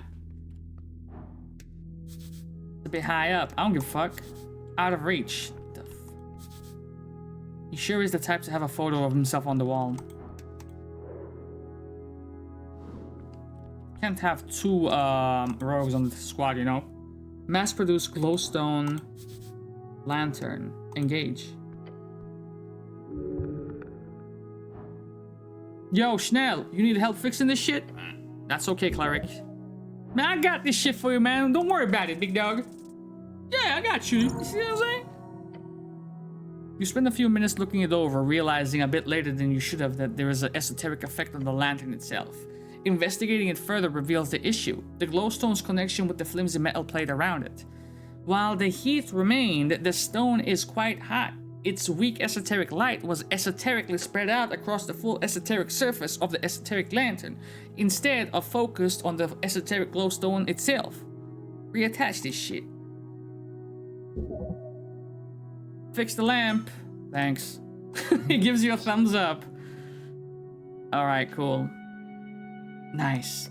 You better give me some fucking experience points, Hassan. Hello. What you got? Illuminian ointment, brother. Let me see what you got there, man. What is this? What is this?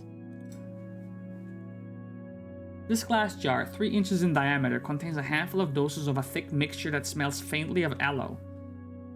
The jar and its contents weigh ½ pound. As an action, 1 dose of the ointment can be swallowed or applied on the skin. 10 HP, bro. Snell's work. You stand before a wooden board covered in sketches of various people, each of them connected via long red threads.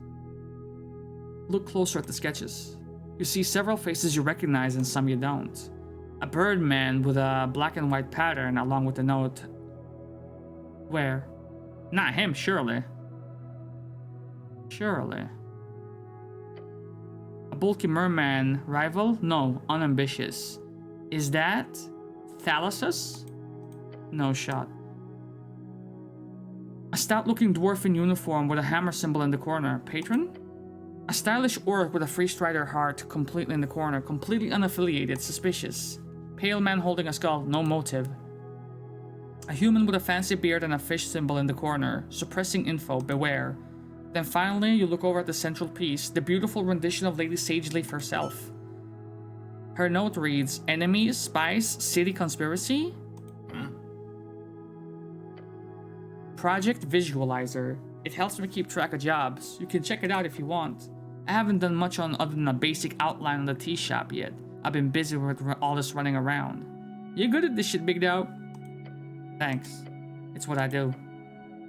Once we're finished, I'll make sure to compile it into a proper report for the old lady.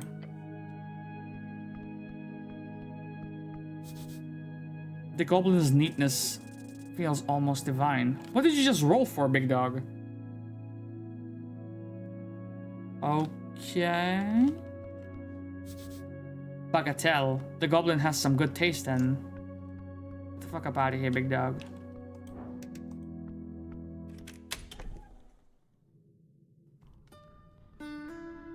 Thing is, I feel like I've given the city a good runaround, but I haven't seen any, Is that a fucking live snail?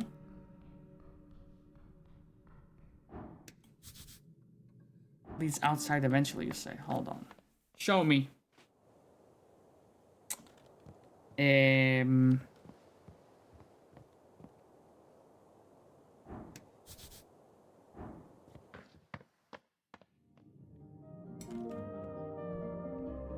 Aha, I see.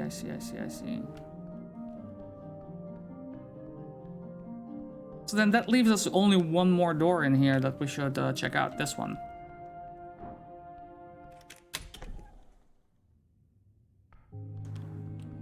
What? This place again? No shots.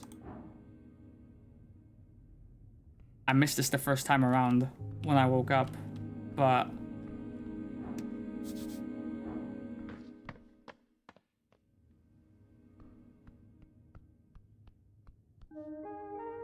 He's a human. He's wearing yellow.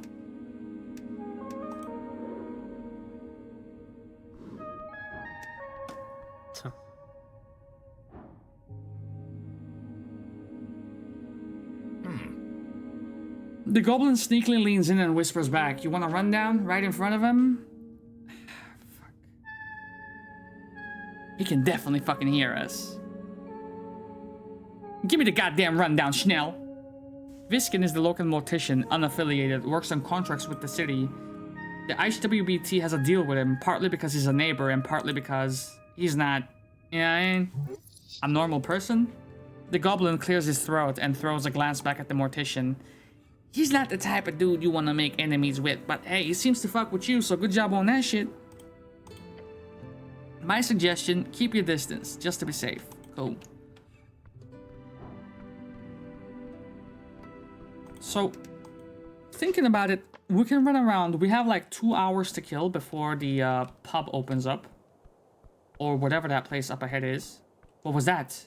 What was that? You see it? Eh?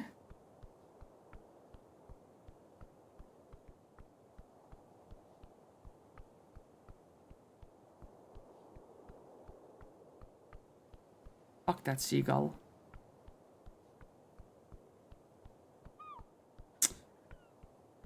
So one thing we can do is this. Although... question is a good idea.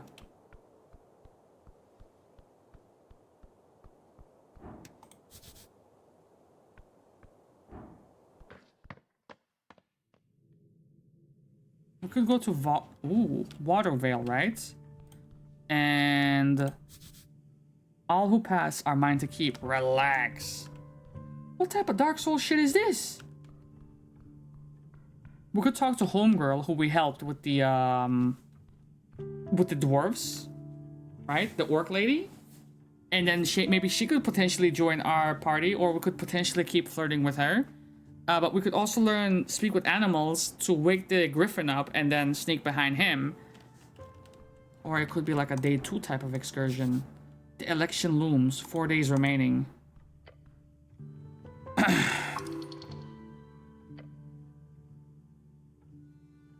It says 4 days, 5 days. March 22nd. On the 27th is the election. Okay, cool. No pressure or nothing, but, you know.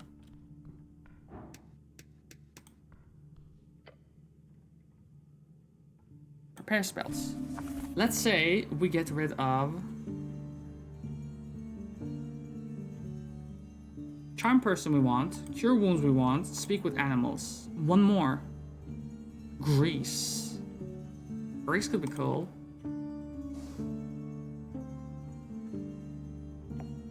Or Shield of Faith. Shield of Faith, just in case.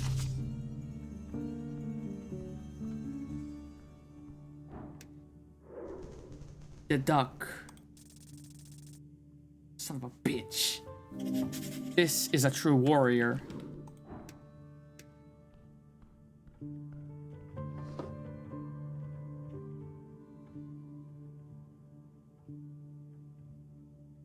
That is fucking amazing.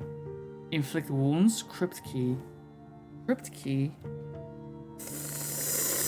Crypt key. Is that it? Is that the crypt? Okay, what if he gives it to me? I don't want to piss him off.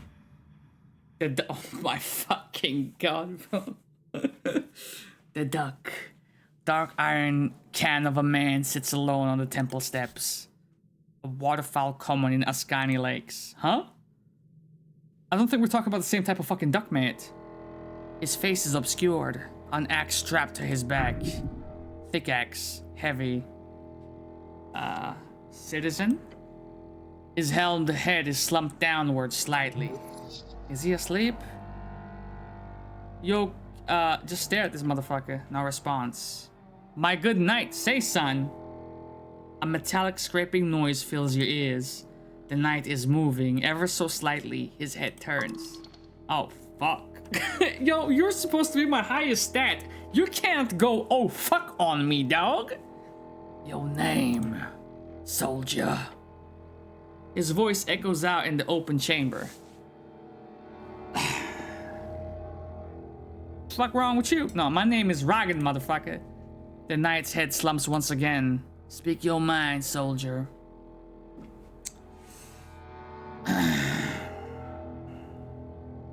What's up with the mess, man?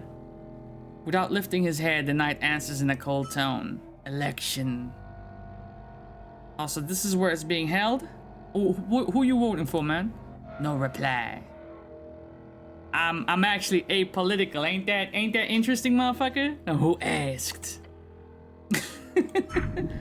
Hey, there it is. It stirs. His silence tells you nothing of life.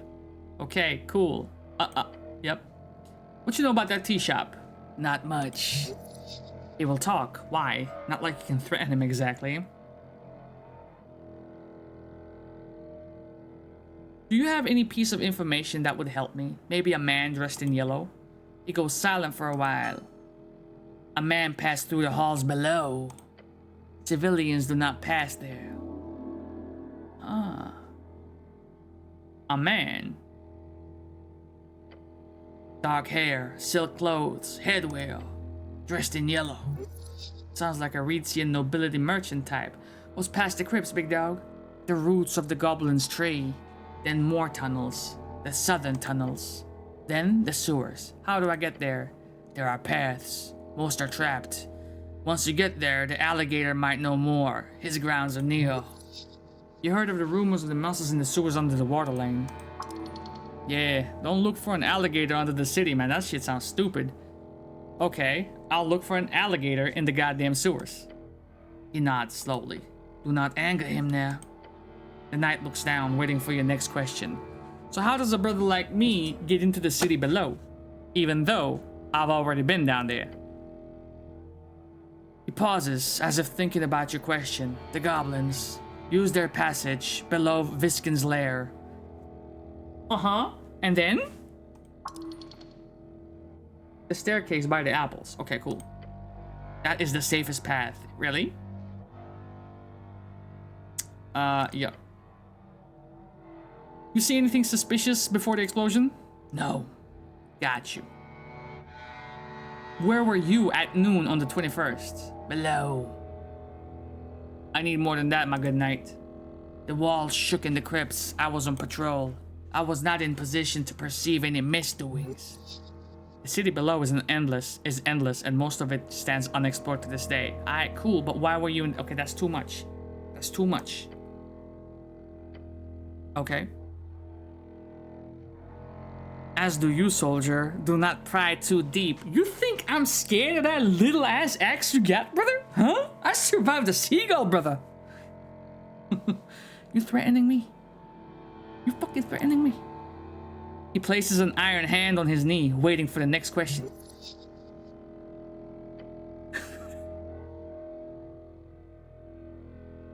How do I open that gate down the stairs? I have the key. Can I have it? No. What the fuck? Why not? You're too weak for that. Who's he to judge you?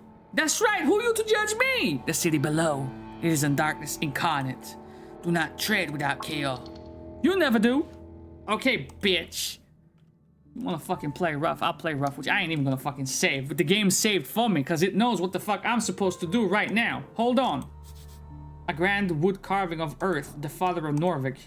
I'ma get to you when I get to you. You stare at the wondrous wood carving. However, you also notice a message carved into the base of the art piece. It says, Goblin was here. Motherfucking Goblin's at work again. Goblin was here. Vandalization, big dog. This happened because you're a weak man with a small member. Huh? Strength, what the fuck? And the entire world will continue to degrade over centuries because of it. It's okay, man. It's just the way things are. Famous artist, that guy. Never seen him, but you definitely seen his work. A bit rude to just carve his name into the statue like that, but he's known to be a bit of a dick swinger. I don't have a small member. It's always small compared to those larger. The competition never ends. I'm average. The goblin gives you a quick glance back. Huh? It's perfectly fucking average. He squints. You've been standing there silently for a fucking while now, man. You are aware that I have no context of what the fuck you talking about, right? That's good. Competition! Right, dick measuring competition. Yes. Why am I thinking about this? You a man. You can't not just think about this shit. The phallic nature of the statue must invoke it. This train of thought is dumb. Suits you, but dumb. Anyway, you were focused on this goblin fellow? Yes. It doesn't matter to me. Really? Contain your tears. Yeah, it's fine, big dog. What the fuck? The past, the past.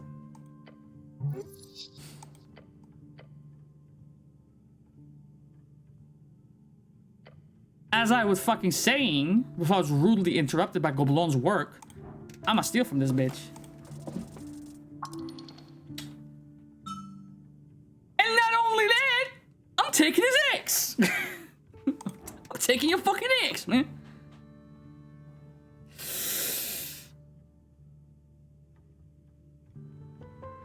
I don't know if I can take his ex.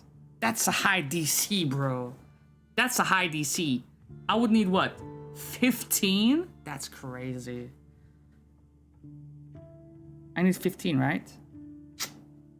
I'm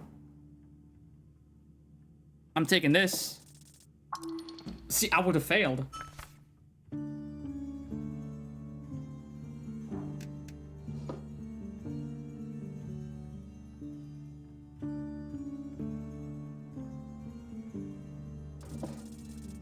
Ooh!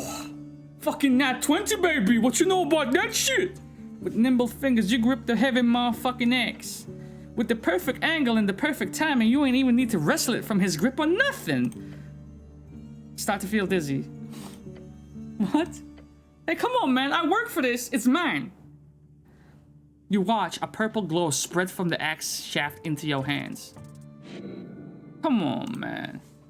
A crackling voice fills your skull. It speaks to you horrible things in a tongue you do not understand. But you know it's mocking you. Fuck, am I dying, bro?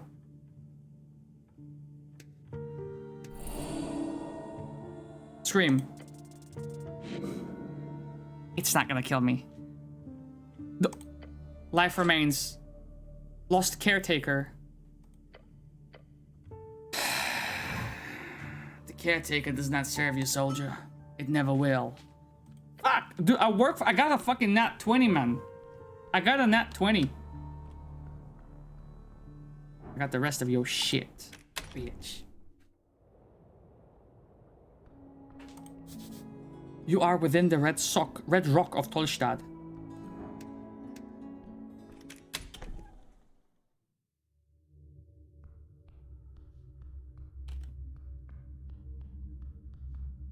Oh.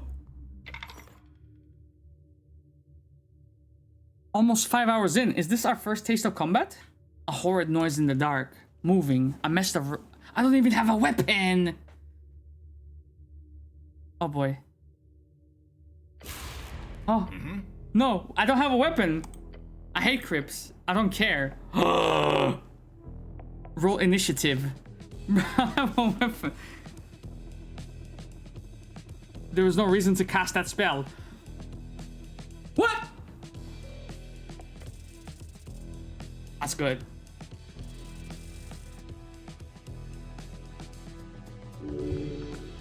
Incoming undead. It is set on killing you. No shit. Be afraid. This right here is a warrior road. Too late to run away, but you gotta stay loose or this thing will cut you to pieces. The bones are outside of the body. They must return. Huh? Punch the skeleton. Give him a hug. Try to dodge.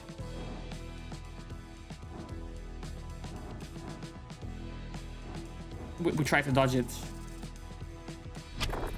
What the fuck are you doing, bro?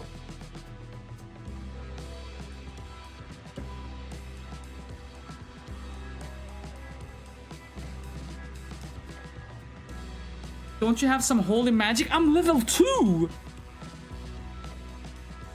The goblin brings out his sling in one... Okay. It flies right through his open ribcage. I'm dead. Taking stilted steps towards you, the skeleton raises its sword hand. Ah! I'm dead, bro. Yes? A bone-chilling shriek emanates from the skull and from me. What's happening? Are you losing? Shut up, bitch. You'll have to push it further. Okay.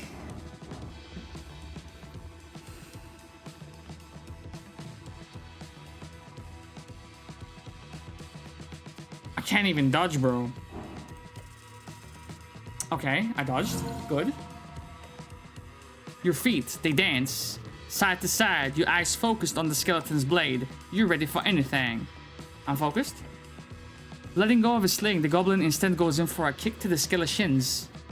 While the creature is jittering about, Snell manages to hit it, sending it scrambling to regain balance. Now, get his ace. I'm dead. The skeleton is off balance and missing its next strike. It flies past, inches from your face. Bones and iron stabilize in front of you, focusing only on its task. It's going to kill you. Thanks, wisdom. This will be the end. Oh shit. You're dead. I'm not dead.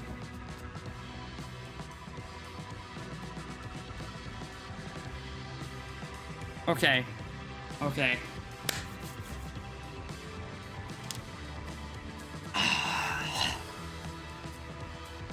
I can beat a DC 18. What do you think this is? I can beat a DC 18.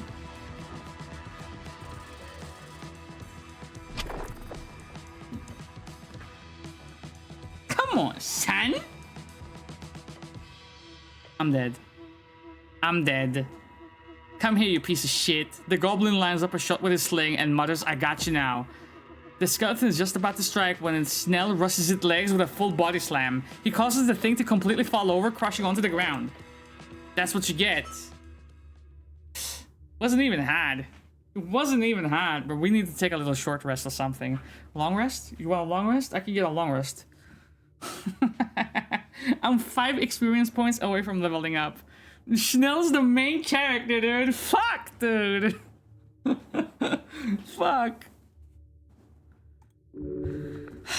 No other threats. This skeleton must have been the only guardian. That was a great battle, big dog. You have performed your duty. This crypt has been cleansed. It's an overstatement. The goblin leans in on his knees, panting. I hate the crypts. He raises a finger and wags it. Nothing good ever came from constructing a goddamn crypt, you know. You either get cursed, a place filled with death, or a meat grinder filled with undeath. Agreed. That's why we burn the corpses these days. Really, a genuinely smart tradition. Best thing humans ever invented. I think it was a dwarven thing. Oh. Yeah. A bang from somewhere far away echoes down the hallway. The goblin jumps, a shiver down your spine. Then, the chamber grows silent once more. A scent of death still lingers. He clears his throat. Fuck this place, let's go. How come, like, technically, I was the only one with a fucking health bar in that little fight, brother. I almost died for this shit. Kneel down, hold on. I gotta make sure this warrior gets what he deserves. I'ma piss on it. Which is... good old-fashioned learning this motherfucker, you dig? I get it. I'll do what I must. Aventail. -2 charisma.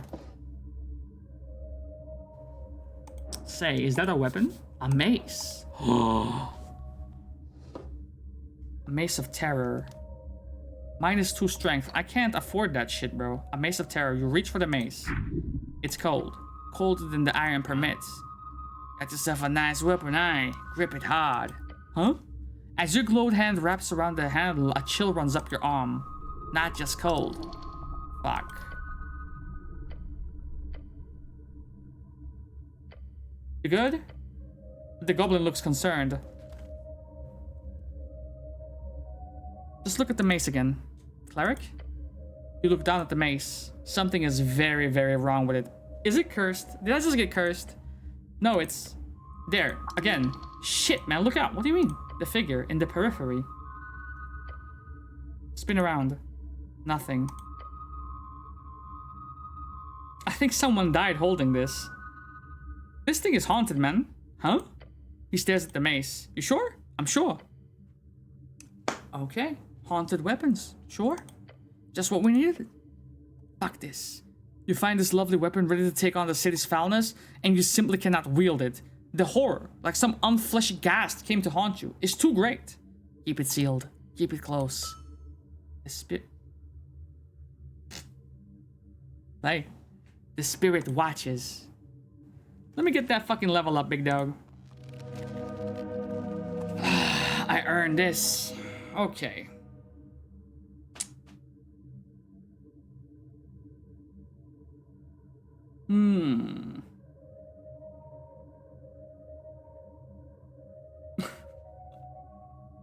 I have 3 dump stats. Fuck. Okay.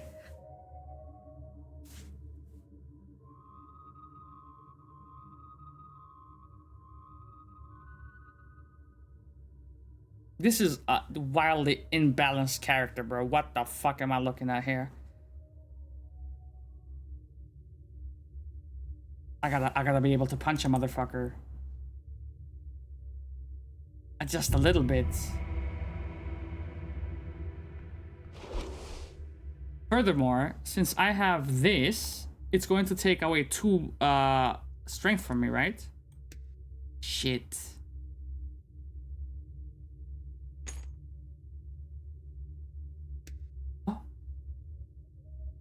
I mean, technically, it doesn't even have like a strength thing, right? So, whatever. What does this? A book?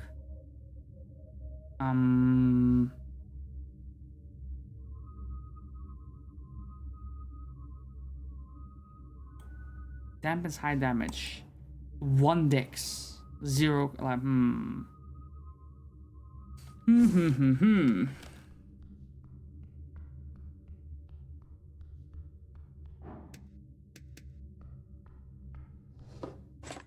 Yes.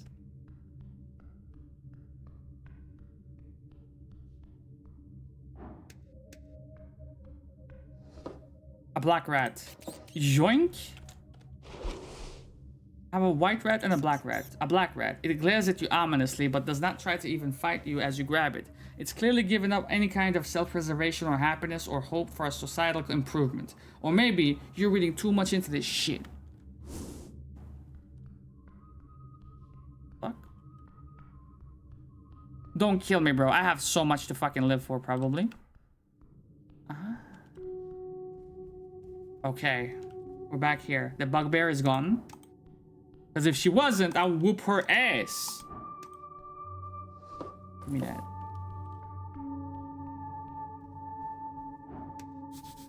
The most central part of the great bracken tree of Tolstadt.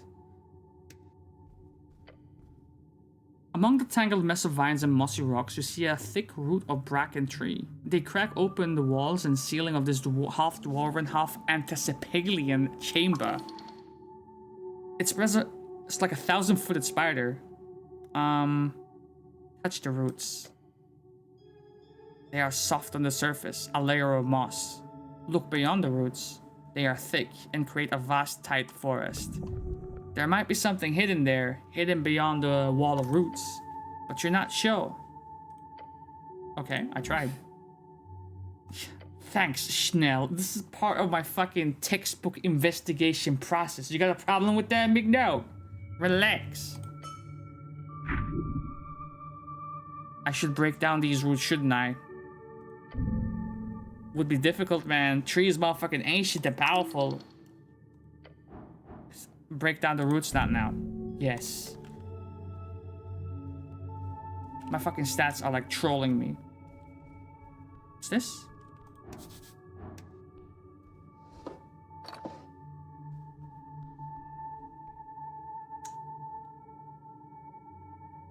Looks like the kind of rock you can stand on to gain attention. This?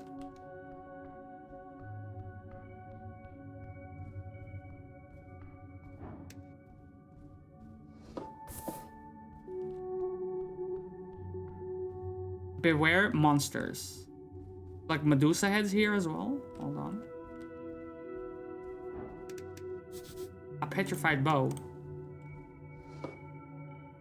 Whoa. Yes. Whoa.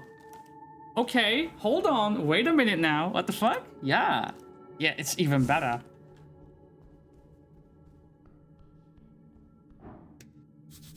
A central rock. You step on the rock. Around you lies the vast chamber of root and stone, of dwarf and primal forces pressing up against one another. Also, you can absolutely make some motherfucking noise in here. Try it. Do not make this about yourself. A rock like this is a keystone in a community, not a tool of the individual. It's a platform, a scene. Scenes are made for bringing attention to those who deserve it, i.e. you. You need to relax, big dog. You need to relax. You're speaking of sacrilege right now here. You need to relax. We just gained entry here. You're gonna get us kicked out. Would you like to join our team? No, don't do it. Last time I did it, she almost broke my fingers. You held of mankind. I have some questions about the day of the tea shop explosion. I felt a slight rumble in the earth. I was down here, guarding the roots. Okay, just a little rumble, so nothing out of the ordinary. Okay. There is a dwarf who says you won't let him pass. A dark dwarf, yes. He asked for access to the south tunnels. He's not permitted. Why not? Because the lady does not permit it. Lady Sageleaf does not allow looters on her grounds.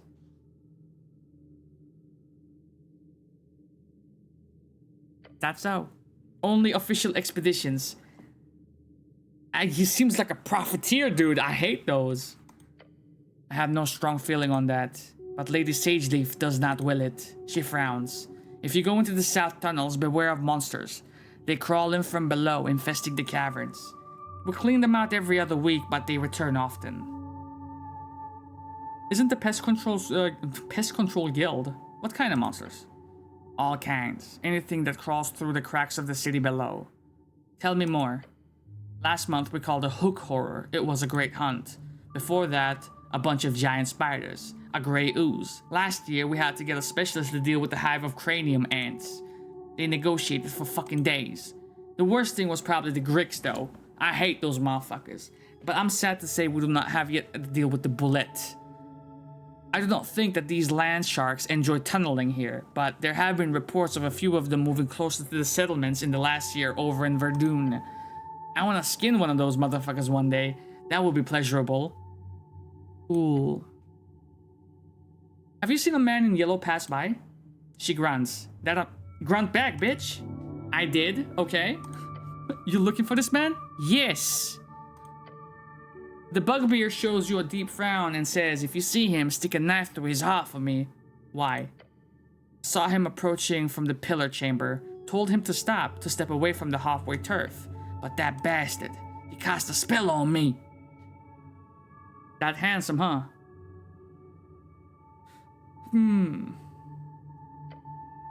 No, he was as ugly as the rest of you motherfuckers. You think I'm ugly? I cannot see your face, human. But I would assume so, yes. I saw him approaching. He wore an ugly yellow robe. Then, he said a few words and I suddenly happily allowed him to pass. A charm of some kind. I was helpless, like a kitten. I hate kittens.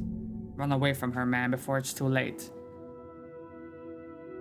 What else can you tell me about him? He had a slightly darker skin, unlike most pale humans in Norvik. He carried a backpack and several things. Tools. How much darker? Somewhere between a tan-hill goblin and pale fell orcs. That's very good information, I guess. In which direction did he... You hate kittens? Any child beast, really. They're too weak to survive on their own. Is a disgusting feature of adolescence. This chick, Cray Cray. I'll avenge your honor. Okay. Do what you want, man. I don't fucking care. She actually kind of does. You catch her glancing at your figure. Girl! Which direction he go? Through the south caves. She points towards the damp tunnel down the slope. I warned him about the monsters as he walked away because of that damn spell. I would have hoped for him to be a dinner for some hook horror or dark mantle, but that bastard turned invisible as soon as he entered the tunnel. I hate fucking wizards. Me neither. I hate those nerds. The bugbear lets out a grunt. You look like a great warrior and woman. Attempt to flirt. I do not look like it, human. I am. Yeah, I agree with that shit. A lot, like a lot. What the fuck you attempting here? She laughs mockingly. Some type of courtship? You are a fool. Prove yourself worthy and I might look your way, you buffoon. I will return once I have avenged your honor, my lady. She clicks her tongue. Back to you. Whatever to you. I defeated the skeleton in the crypts. You did? Yeah, I did. Well, she looks up and down. I'm impressed. Less for us to worry about. Goddamn right. Can I have that spell scroll you got? Of course not. Okay. I got this as a gift. I can't just give it away. Please? No. Just take it, man. Leave the convo. Sneak up on this bitch. Snatch it. Only suckers ask for things. That would be stealing. Yes, it would. It would be wrong. Yes, the fuck it would. Okay. I'm leaving.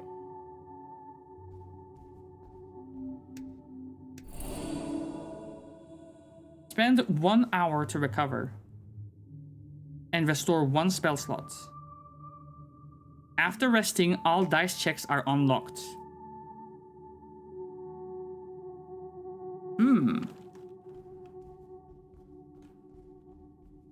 So is this down the slope or is that down the slope?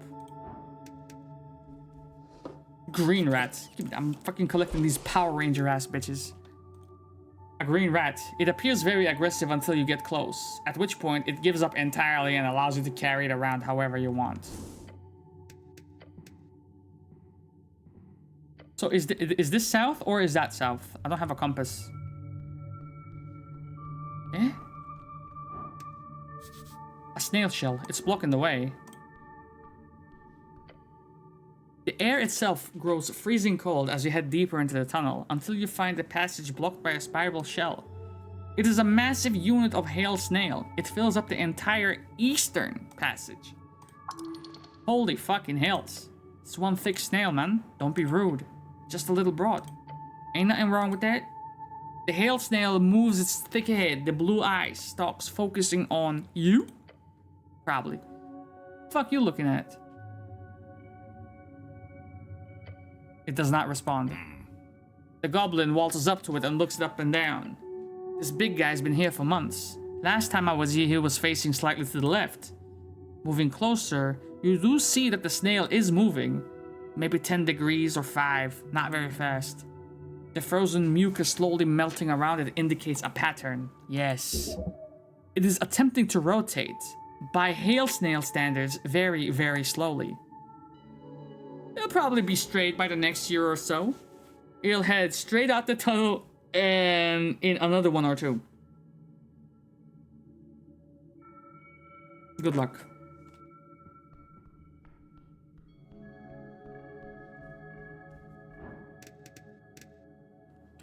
I'm stuck.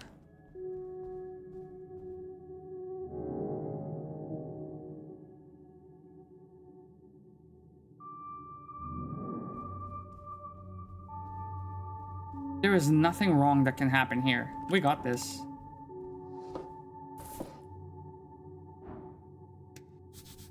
Yes. I can't get in. Unless... Oh! I can't get in. I just have to click. Divine Era Mural. A tall stone mural stands before you. 3 serpentine figures carved and painted into the surface, each coiled and intertwined with the others. Step closer. Examine the serpents. 3 distinct figures. Top serpent has sharp teeth, predatory. The middle one appears more serpentine, elegant. The bottom one has unusual markings. What's the meaning behind the mural? Basic religious art, nothing too interesting. This was a sacred image. Further down this path there should be an actual temple. Find it and learn more about these noble creatures. Touch it. Okay. This freaky serpent picture? There's a ton of these all over the place. You either got snail memorabilia or these lion-style pieces. I'd say 90%. Okay. We have to figure out... We have to solve that other quest for the homeboy. If it was either a sun marking or 2 daggers, I believe he said.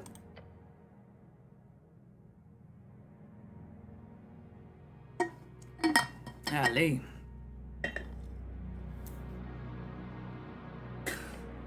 You can't stop me. Alright, motherfucker, shit. We're gonna go into these fucking caves 2 people, we're gonna come out 1. Believe that. Please don't step on the literal human skull. Bitch!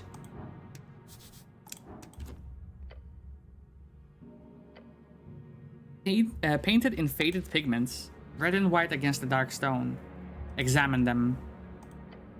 Crude stick figures with circular heads, arms spread wide. Count the figures. 3. These look human. They do. 2 arms, 2 legs, round head, but the style is too simple to determine the species. There's no shot I can make that.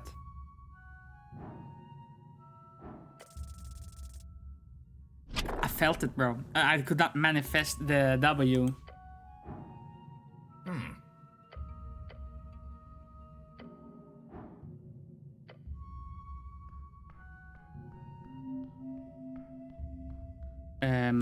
Is that poisonous? Bone dust. Dust from bone grinder, very fine and faintly sparkling, made out of unicorn horn or whalebone or something, can be used to recover 2nd level spell slots. Let's see, wait a minute. Wait a minute. Wait a fucking minute.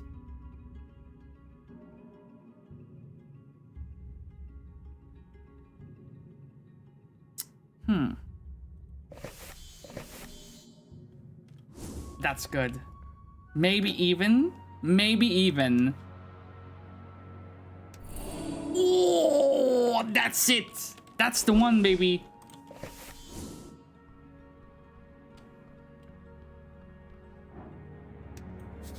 Is that a hat? Strange. A yellow hat. You grab the smooth fabric.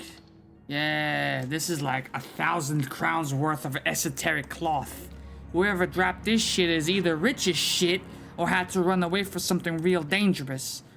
Your companion looks around, a bead of sweat rolling down his brow. Our Frank must have gone through here. Keep an eye open. It's yours now. Pocket the hat. A fancy hat, made out of a premium quality silken yellow fabric. This is the kind of shit you would expect to see on a high-class freestrider. Whoever owned it previously must have gotten lost in the horrors of the city below. You, however, obviously cannot wear it. It's nowhere near helm-like enough, though maybe you could carry it around.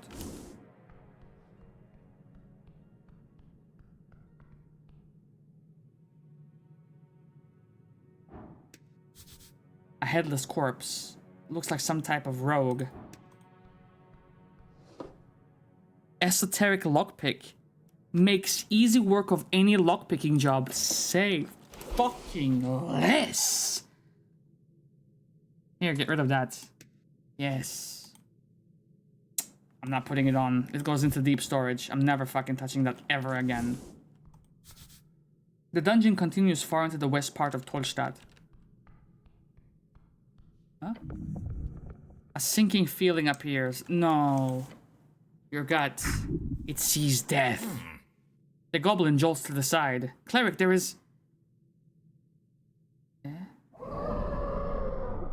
Uh-oh. Oh no! Roll initiative, son of a bitch! Okay. How the fuck did I not notice that thing? It was hidden. Perfectly. Excuses. A monster? Run! Once you get control of your muscles again, that is. Okay. Be surprised. Huh? Is there really nothing I can do here? Pray. No time to react. Huh? An ambush? The goblin attempts to spring into action, but he's just too late. But I just rolled for initiative, cunt. Flung around in the shadows of the cavern comes a long tendril.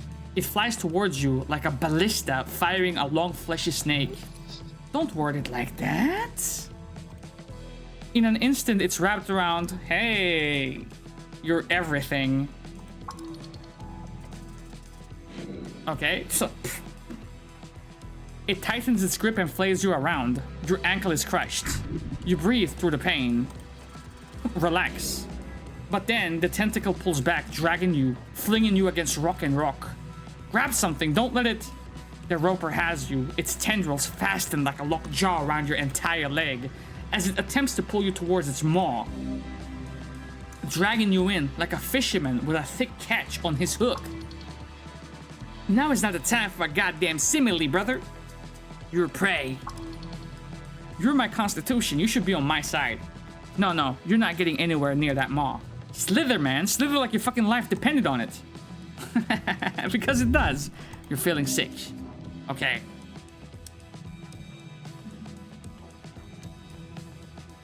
I mean, we could slither. It's a W. It's an easy W.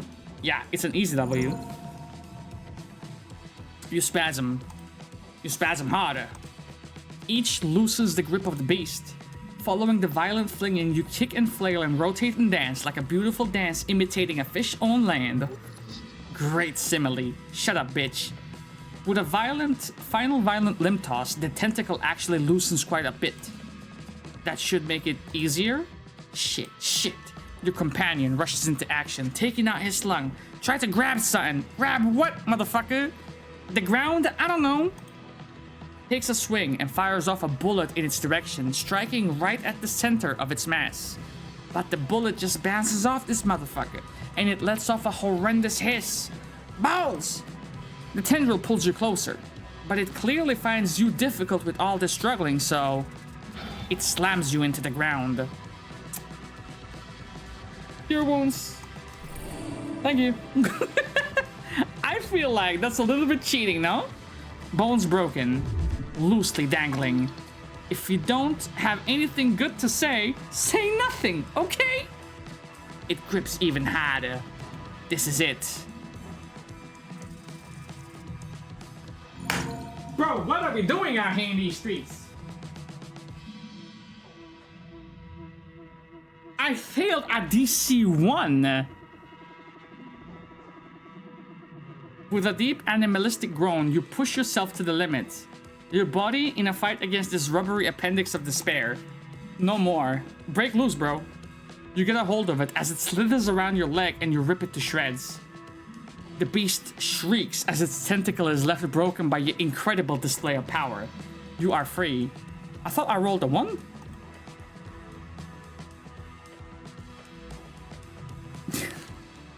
It roars and is bleeding from its central eye. But it is still standing, now just angered. Okay, what do you mean, keep it? Keep it distracted. Its maw brushes up against you and bites down. Ooh! I'm gonna need a couple. Oh my god, no reason to cast that spell. Are you sure? It goes right through your chainmail. A deep wound, gushing blood. Cleric, shit! Just wail. This is the end. The beast will be felled. DC 20, bro? DC 20.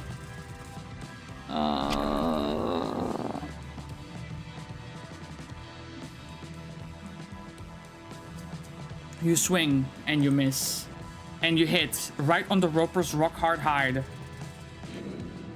I almost killed myself.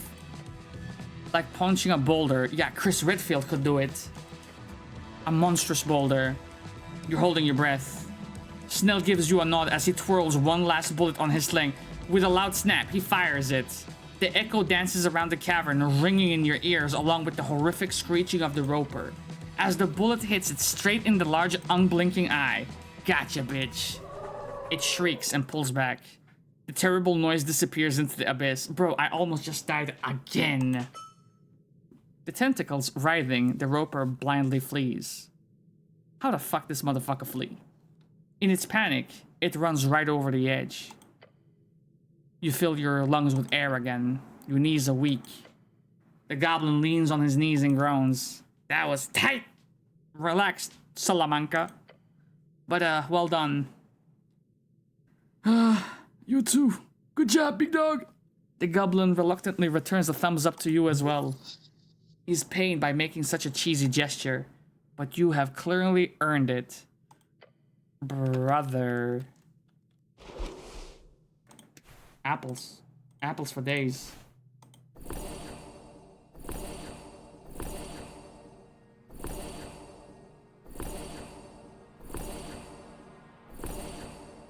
Okay. And then a couple of instances, maybe? 2. Fucking hell, bloody Nora. What is this? Some type of surveillance system?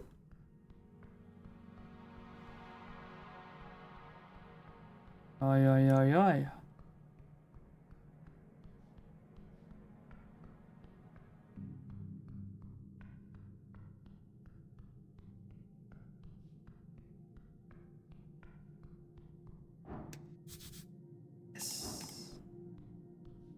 Yes!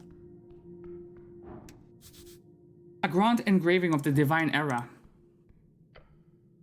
Among the fallen and broken of an ancient world lies among them a single structure. At the top, a cracked lion's head glares at you, a one-eyed lion with a single dark and empty socket. It's a shrine in it. Does it... A shrine to what god? One lost to time. Does it work? You may prepare spells here, yes. Oh! You seen anything like this, Schnell? Sure. Looks like a normal cat thing. Wait. Wait. This is it! Is there anything sun-like here? Wait, is there anything sun-like here or blade? 2 blades? I only see like one thing that could be a blade here.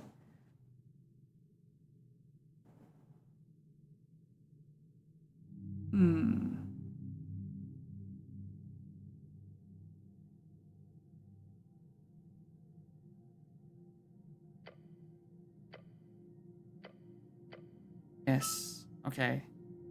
Take a step closer. Yes, look for a symbol that Axel was talking about. You dust off the front of the shrine. It is faint, but there is some type of symbol on it. Yes. A symbol. Like a sun. Sun. Cool. Gotcha. So what do I do now? Get back to your dwarf buddy, of course. Yes. Tell Axel about the symbol. He would be grateful for the information. Very grateful. Get a nice little payday grateful. Yes. Okay, cool.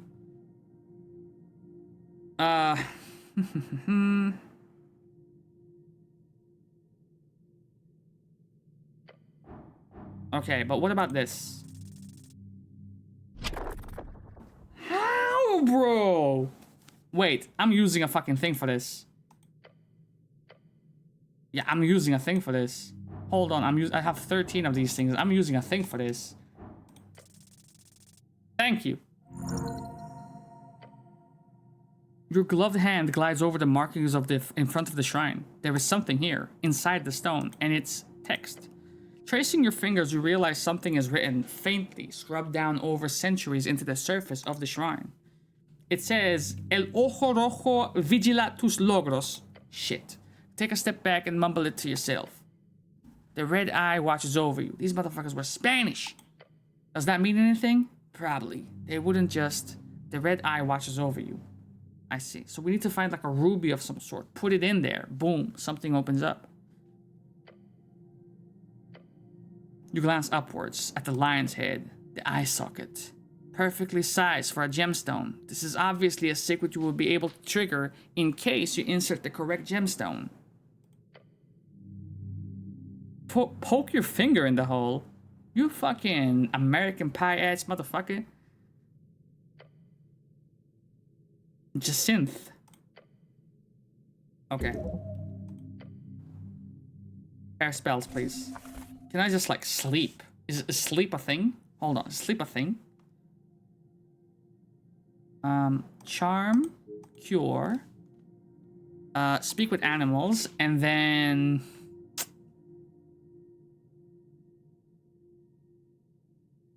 inflict wounds, and then another one. Grease or Shield of Faith? Grease.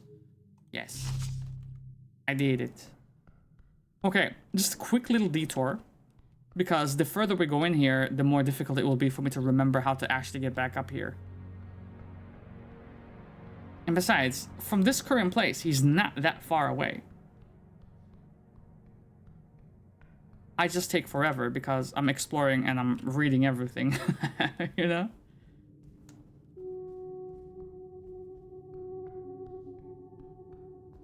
By my calculations, it should be up here.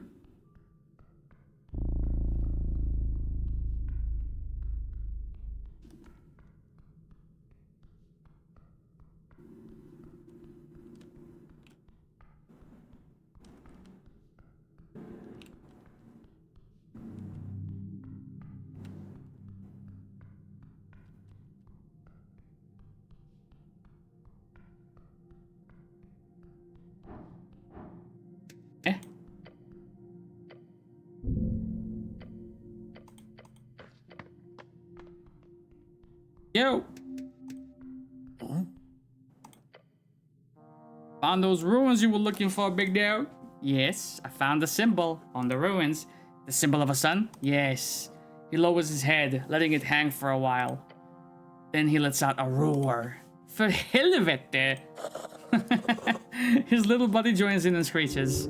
Not a good sign. The dwarf takes a deep breath.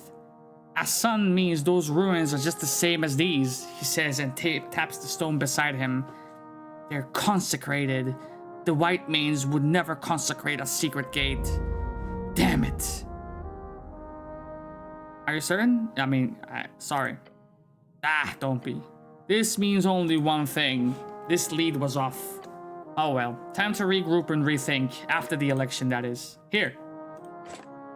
Secrets? Pickaxe of secrets. There's a little trick we have in the delving business. A custom-made detect secret-infused pickaxe. Thank you. Of course, the pickaxe is a bit wonky. The keyword is supposed to be secret, as in you say the word secret and the pickaxe casts the spell, but it doesn't quite work, so do with it as you play. What the fuck? Maybe. Yeah, I'll think about it, big dog. Man, what the fuck did you just give me?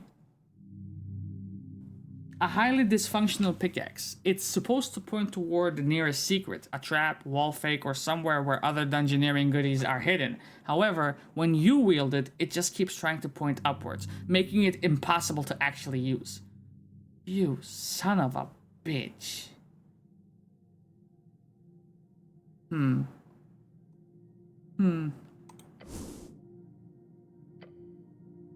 Along the shaft, you see those glowing teal runes spelling out secret. Okay. If I can just learn it, figure out how to extract the spell, I think, yeah, that's the best play. Come the fuck on, homie.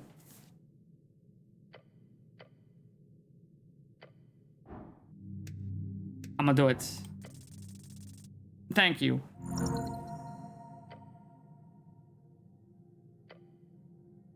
This is nothing like your regular memorization. A spell scroll or codex is often nothing more than taking the original content and transcribing it, putting the various esoteric stages to memory in the process. A magic item, however, is crafted to only output those stages per automata, not giving any insight to the inner workings. It is by definition reverse engineering. Okay, then I should be able to retrace the steps of the pickaxe esoteric activation, which strings are being pulled and when, by writing them down step by step. I'll take it for the experience points at the very least, brother. However, this pickaxe is broken. It does not perform those esoteric stages in proper order, or more likely, one of the stages is broken. It will, no matter what you do, take around... Oh.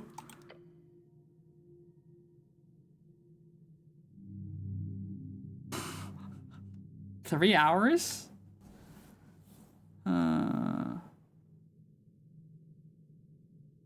So here is the thing.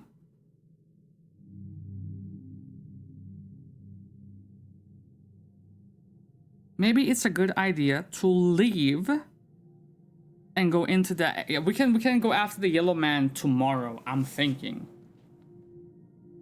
Let's spend 3 hours, fuck it.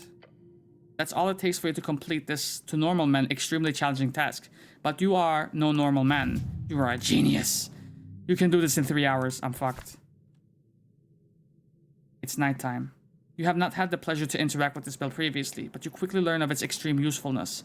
The text secret allows you to uncover, once for each cast, any secret trap, hidden passage, stashed away item, or esoteric illusion within 30 feet. If you wish to uncover the secrets of the city below, be sure to keep it prepared. Yes. He left. Right. Now, here's what we do.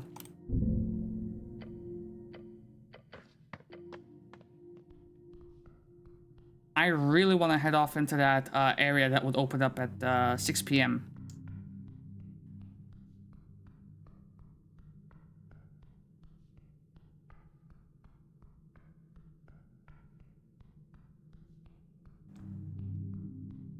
So next in-game day, we prepare the detect secret spell. We go up, we go left, and then we try to disarm the traps. And then we go for the man in yellow. Yes. We cannot be stopped.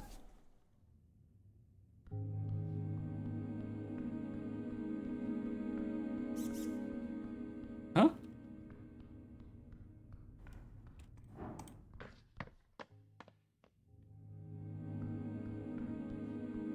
No, he's pale as shit. He can't be our guy.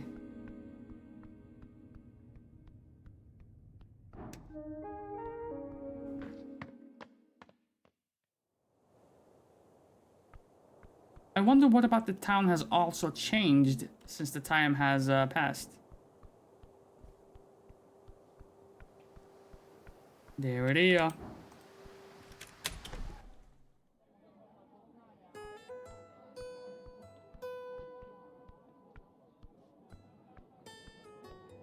Fucking Grinch is down here as well. A jukebox. Your eyes take in the enticing green glow of the diskettes. That's what we call it in Swedish. The floppy disks? Diskettes. An esoterically infused stone disc which has been engraved with a spoken word spell. These have been mass-produced since the mid-arcane era. Spoken word. A second-level transmutation spell. It allows the caster to engrave a spoken message onto a surface. Whoever touches it will telepathically hear the message in their mind. However, this spell has mostly been used for the last 2 centuries as a way of mass-producing musical records. Huh. Now we're talking. So many nights spent looking over the track lists. Just don't think about the time when it threw you out for playing DLS 15 times in a row. Dillion's Last Stand. A classic dive bop.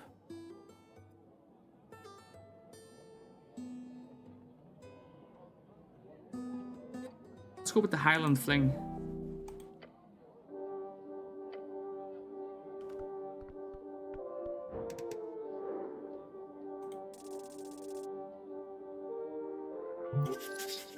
He wants to kill you? What the fuck did I do? This is a massive, unregulated, confident, highly problematic goblin supremacist. He will not debate with you on it. He doesn't even see you as worthy of being alive. He's a focused killer. His body count must be in the hundreds. The type of man who wishes for nothing but the destruction of humanity, the Earth folk especially, and the downfall of this invading species upon the shores of Ascani. The more you stare into those deranged eyes of his, the more you understand that he is not full of hatred from some idealistic vision of the future. He does not view the future of Ascani as a goblin paradise. All he wants, entirely due to some personal vendetta fueled by sociopathy, is to erase humans from existence.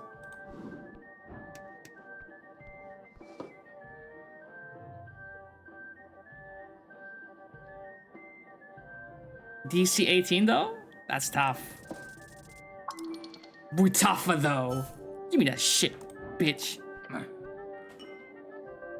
The scent of smoke fills your helmet as you approach the hooded goblin. Didn't I see you at the pillar crossing, bitch? The hooded goblin does not reply at first. Then he just looks to Snell with a foul frown. I see you getting more crammed by the day. And that's a goblin traitor. The one who signed the goblin treaty giving away everything to Earth after the goblin genocide. Sometimes goblins invoke his name to call another goblin a human lover. Fuck you. Which tribe you belong to? You hear him clear his throat slowly. I suggest bothering someone else, human. What you know about that tea shop, bitch? You don't know shit. The hooded goblin laughs. Need help, huh? Figured. So you will help? Hell nah. Fuck off. Who you voting for in the election? None of your fucking business, human. Come on, man. This looks sad. You have to tell me I'm the cleric of Norvik, motherfucker. He blows out a big cloud of foul-smelling smoke. Nah. Glass him. Bitches. Is it that dangerous? You grab a half-filled glass from the table as the goblin watches your movements closely. That's his drink. You should put it down before he get mad. Your companion gives you a careful look. Time to decide what glassing means, huh? I guess you can make it anything you want it mean.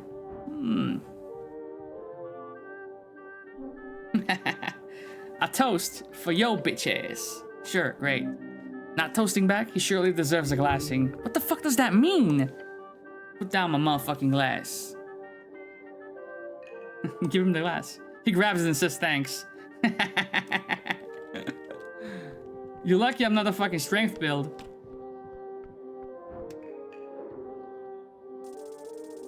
Motherfucker, that's that bullshit. Smarter Tango. The goblin glances at you. Smarter. Snell. Don't cause any trouble, mine.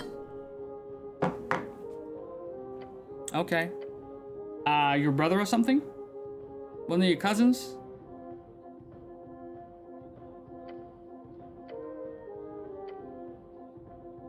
Smarter is a notorious pickpocket. Don't let him get too close. Cool, he a rogue like me. Mention that you're a rogue 5 times. I do what I do whenever I decide to do my thing, baby. Yeah, I mean with it. Snell shakes his head. Yes. Now look, I'm talking a real, actual, pathological kleptomania case, brother. Okay, like can't keep his hands away from pockets type of deal. Okay, I mean I guess he's like you, except smarter. He fails every single fucking time, man. He hurting himself in the process too. Oh, yeah. He's a fuck up. He can't get right. I don't think he's ever gotten away with anything. So just be cool around him, man. I don't want him hurting himself again. Okay, let's not stick around here then. Oh, I could pickpocket him. What happened here? Hello, motherfucker. Hey, how you doing?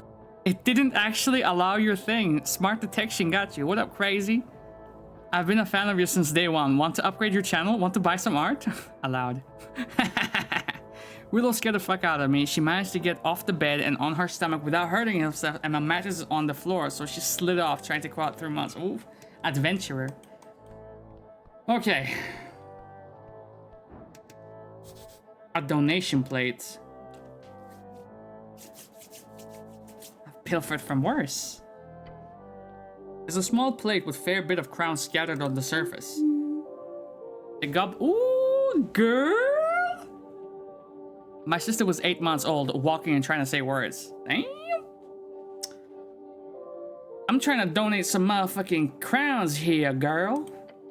You do? How much, though? Shit. I'm trying to give her 10. A good amount, thank you. Thanks, cleric. Yeah. What you doing after this, baby girl? The goblin seems to be playing around with the strings of her instrument. She's tuning it. Hey. Her entire body jolts when she sees you. Your existence is shocking to her. I'm playing in a second, okay? Aight. I need some tense ambiance for all the conversations I'm going to have here tonight. You should play some debate music. Take your time with it, queen. She finishes whatever she was doing to her instrument. Alright, let's hear this shit. This isn't really a dancing tavern, otherwise you would go wild. Let her play, man. It was annoying because she got mad when she couldn't say the right words and we couldn't understand her. Restless nights. It's normal for them to cry their lungs out every night. I don't know how you could just chill out and listen to the cries. I'ma holla at you in a minute. Hold on. Agent Vera. That's baby girl. That's OG baby girl. Well, what you got on you? 7? Let me hold that there. Let me hold that there. What's up with you, baby? It would be something akin to 1,000 a month. Standard fare, really. Obviously, all of my proprietor deals would have been included in that. Obviously. Which would at least be more akin to double that price at the very least. Enjoy your lure, queen. Kiss, Clay for me. The orc woman places her cup on the counter and leans forward. We hope you consider it. The fiendish woman behind the counter gives her a wide, sharp grin. Vera turns to leave and almost walks right into you.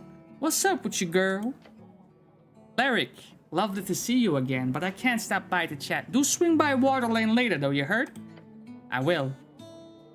As the orc steps past you and leaves the tavern, you look over to the woman behind the bar. She locks eyes with you while putting away the orc's cup. What's up with you? What you got on you, baby girl? Hold on, what you got on you? Ooh! That's 20. That's a toughie. I'ma holler at you later. Behind the counter stands a woman of fiendish origin. Focused on filling up one of the taps, she immediately stops when she notices your approach. Welcome to the Drunk Sphinx. What will it... My good lord. A cleric. How lovely to see the city stop by. She gives you her full attention. The name is Rick Spider. I'll be serving you tonight.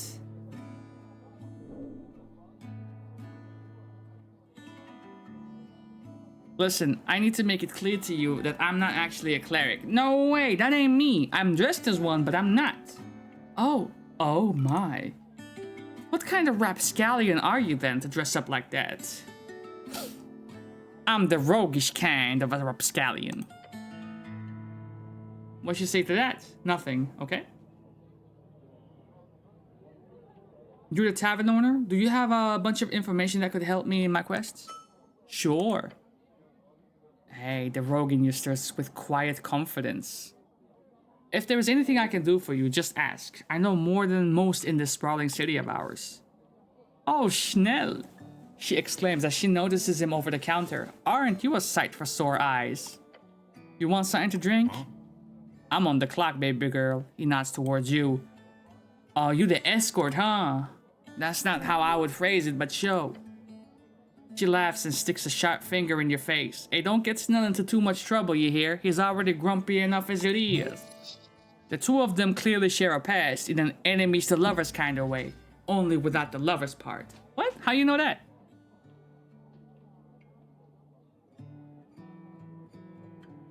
What you know about the tea shop? It blew up. Yeah, people keep saying that. Right? Mad strange. She gives you a quick shrug. I wasn't here. Not usually on Tolstad over noontime. I'm more of a night gal, obviously. So I'm not much help, sadly. I just heard the regular.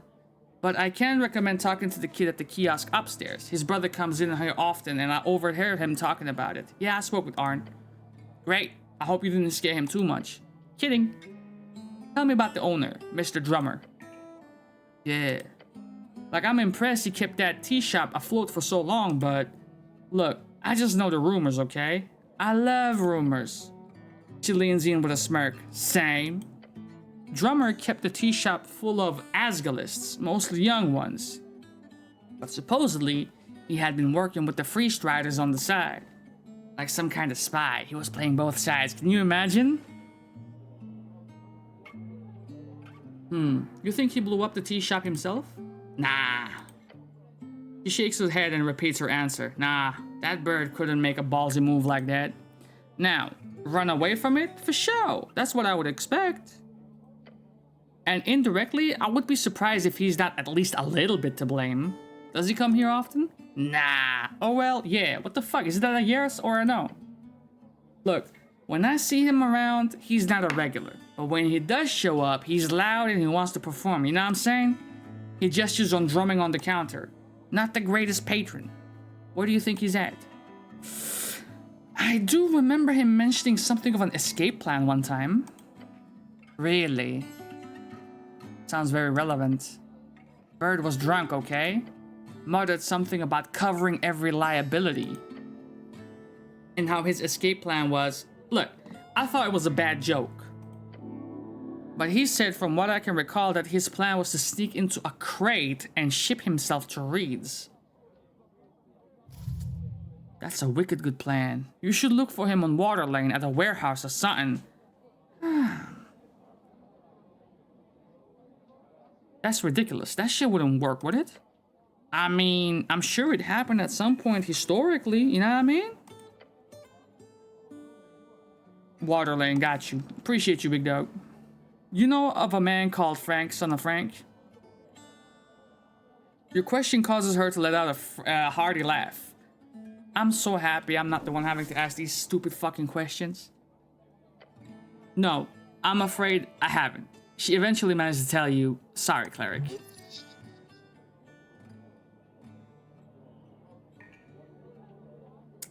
What is the tavern talk? Tack of the tavern? Or like, what's the hot goss, as they say? Who the fuck says that? The fiendish tavern suddenly stops cleaning the counter and stares at you. Excuse me? Nah, what you see, I'm asking is...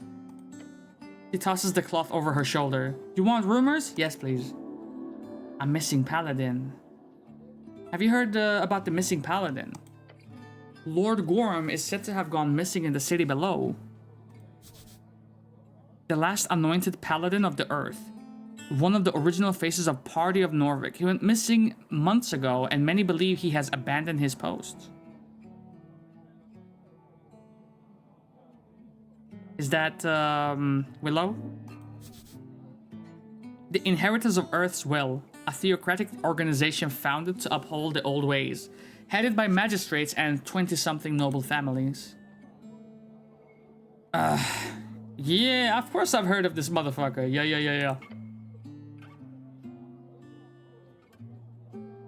You know him?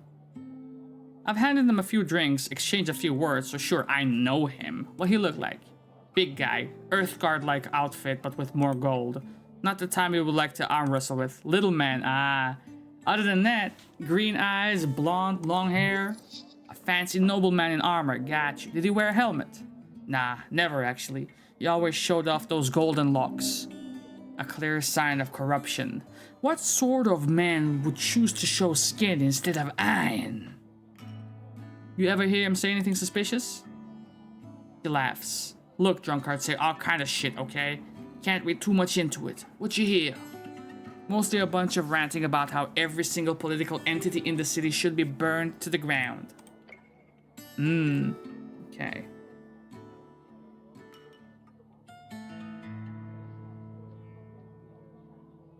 I'm sure he has his reasons to be upset. You know where I could find him? Either he is cracked under the pressure and started living as a fisherman or a beggar on Water Lane, or he died in the tunnels below fighting undead abominations, or he jumped on a ship to Muletown, or maybe Lord Gorm wants to head into the infinite waste through Toll's Pass. Either way, I don't think you finna find him, cleric. But maybe there is some clues as to his fate somewhere on Tollstadt. Who knows?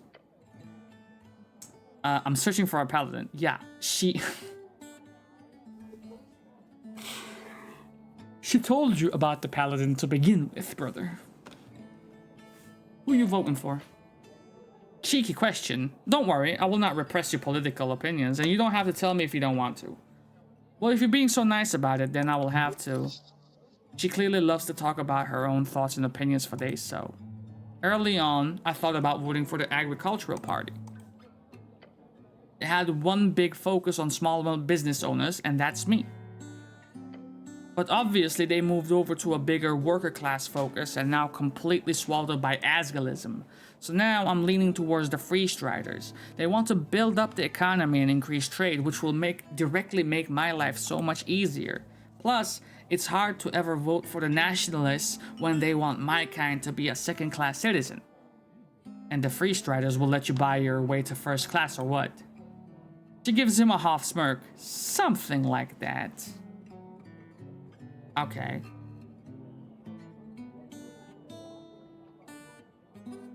Why not vote green? Sounds to me like you don't understand the Nationalists. You like the agricultural party? Liked. They had a neat manifesto, okay? Freedom of movement and business type shit. Fair. He holds up a hand and gives you an incredulous look. I like to keep my profits, motherfucker. Your companion scoffs. Alright, cool.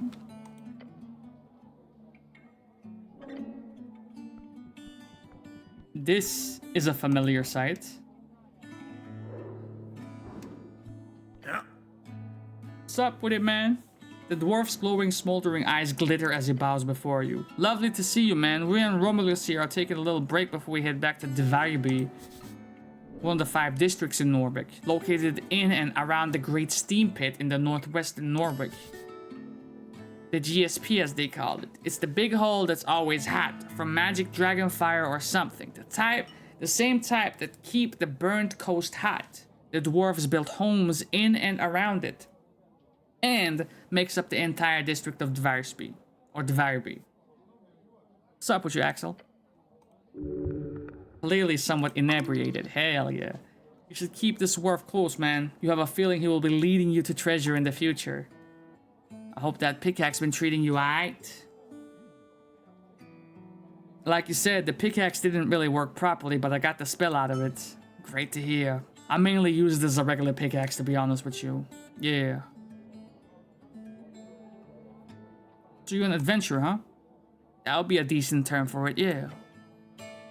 Though some veterans would give me crap if I tried to label myself that way. I've only been around a few laps. Mostly the city below, you know. It's less interesting than it was in my father's time, back during the real dungeoneering, back when they would go venturing all the way to Tollstadt, to the Forge of the Furies, you know. But hey, there's still a few crevices to crack open right here in this city.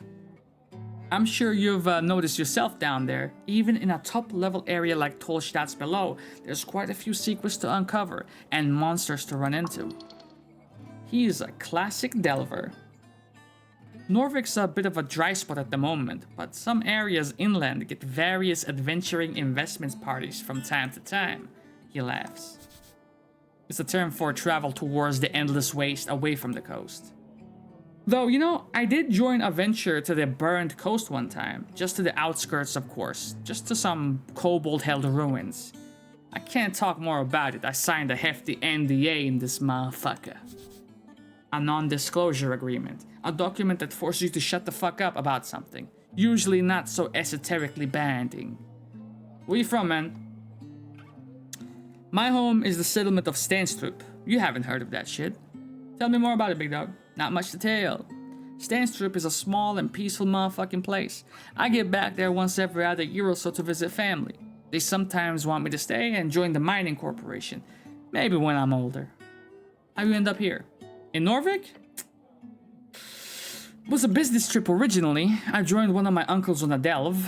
That got me hooked. Ended up just sticking around on the third trip. So, when are you leaving? Or a typical immigrant story? Sure, sure. He shakes his head and mutters, but really, I'm just a bit of a lost soul. At least until I find those lost mines. Then I'll be set for life. You really like this guy. Dexterity, I need you shut the fuck up. Who you voting for, homie? A bit of a sensitive subject. I try not to be so vocal about my thoughts.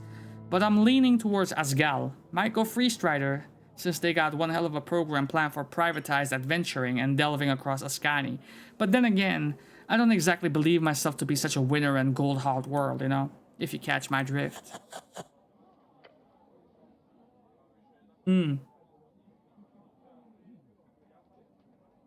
I do catch your drift, and I will share that I am actually a neutral observer in this here election. A neutral what? Observer. I'm a neutral. I'm neutral. Huh? He doesn't seem to get it. I'm apolitical in this motherfucker, man. Ah. So you're a couch and or fence sitter? Yeah. Interesting, he says with a shrug. He does not actually think that is interesting. But we'll see, man. There's still time, you know what I mean? Romulus and I have some thinking to do. I'm a dip.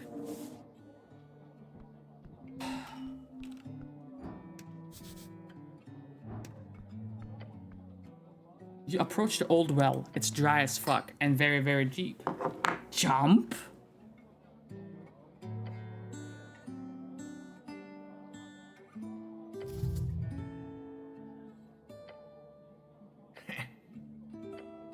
I can jump, right? No, I'm not gonna do it. I'll do it. After a pint or two. Let's see. I guess you're the last one we can talk to, baby. I can't reach that from here. Say less. Oh, get up. Don't get cold feet now, bitch. I see. You're lucky.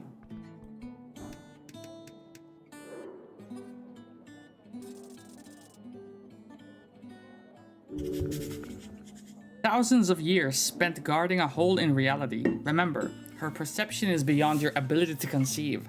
For her, a day is a fleeting moment unless you make it memorable. I can try. A gynosphinx giving out riddles. A woman searching for something. Anything even remotely interesting about these scurrying mortals. Why else allow them into her lair like this? A lull falls out in the ambient cheer. Just a beat of uncertainty as this cleric steps before the tavern's singular attraction. This happens all the time. Hello, motherfucker. Hey, how you doing? Welcome in, Burb. Yes, welcome in. Visitors come to speak, gawk and stare. Some brave wants to speak with her. The lady of the house, our most delightful host. Look up at her. What's up with you, girl? Towering. You stare at this somewhat feline creature up on the stage. A living myth, currently taking a swig out of a barrel, clearly not paying you any mind. The scent of cheap wine lingers in the air along with an esoteric sensation. Kinda forgot I've been following for almost 5 years. Really? That's crazy. You followed on the same day that you created your account. What? And this is the first time you typed. That's crazy. Holy, we have an OG in the house. Damn. She must have been here for millennia. Must be boring. Tavern makes sense. Your legs tremble. Greetings. The Sphinx looks down at you. Meeting her glowing blue gaze makes you feel like you're falling far, far below the world. Her expression turns dark in this motherfucker. She scrunches that pretty face of hers. Dark tidings bring you to the hearth, she speaks, low and rolling. You would expect her to act a bit drunker considering the empty barrels to her side. Then again, who knows how well a Sphinx holds her liquor, you know what I'm saying? A helmed dog, dragging its leash around the vestiges of yore. She extends a claw, thick as your arm, and pokes you in the stomach. Woof, motherfucker.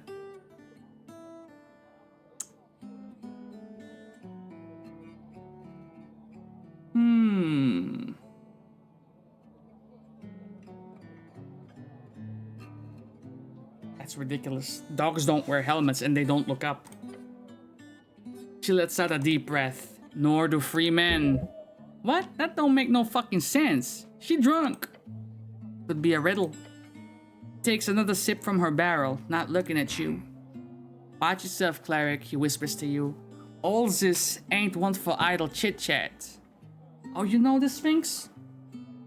I must prove myself worthy to the great Sphinx. Okay. He shakes his head. Every night there's a drunk jackass that asks for a riddle. She usually doesn't hurt them. Okay. I can handle this, beauty. Okay. Worthy, little one. Don't you give out riddles? Certainly. You ready? We're gonna fail. Rhetorical. Just wait. She finishes the last bit of her barrel and puts it down with a slam. Then the Sphinx leans in, hissing. Once I had the sun's favor, my creed cling close to the wall. Matured in shadows, I witness empires rise and fall. Once left in silence, now the life of the ball. She raises her paw and gestures to the open chamber. Yet I remain a draught of remembrance, a history's thrall. What am I? Your companion smirks and gives a little chuckle. He knows.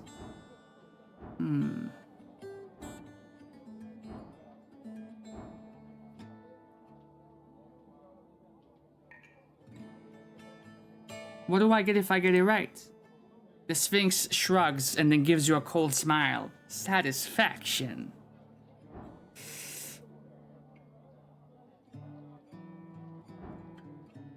What you think, Schnell? The Sphinx turns to Schnell with a frown. Oh, you know, I think this seems like a personal riddle for you, not for me. I'm just gonna watch, alright? She nods. Okay. This is a trick question of a deal? No, just a normal riddle. Okay. I mean...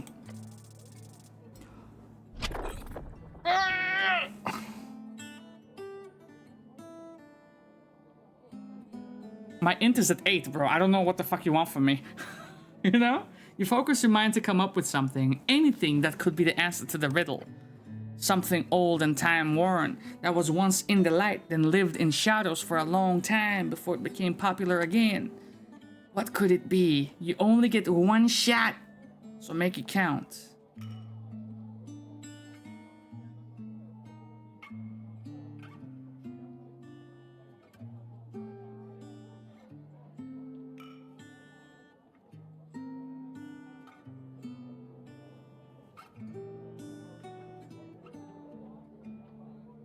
I once had the sun's favor, my creed cling to the close to the wall.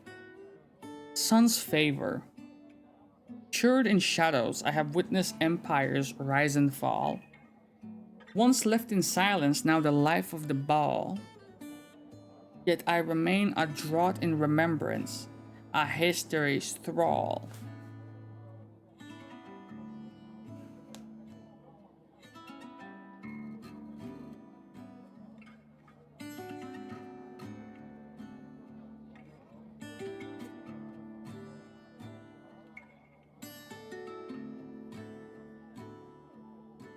The moon is kind of sticking out here, you know, but...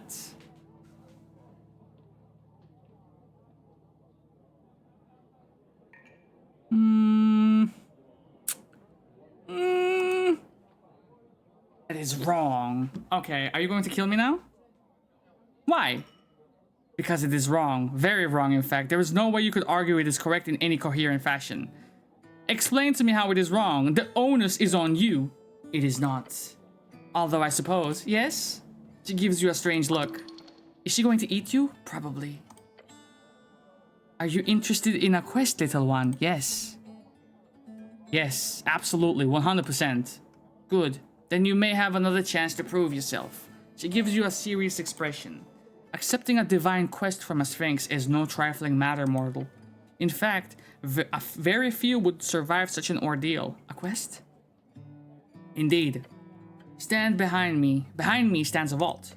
It only opens to those worthy. She leans her massive head downwards, close enough for you to smell the wine breath. To prove worthy, you must solve my most ancient of riddles. So old, it was handed to me when I first stepped inside this chamber millennia past. Pretty great at questing, yes? Your companion whispers to you, you're going on an epic Sphinx quest right now? Sure, man, why not? It's not like we're on a job or anything.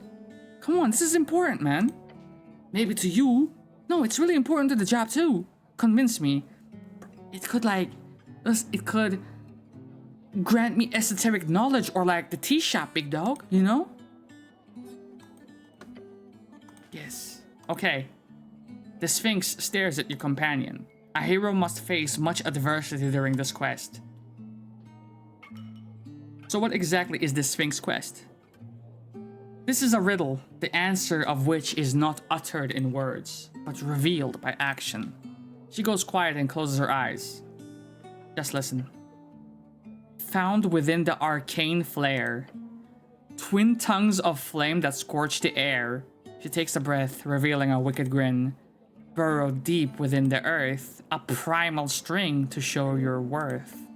She leans in, almost whispering those last words. Folk and gods in thronging herds, a man divine alone howls his words. Easy, you understand it immediately. What the fuck are you saying, you fucking failure? I don't get it. The answer is not something you can speak, motherfucker. She uses a massive clap to grab something from her pile of stuff. Tavern key, thank you. Once you understand this riddle, return here. You can only solve it during daytime, alone. Huh.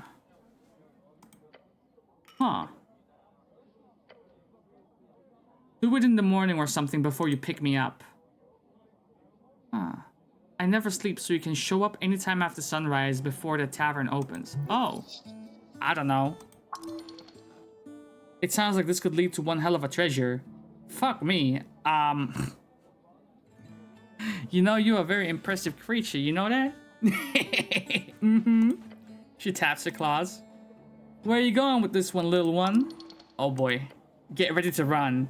Yeah, this might be a bad idea, big dog. Your goblin kicks you in the shin. You're gonna get motherfucking mazed, man? That's how you get mazed, son! Charisma 30?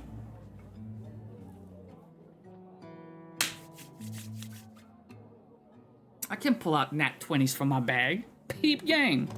What's up with you, baby girl? Come on, man.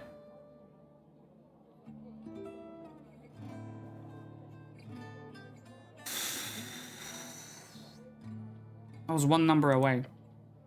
Well, this isn't really surprising, but you have no idea where to take this next. The Gyno Sphinx sips on the wine and gives you a side eye. Well, I got nothing, baby girl, I'm sorry. Not surprising. Do you really even want to woo her? Yeah. Like, how would it even work logistically? Don't worry about it, Charisma. The purple one is correct. You should go home to your mother and cry, then sleep for 27 hours, then not leave your room for another week, and then be unemployed for 6 motherfucking months. It's oddly fucking specific, Strength. That seems more suitable. You guys are haters. Wow. You're a bit of a mess, ain't you? You guys are haters. 6 months without the grind? That's absurd. What you know about that tea shop, baby girl? It startled me, which is not an easy thing to do. I would imagine you're quite close to it. An explosion like that has not been felt in this place for decades, at least. Understandable. It reminded me of our darkness, what your people call the Fade era. It was a time just before I was tasked with guarding this vault, then the Mollusca Tootling Cat often bargained with me for divine knowledge and assistance. I liked those motherfucking snails, man. They were good company. I was saddened when their city melted under the Esuth fire. The crackling of those flames, the terrible force that ruined everything in its path. Flames of many colors. Memories of beasts in the days of yore. Thoughts stirred in me when I felt that explosion. Old magic.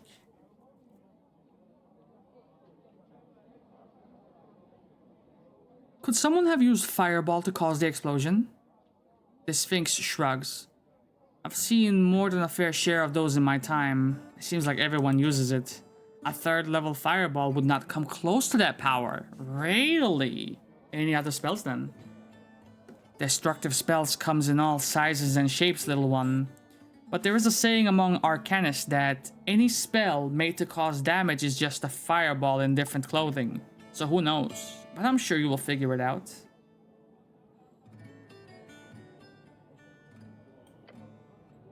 Blue, yellow, purple. It is said if you see the purple, it will be the last thing you do. Okay. A dragon large enough? Yeah. Yeah, that's true.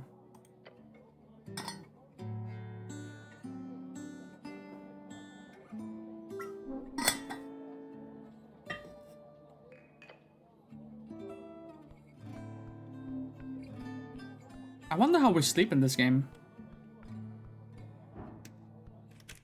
Because we have to fucking think about our next step.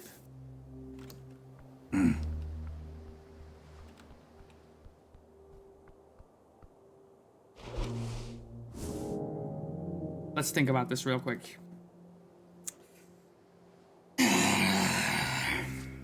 So, we have this. Esoteric Ebb. We need to go further down below and interact with the pillar.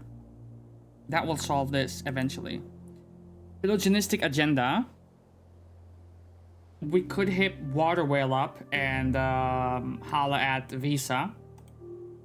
What's this? Take roots.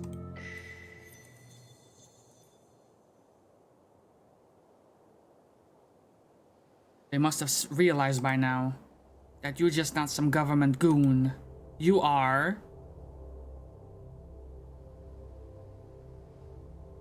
Huh? A cleric? The cleric. That is your calling, your duty, and your motherfucking life. Since you joined the Earth Guard to make sense of this unruly life of yours, it is your calling. But I'm a rogue, man. This is where you found your zealotry, your love for the city, your meaning in life. I'm feeling clerical right now. You said it so many times now. You're a rogue, and it's honestly a great path for you. Being unsmooth and unsneaky, that just seems like a poor man's choice. Yes, I did say that a couple of times, didn't I? What else would you say? Since you were a kid, you've been sneaking around in the streets. Remember the dick-ass rogue? Good fucking times! Working your ass off, not by choice at first, but you learn how awesome it feels to make money. Especially when you make a lot of money with as little effort as possible. That's what a rogue does. He takes what he wants and avoids any of those pesky consequences. It's fucking great! And so on. Choose a feat. Tell me more about the dick-ass rogue. Hustle, trifle, run! Never get caught.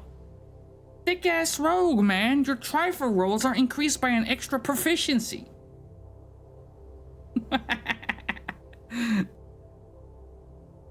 Why do I call it trifling instead of stealing? Duh. You know the trifler? The scary monster thing? You read a story once about them motherfuckers out on some island. It gets caught stealing stuff from the locals. It's like a reference thing. You're not the only one who uses the expression, right? Tell me about the cleric. With that name as your pride, you will keep going through divine sacred magic. Your healing spells are increased by an extra proficiency. Your heals can also be increased by your strength instead of your wisdom modifier. I'm ready to take a feat. Dick-ass rogue. Hells yeah. Time to get rich, bitch. Feel like you found yourself. I found myself.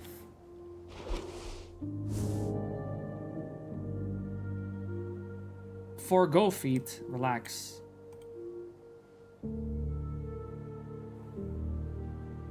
This is completed. Convince Nessun to teach you primal magic if you're so inclined. Who the fuck is Nessun again? 300 pieces. How much do I have? 183. An easy riddle. Yeah, you say that, but I have no clue, woman. There is this. Okay. Main storyline stuff. Coin Lord's Meat. You know his mansion can be found up on the hill on central Tolstadt. Really? That's what we gotta do tomorrow. Owner of this tea shop is unaccounted for. Okay.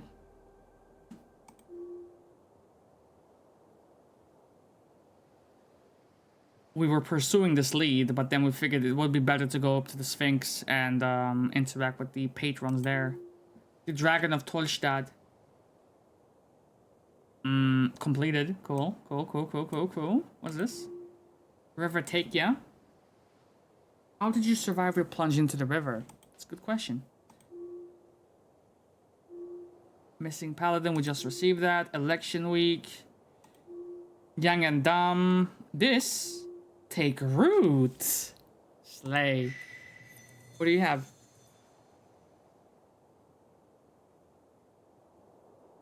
A dozen dwarves and an orc walk into a tavern, right? The orc turns to the tavern keep and says, "Hey, give me a large one." The tavern keep says, "Please don't turn this into a joke.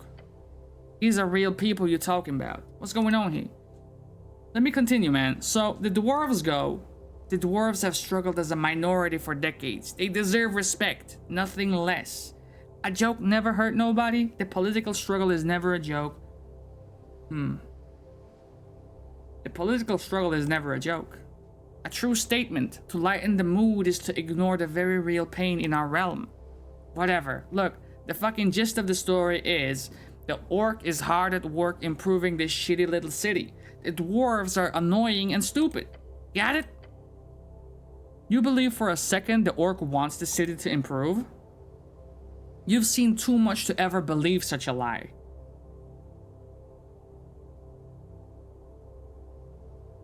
There's some kind of debate, eh? The orc is with the Free Striders, right? So she's with the good guys. The dwarves are the Asgalis, which means they like poor people, thus making them the good guys. And way to put it. The revolutionary Free Strider will bring freedom, democracy, and riches to Norvik. Last part being the most poignant. Let us focus on each of those points, one at a time. Come on. Freedom. Free Strider would only focus on helping the rich, and so on. Democracy. They do like that, but they're really corrupt also. Ridiculous. Riches. They might bring a lot of money into the city, but it's also going to the factory owners and already rich folks. Yeah, because they actually work. This is silly. Without Free Striders, you would probably be a farmer. Who the fuck wants to be a farmer? Farming is good, man. Healthy work. Don't change the fucking subject. Do you two ever shut up? Not really. Cool. Choose a feat, man. Yes, you must retain the spirit of the Asgalian Revolution. After completing a quest branch, you can allow it to take root in your mind. When doing this, you must make a choice between available feats. Take a deep breath and stand up against the ever-growing wave of capitalism. You should choose Asgalian spirit and speech. With this feat, you restore 1 hit point for every hour that passes. Greed ain't so bad, motherfucker. To be able to unlock a better life for yourself? Who wouldn't want that? You should choose Money Talks. With this feat, you gain 50% more crowns on pickup.